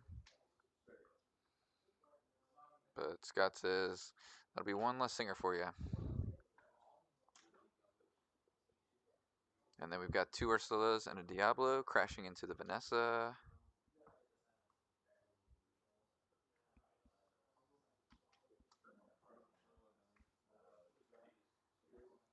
Scott contemplating if he wants to ink another card, or perhaps sit tight and pass the turn.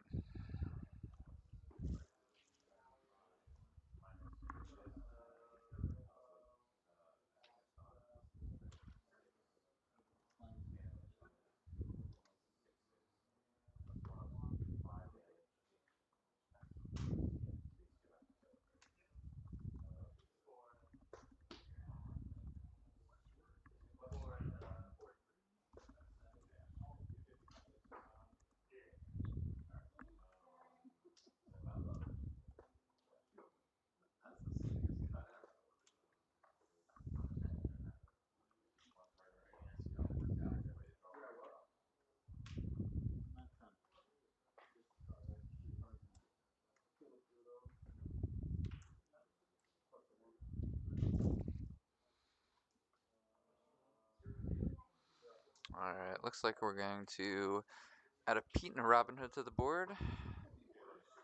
Pete's stopping those actions for a turn. Only one card in hand from Jake, but a song dealing with a Diablo would probably be about as good as it gets as far as a draw goes, so I think that Pete is pretty heads up.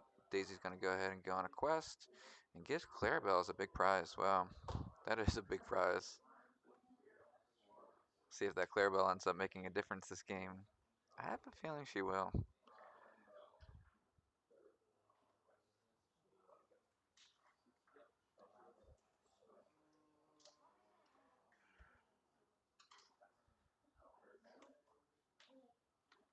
Yeah, it looks like Jake doesn't have any follow-up besides questing. But he's not in a terrible spot, provided he can answer this Diablo in a timely manner. Still has his one card in hand. Scott with a small grip himself, thanks to Diablo.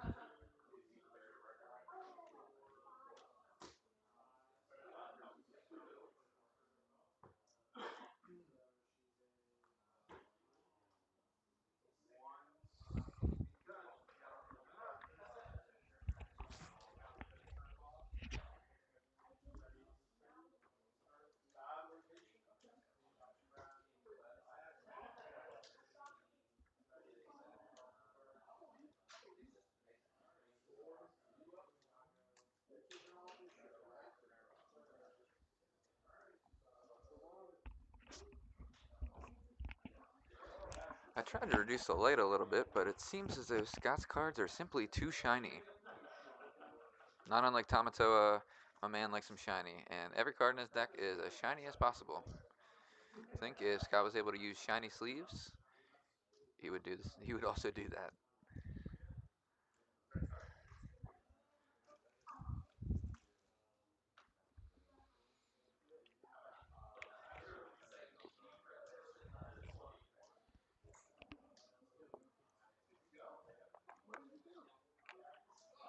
Wow. So a Shift Peak comes down. Really difficult card for Steel Song decks to deal with. Um, Jake can still play his songs, but not getting that discount off singing is very much detrimental to the Amber Steel strategy. I think the way with Scott has his deck built, it is pretty decent against these other steel decks.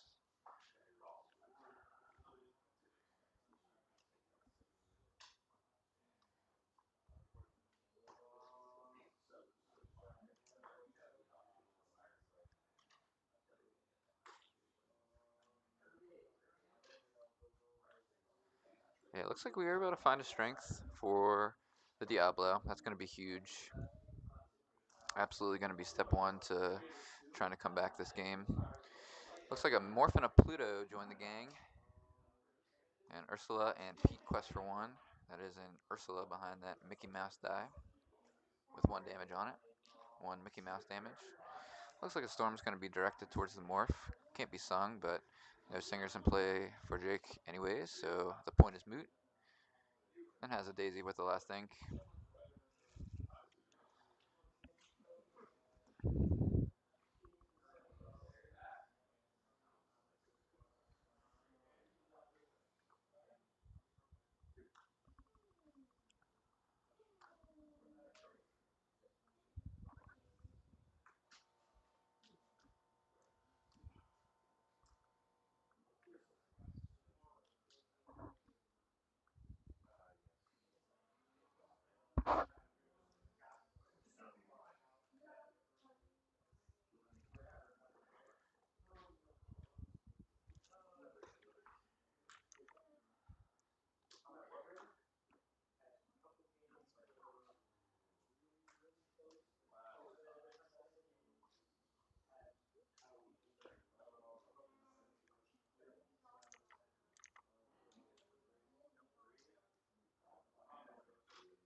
Awesome. Thank you so much for the donation, Nausicaa.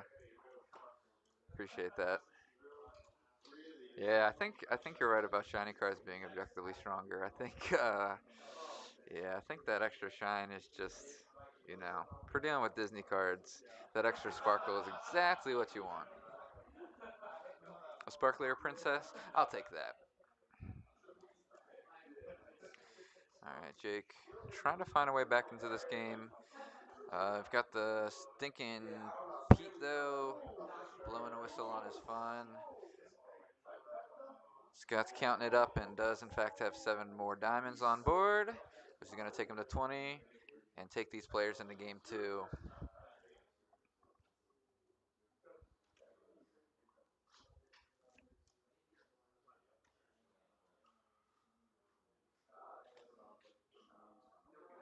All right. At the conclusion of this match, we're going to be doing our viewer drawing for the enchanted Return of Hercules and Control Your Temper Disney famous test print cards. So we'll go ahead and give one last look at those while we're hanging out, waiting for game 2 from these awesome players. So if you want a chance at either one of these cards and you want to help contribute to our fundraiser for Camp Opportunity, please visit campopportunity.org and donate. And if you donate 20 or more dollars, you'll be entered into our giveaway. Yeah, so everything that we raised from the event today is going to go directly towards Camp Opportunity to help some kids that would otherwise be unable to go to camp.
Players are ready to at least alter their hands. They have their first 7. They may want to crack at a couple new cards.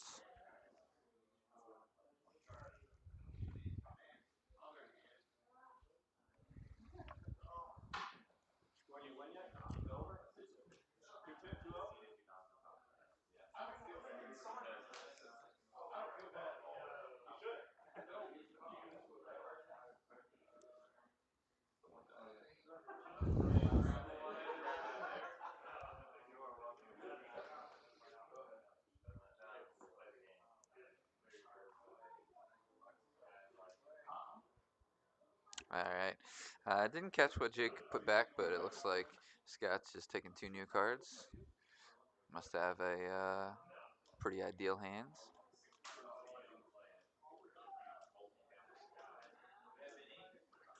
I really like the way Scott has built his Emerald Steel deck.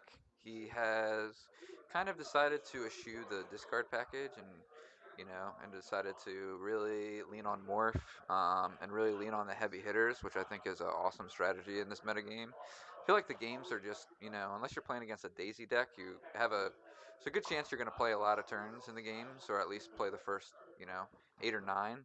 And Scott's really just loaded his deck up with a lot of powerful 5 and 6 cost characters that can all shift onto Morph, but are also just awesome cards on their own. We've seen him play Tinkerbell for 6 ink, um, and we've seen Beast take over the game as well. So I really like how Scott's deck is positioned, and I think Clarabelle is also kind of an underrated card in this format. So excited to see that whole cast of characters come together, and it sounds like it's working out so far. He's 4-0 and up a game in the final round of our Lorcanathon.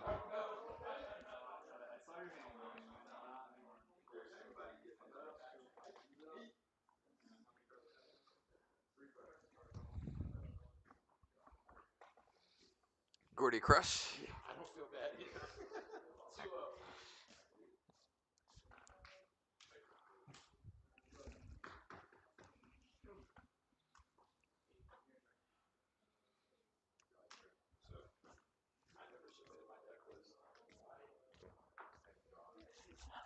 It's it's the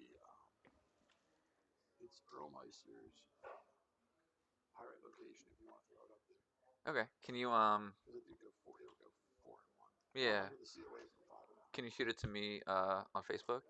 Uh, yeah, let me go dig it out real quick. Okay. I don't have it written down. Like I meant that. Oh, you can just send the link. That's fine. Yeah, if you can find his deck on Dreamboard, that's cool. Gordon forgot to submit his deck for the day, but you know it's his building, so I think we're gonna give him a pass on it.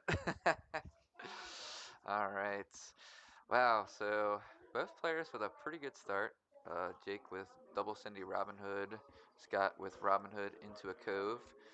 Looks like these Cindy's may not have a something to sing, but this Robin Hood is fresh on the field, so we'll see what ends up happening. Ariel potentially finding a song for Cindy. Gonna look at the top four.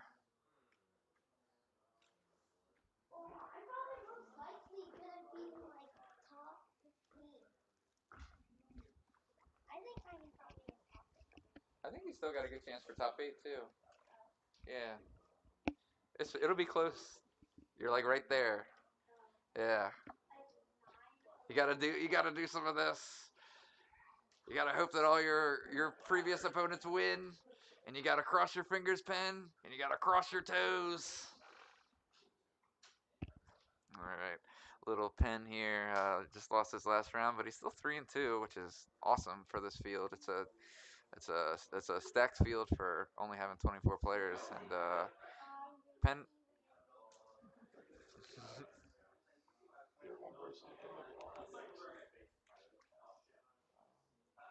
But Penn still got a good chance of making top eight.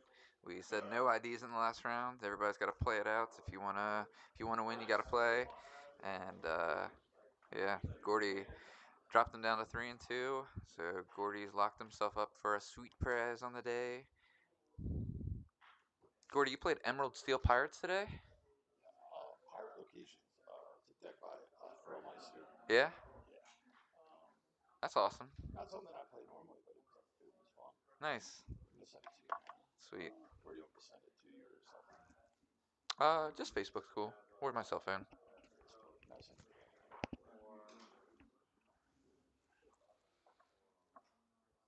Sweet. Oh, dude, it wants me to email it to you. Can I email it to you or no? That's fine.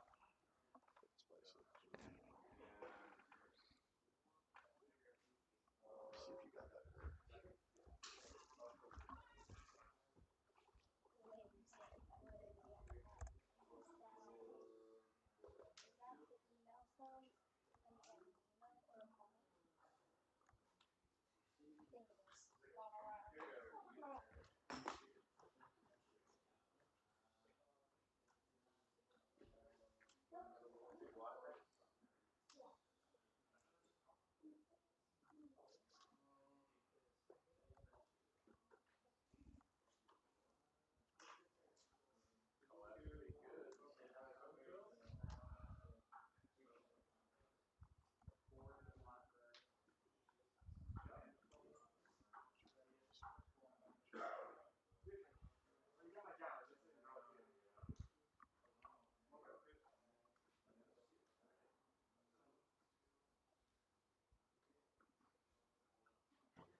Did you get it?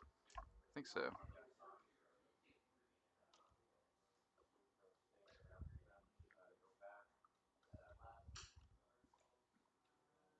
Yeah.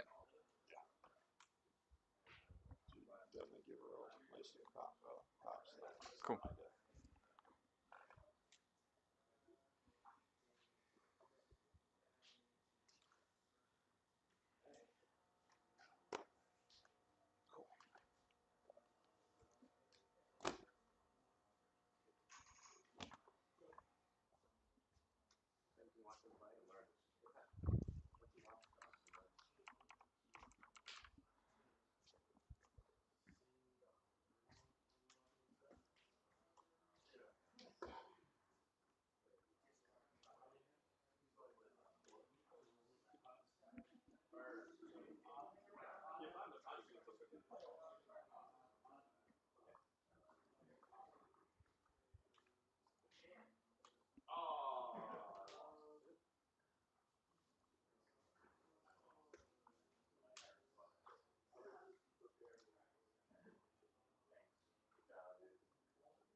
It's pretty ridiculous. I'm pretty sure that like in your hands it could probably beat some pretty decent decks. It's like Amber Ruby. I can show it to you.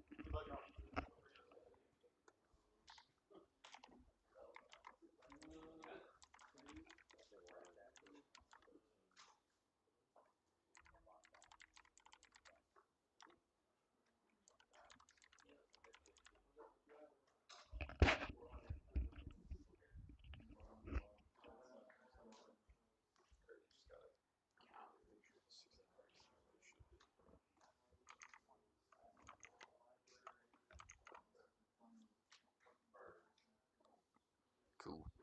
All right, getting back to the action. Looks like we've had quite a back and forth game too.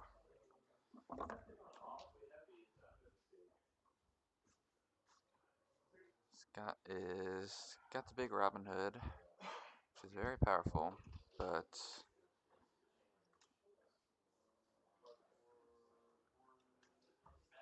seems as though Scott is nearly out of cards. Jake only has 2 as well, so it's getting close to top deck mode here in game 2.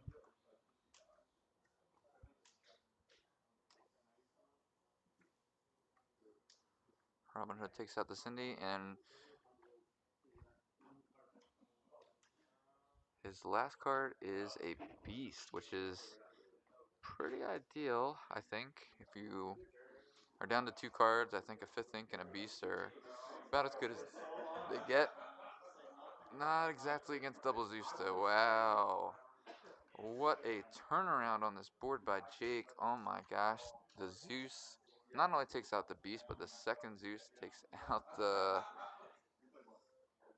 that was incredible. The Robin Hood and the Beast gone in one turn. That's going to be really difficult. We're going to need a big character off the top here for Scott. He's got 6 ink. That's the wrong Robin Hood.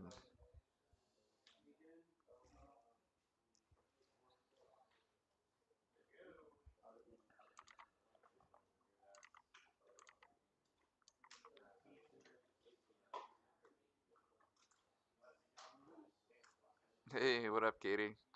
We're hanging. We're out here, you know. We're on our last round. We're trying to find a winner over here. We're trying to find someone to give the big dub. Give him a big old cake or at least a booster box of first chapter. Maybe not as cool as a cake, but goes for a little bit more on the secondary and black markets.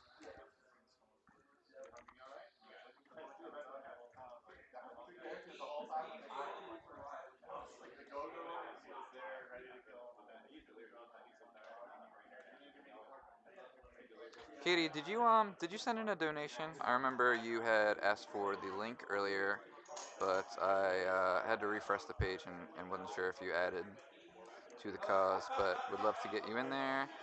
Looks like Jake is going to go ahead and wrap this game up. That double Z's turn really ended it. So you know, now it's on to game 3.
Hopefully, I can sneak in an eighth. But 3 and 2. yeah, Okay. cross my fingers. Is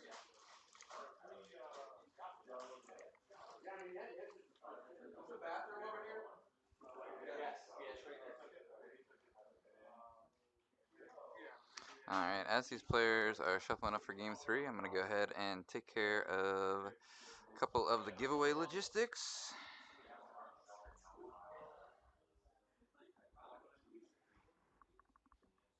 Earth is so chill right now. You definitely bullied me into ninth place. Maybe.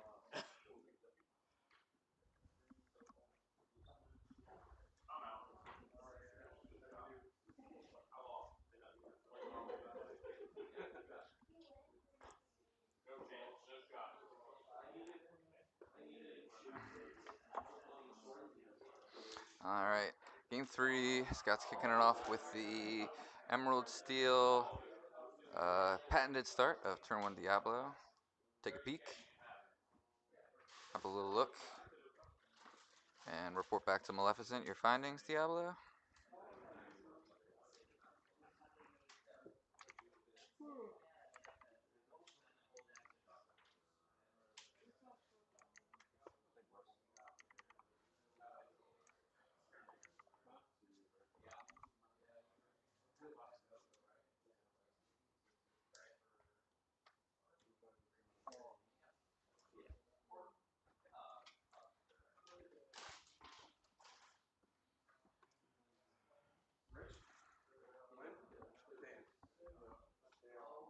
I am 3 and 2. Just have to see.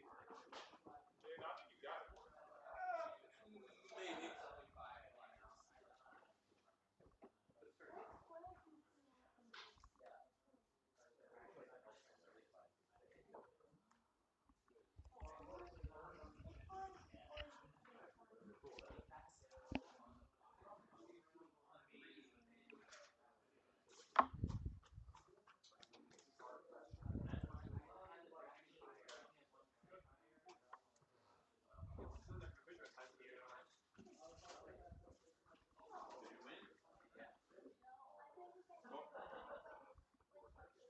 Oh yeah, Gordo.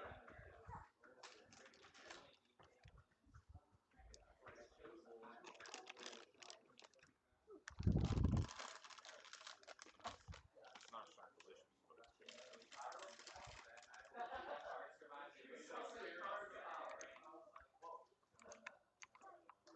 Are these two undefeated? Yeah, we got our 2 undefeated players here. Trash player. Yeah. Good Jake. Hey, Matt, you recruited them. Huh? You recruited them. Yeah, I did. I recruited talent. I do the work. They perform. Matt and I founded it together. Kurt, we founded the team together.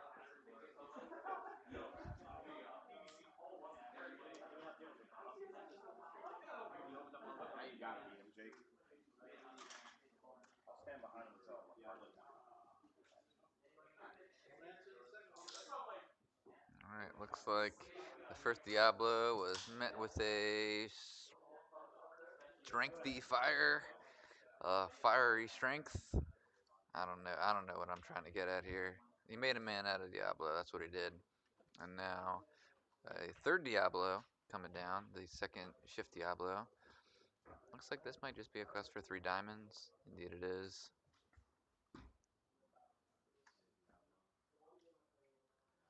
So perhaps out of songs for the Diablo for the time being. We see another Cinderella hit the inkwell.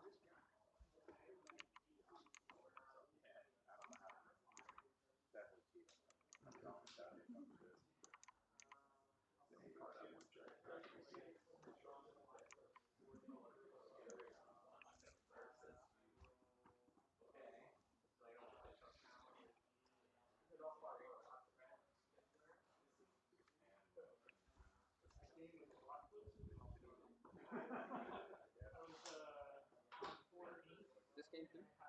Yep. All right.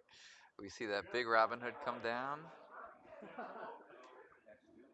A really strong answer to this board. I figured Cinderella was probably gonna hit the bin from the Diablo.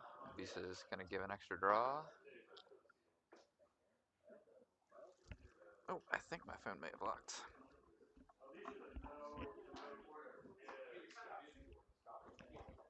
First question I got to the bear.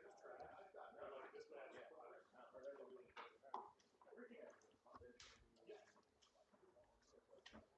Well, no, I mean, like, honestly, Viper Street just got Viper Street. They're my, yeah, cool. They're my favorite by far of our non-school.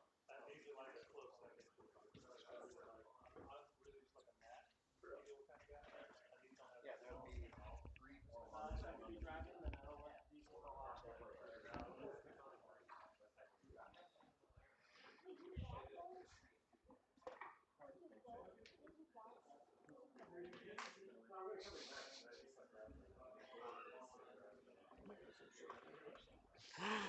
Oh boy.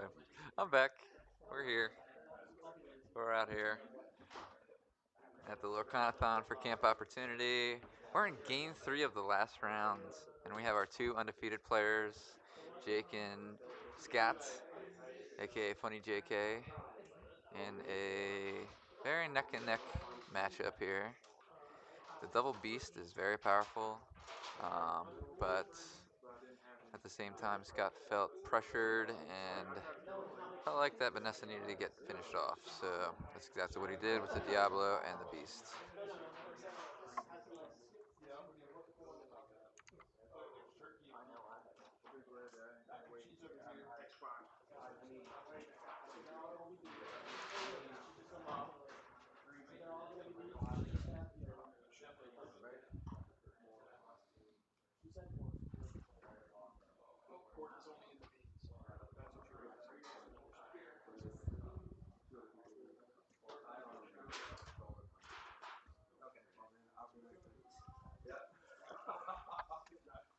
Feels bad.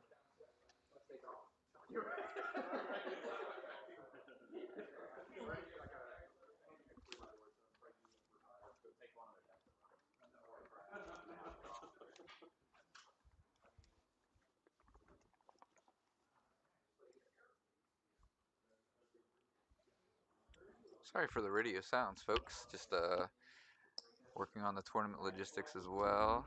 Have a couple people wrapping things up. Derek, jump in. Yeah, Garrick, you want to jump in on commentary? Sure. Sweet. I'm gonna take over. I'm gonna give you this spot. Okay. I'm gonna give you that spot, and then I'm gonna. That frees you up to do. Hello, everyone. It's the sweet, sultry sounds of Garrick from Garrick's Lorcana Lair. We're getting into it here. Game number 3. The beast right now is being a beast. Has They're a beasting. ton of cards.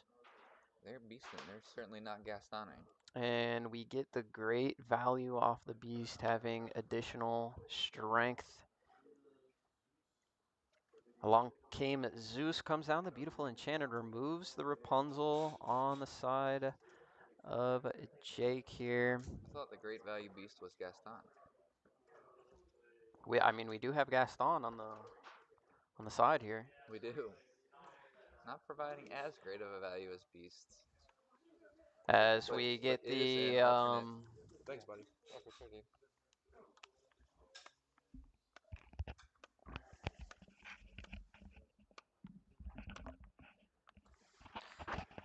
we're gonna move into the cove. I think that's another beast, but Scott's I'm gonna got be his nice. cards really high up in the So play map. I'm gonna say go take a ride. Scott, can you move your cards down, please? Yeah, it's like Yeah, you and Dave are gonna be like neck and neck. yeah. I'm gonna be maybe 10. The triple beast is pretty tough, I was especially when you're not able to get the whole new world earlier to sort of punish it. But here, if you whole new world with the Gaston, he's still going to draw with the beast. Of course, you can punch in with the Ursula Vanessa or potentially draw a song to deal damage to the beast to hold that back a little bit. Okay, all right. Otherwise, they would just ID and lock it up. But I guess I'll wait. nope. I guess I'll wait. We lose a Clarabelle and 2 other cards that we cannot see. The back left corner right here, obviously. But we do have the Diablo on the board. Unfortunately, that Diablo can draw up to 7 additional cards 20 pounds of beef over here. if he wants to, and he does choose to pretty much draw them all. So Scott has about half of his deck in his hand right now. Infinite options to do infinite things, but something to consider here. He's playing against the whole New World deck, and he could run the risk of getting decked out, having drawn an additional 7 there off of that whole New World. So Scott needs to, at all times, be removing singers that can sing a whole New World to prevent that from happening again. But there's Naveen on the side of Jake, which is definitely something that needs to be considered by Scott. Thanks so much here, you made. What was your record? Okay, sweet. So then, do you want to pick one of these out? I have a bunch of foreign packs from different sets. Got a couple first chapters left. Yeah, sets 1 through 6. There are some answers.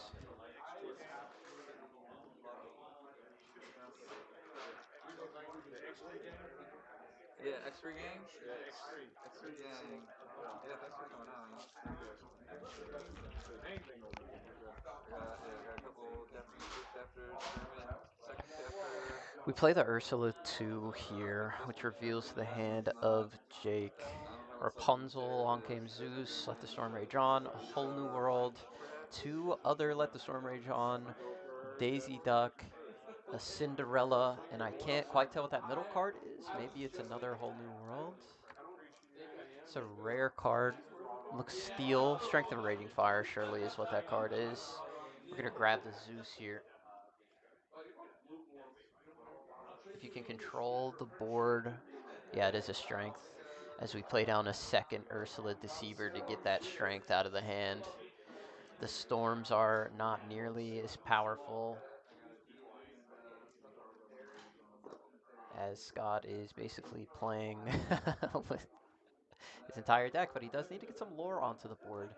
Interesting to note that he did not choose to rip the whole New World.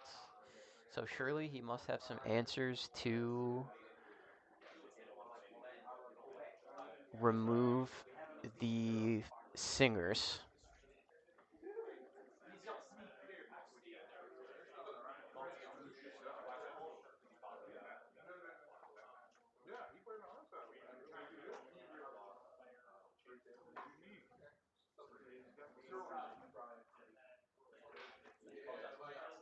You're gonna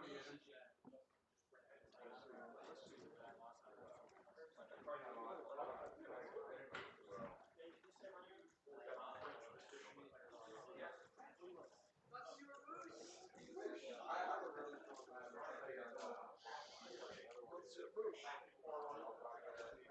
Robin Hood comes onto the board. There, Scott going wide. One of the best strategies that you can employ against Amber Steel Song decks is simply go wide. They have a really, really difficult time removing wide boards. Grab your sword simply just does not get it done these days. Everybody is playing characters with willpower off the charts. But shout out to Team Inc. having 2 of the top seeds here. Both of these players are playing for a entire box of the first chapter. And 2 good friends. Both, I believe, have been on Team Inc. since the beginning. I joined the team after Scott, after Jake were on the team. So these 2 have been playtesting against each other for a very, very long time. We haven't seen Jake much in these events recently. He's just been really busy doing high-level robotics, building competitions, and has been mostly focused on that for the past several months. but making a return. This is the biggest tournament that he's done in a long, long time. I got to say, at least a couple sets. So for him to show up and do so well against a field that is absolutely stacked with talent, multiple competitors here having made day 2 of Disney Lorcana challenges, top 128 players, a really high level, small tournament, and we really appreciate everybody being here. I know there's a lot of other tournaments going on, but do appreciate, like I said, everyone showing up and hanging out in the Lorcana layer today.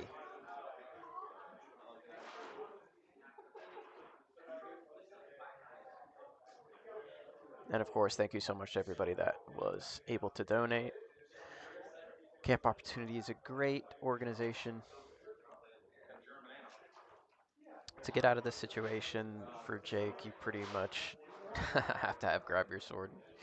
I don't know if it's in his deck, but we do see a whole new world. Hold on to your horses.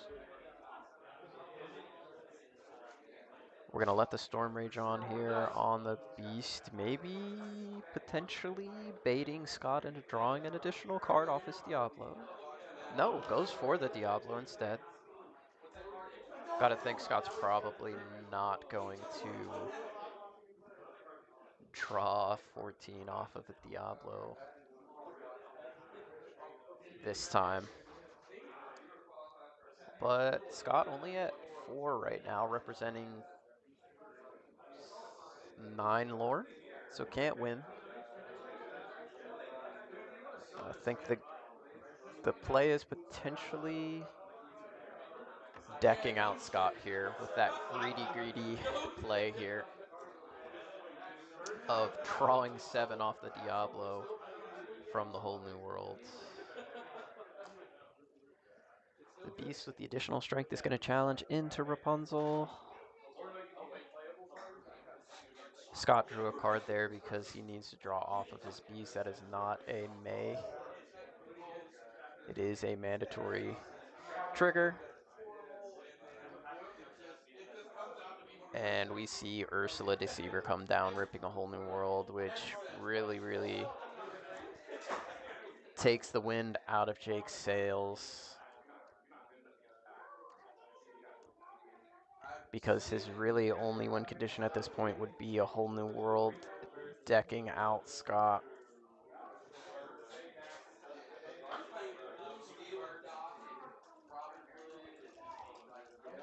Scott's just taking his time, doing everything he can to put down threats, to gain more lore, to push himself over the 20 lore total here.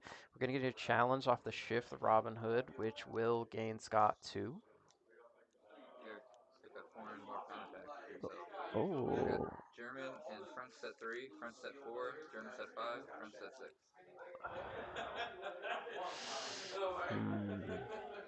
These are German? Yeah. Let me go French set number 4. Sisu or Ursula? Sisu. Let's open an enchanted French Sisu. I don't mind if I do.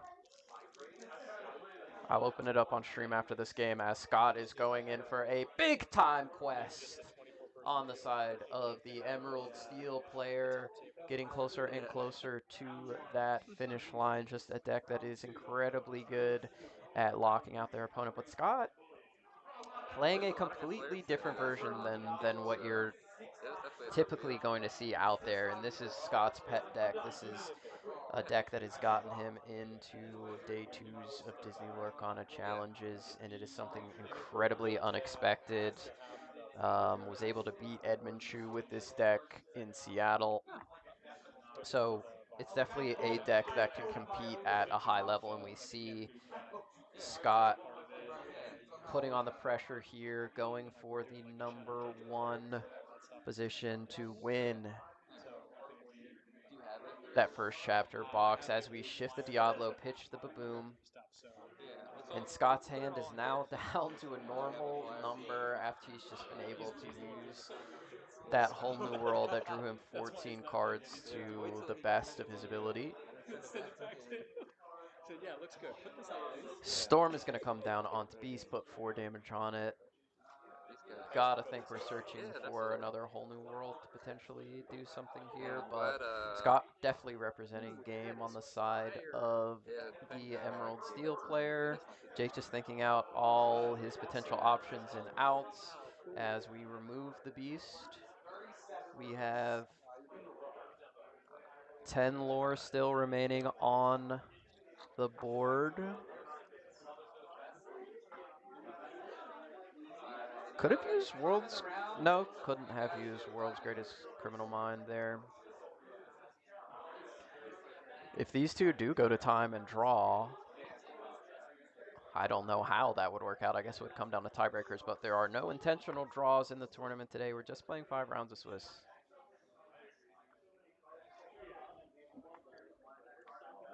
Here comes Double Daisy. But we still have 10 lore on the side of Scott, so we need to remove something. There we go, down to 9. That was like The great. game is not over. Those double daisies Just gotta let were people do it. absolutely huge to put some more pressure on to Scott. Does Scott have all the answers, as we're going to let the Storm Rage on again, prevent Scott from drawing an additional card on his turn. We're going to ink World's Greatest Criminal Mind. I think there's only one card in Scott's deck that can be used on. And there it is. We shift in the Clarabelle, which is going to put us back up to 11, or maybe that was 9 exactly. Let's see, 1, 2, 3, 4, 5, 6, 7, 8, 9. Yep, that was exact Lorthel. So Scott is the winner of the Lorcanathon Camp Opportunity Benefit. Shout out to Scott. Shout out to Team Ink Inc. taking it down. And of course, World Class Cards, Stevenson Games, the Game Haven, as well as Ink Inc. for sponsoring this charity event. Okay, now we're going to get to what everybody really wants to see. French Ursula's Return Pack. Let's crack it open and see if we can't find something good. We're going to find an enchanted Sisu right now. Enchanted Diablo would be pretty nice. Let's burn this. So we're going straight into it. I don't even know what that is. What is that, Training Grounds? I'm getting all locations, okay? Let's go. A whole location pack. Is this repacked? Casa Madrigal. No characters. Hidden Inkcaster. No characters. No It's free real characters. You're estate. right. Anna. This is a good card. That You card can play that was Kiwi. good. Another location. Thieves. What is going on? That's 4 locations in this real pack. estate. What is going on? Bruno's Return, I think, is that. So I've got 1 character in this pack so far. Marshmallow. There's another one. Well, pack rush. This would actually be kind of nasty. Sisu. Oh, do we have the enchanted back here? We're getting into the rares. Regular rare. Oh, A you're Bruno. cooked. You are absolutely cooked. Here's our next one. Aurora, super rare. And on the back, We got the enchanted. no. Oh, rats. Pack it up. Give that to Matt. A Ling, Soldat Imperial. I don't. Is that the foil Ling? Foil French Ling. I literally am playing that card. Do you want it?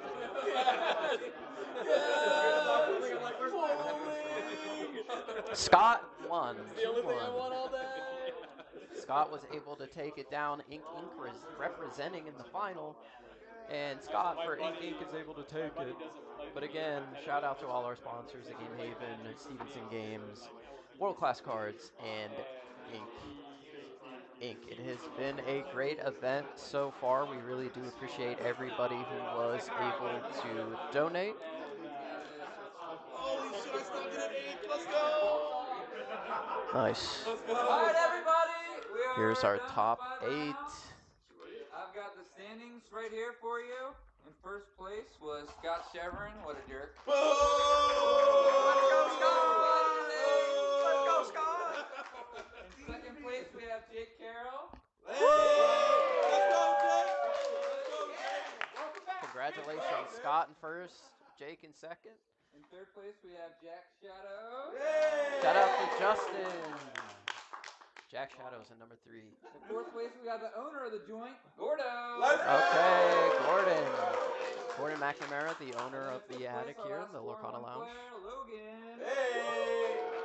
Logan Taylor, aka Zenulus, coming in with a 4-1 Then we finish. have 3 spots left for all the 3 and 2s that are eagerly awaiting. The 3-2s are In waiting. sixth place, Number 6. representing Team Inc. is Regis. Shout out another Team Inc. In player, seventh place, Regis. we have Joel Berto. Joel coming in at number 7. And Shout out then to in Joel. 8th place, can I get a drum roll? Drum roll for 8th place, the last 3-2 to make it. Representing the Sherwood Forest, Mike Ross. Hey, shout out to Mike Ross. Let's go!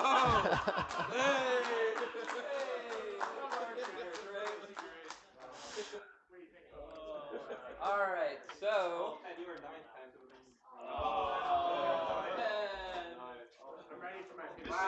Giving away Well, some Dave, I got prizes two here. packs left. You guys each get to pick 2.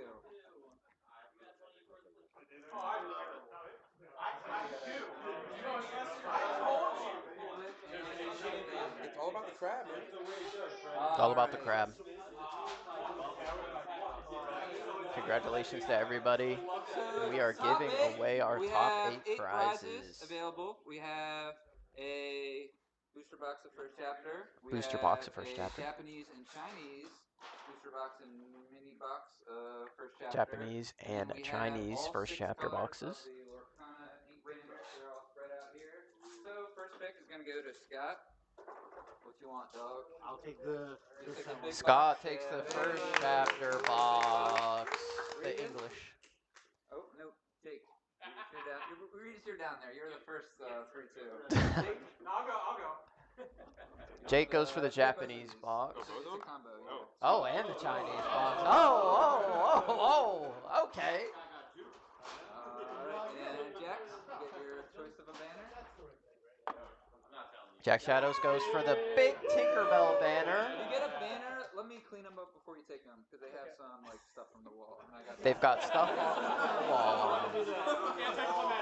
Congratulations, I'll give it back. Yeah. Now let me get the junk off it. Then we got Gordo. I think I know which one you're taking. Gordon goes for the Mickey Mouse. Alright, which means Logan. Zenulus. Just 4 banners, yep. Nice. Zenulus goes for the Elsa, the Amethyst King. Let's go. Stitch, that one's off. Regis goes for Surfer Stitch. Let me know if you want to trade that, Regis. I do not. Joel? Joel gets his choice of Flynn Rider or the Queen. Emerald or Sapphire, seeming to be the least favorite here, and Sapphire is going to be the last one left. I bet you if Hiram was on there, somebody would have grabbed that up quick. Do we want a picture of top 8? Yeah. If you're in Let's get a top 8 can you join me for picture. a picture, please? Yeah, sure. Top 8. Top 8 photo. Jake.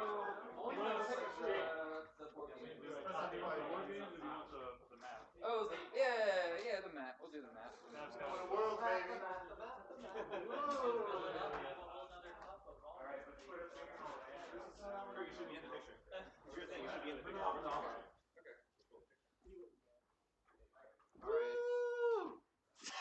Get out of here. He was number 1. Here's the top 8.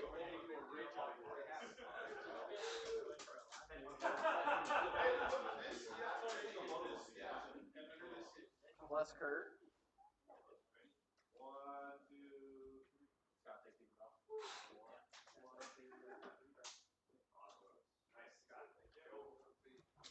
Congratulations, top 8ers.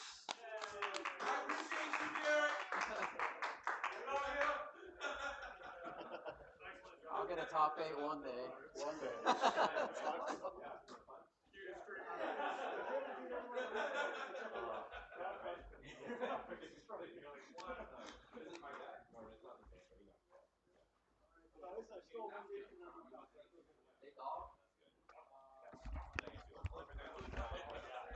All right, our tournament has wrapped up, but we're still not done yet.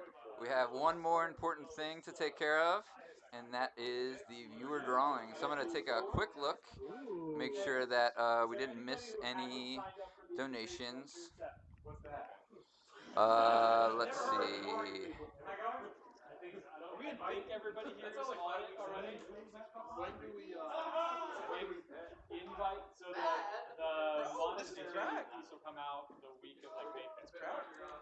So I waited to make sure everybody Mike Ross with a sneaky 8th place with a sneaky Jafar deck. Nice, and I feel like most of the queen cards are either Sapphire or Amethyst too. Hey, I will take this and I'm gonna post it up somewhere. Yeah, it's got to. No idea where. Okay, but we have one. We've got one last order of business. Who's got the stitch now, Mike? Who's got the stitch Yep. now? What happened here?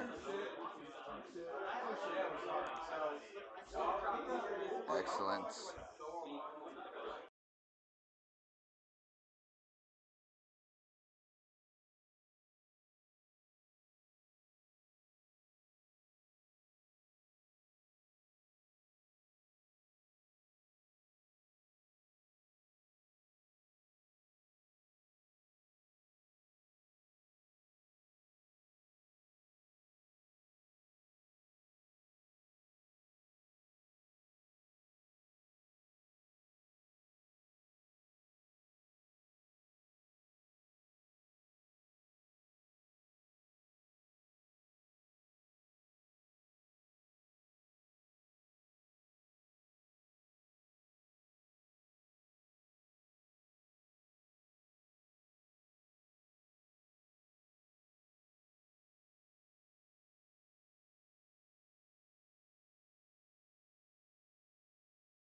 Here we go. I think my sound's back. I think I had the headset turned off. Sorry about that.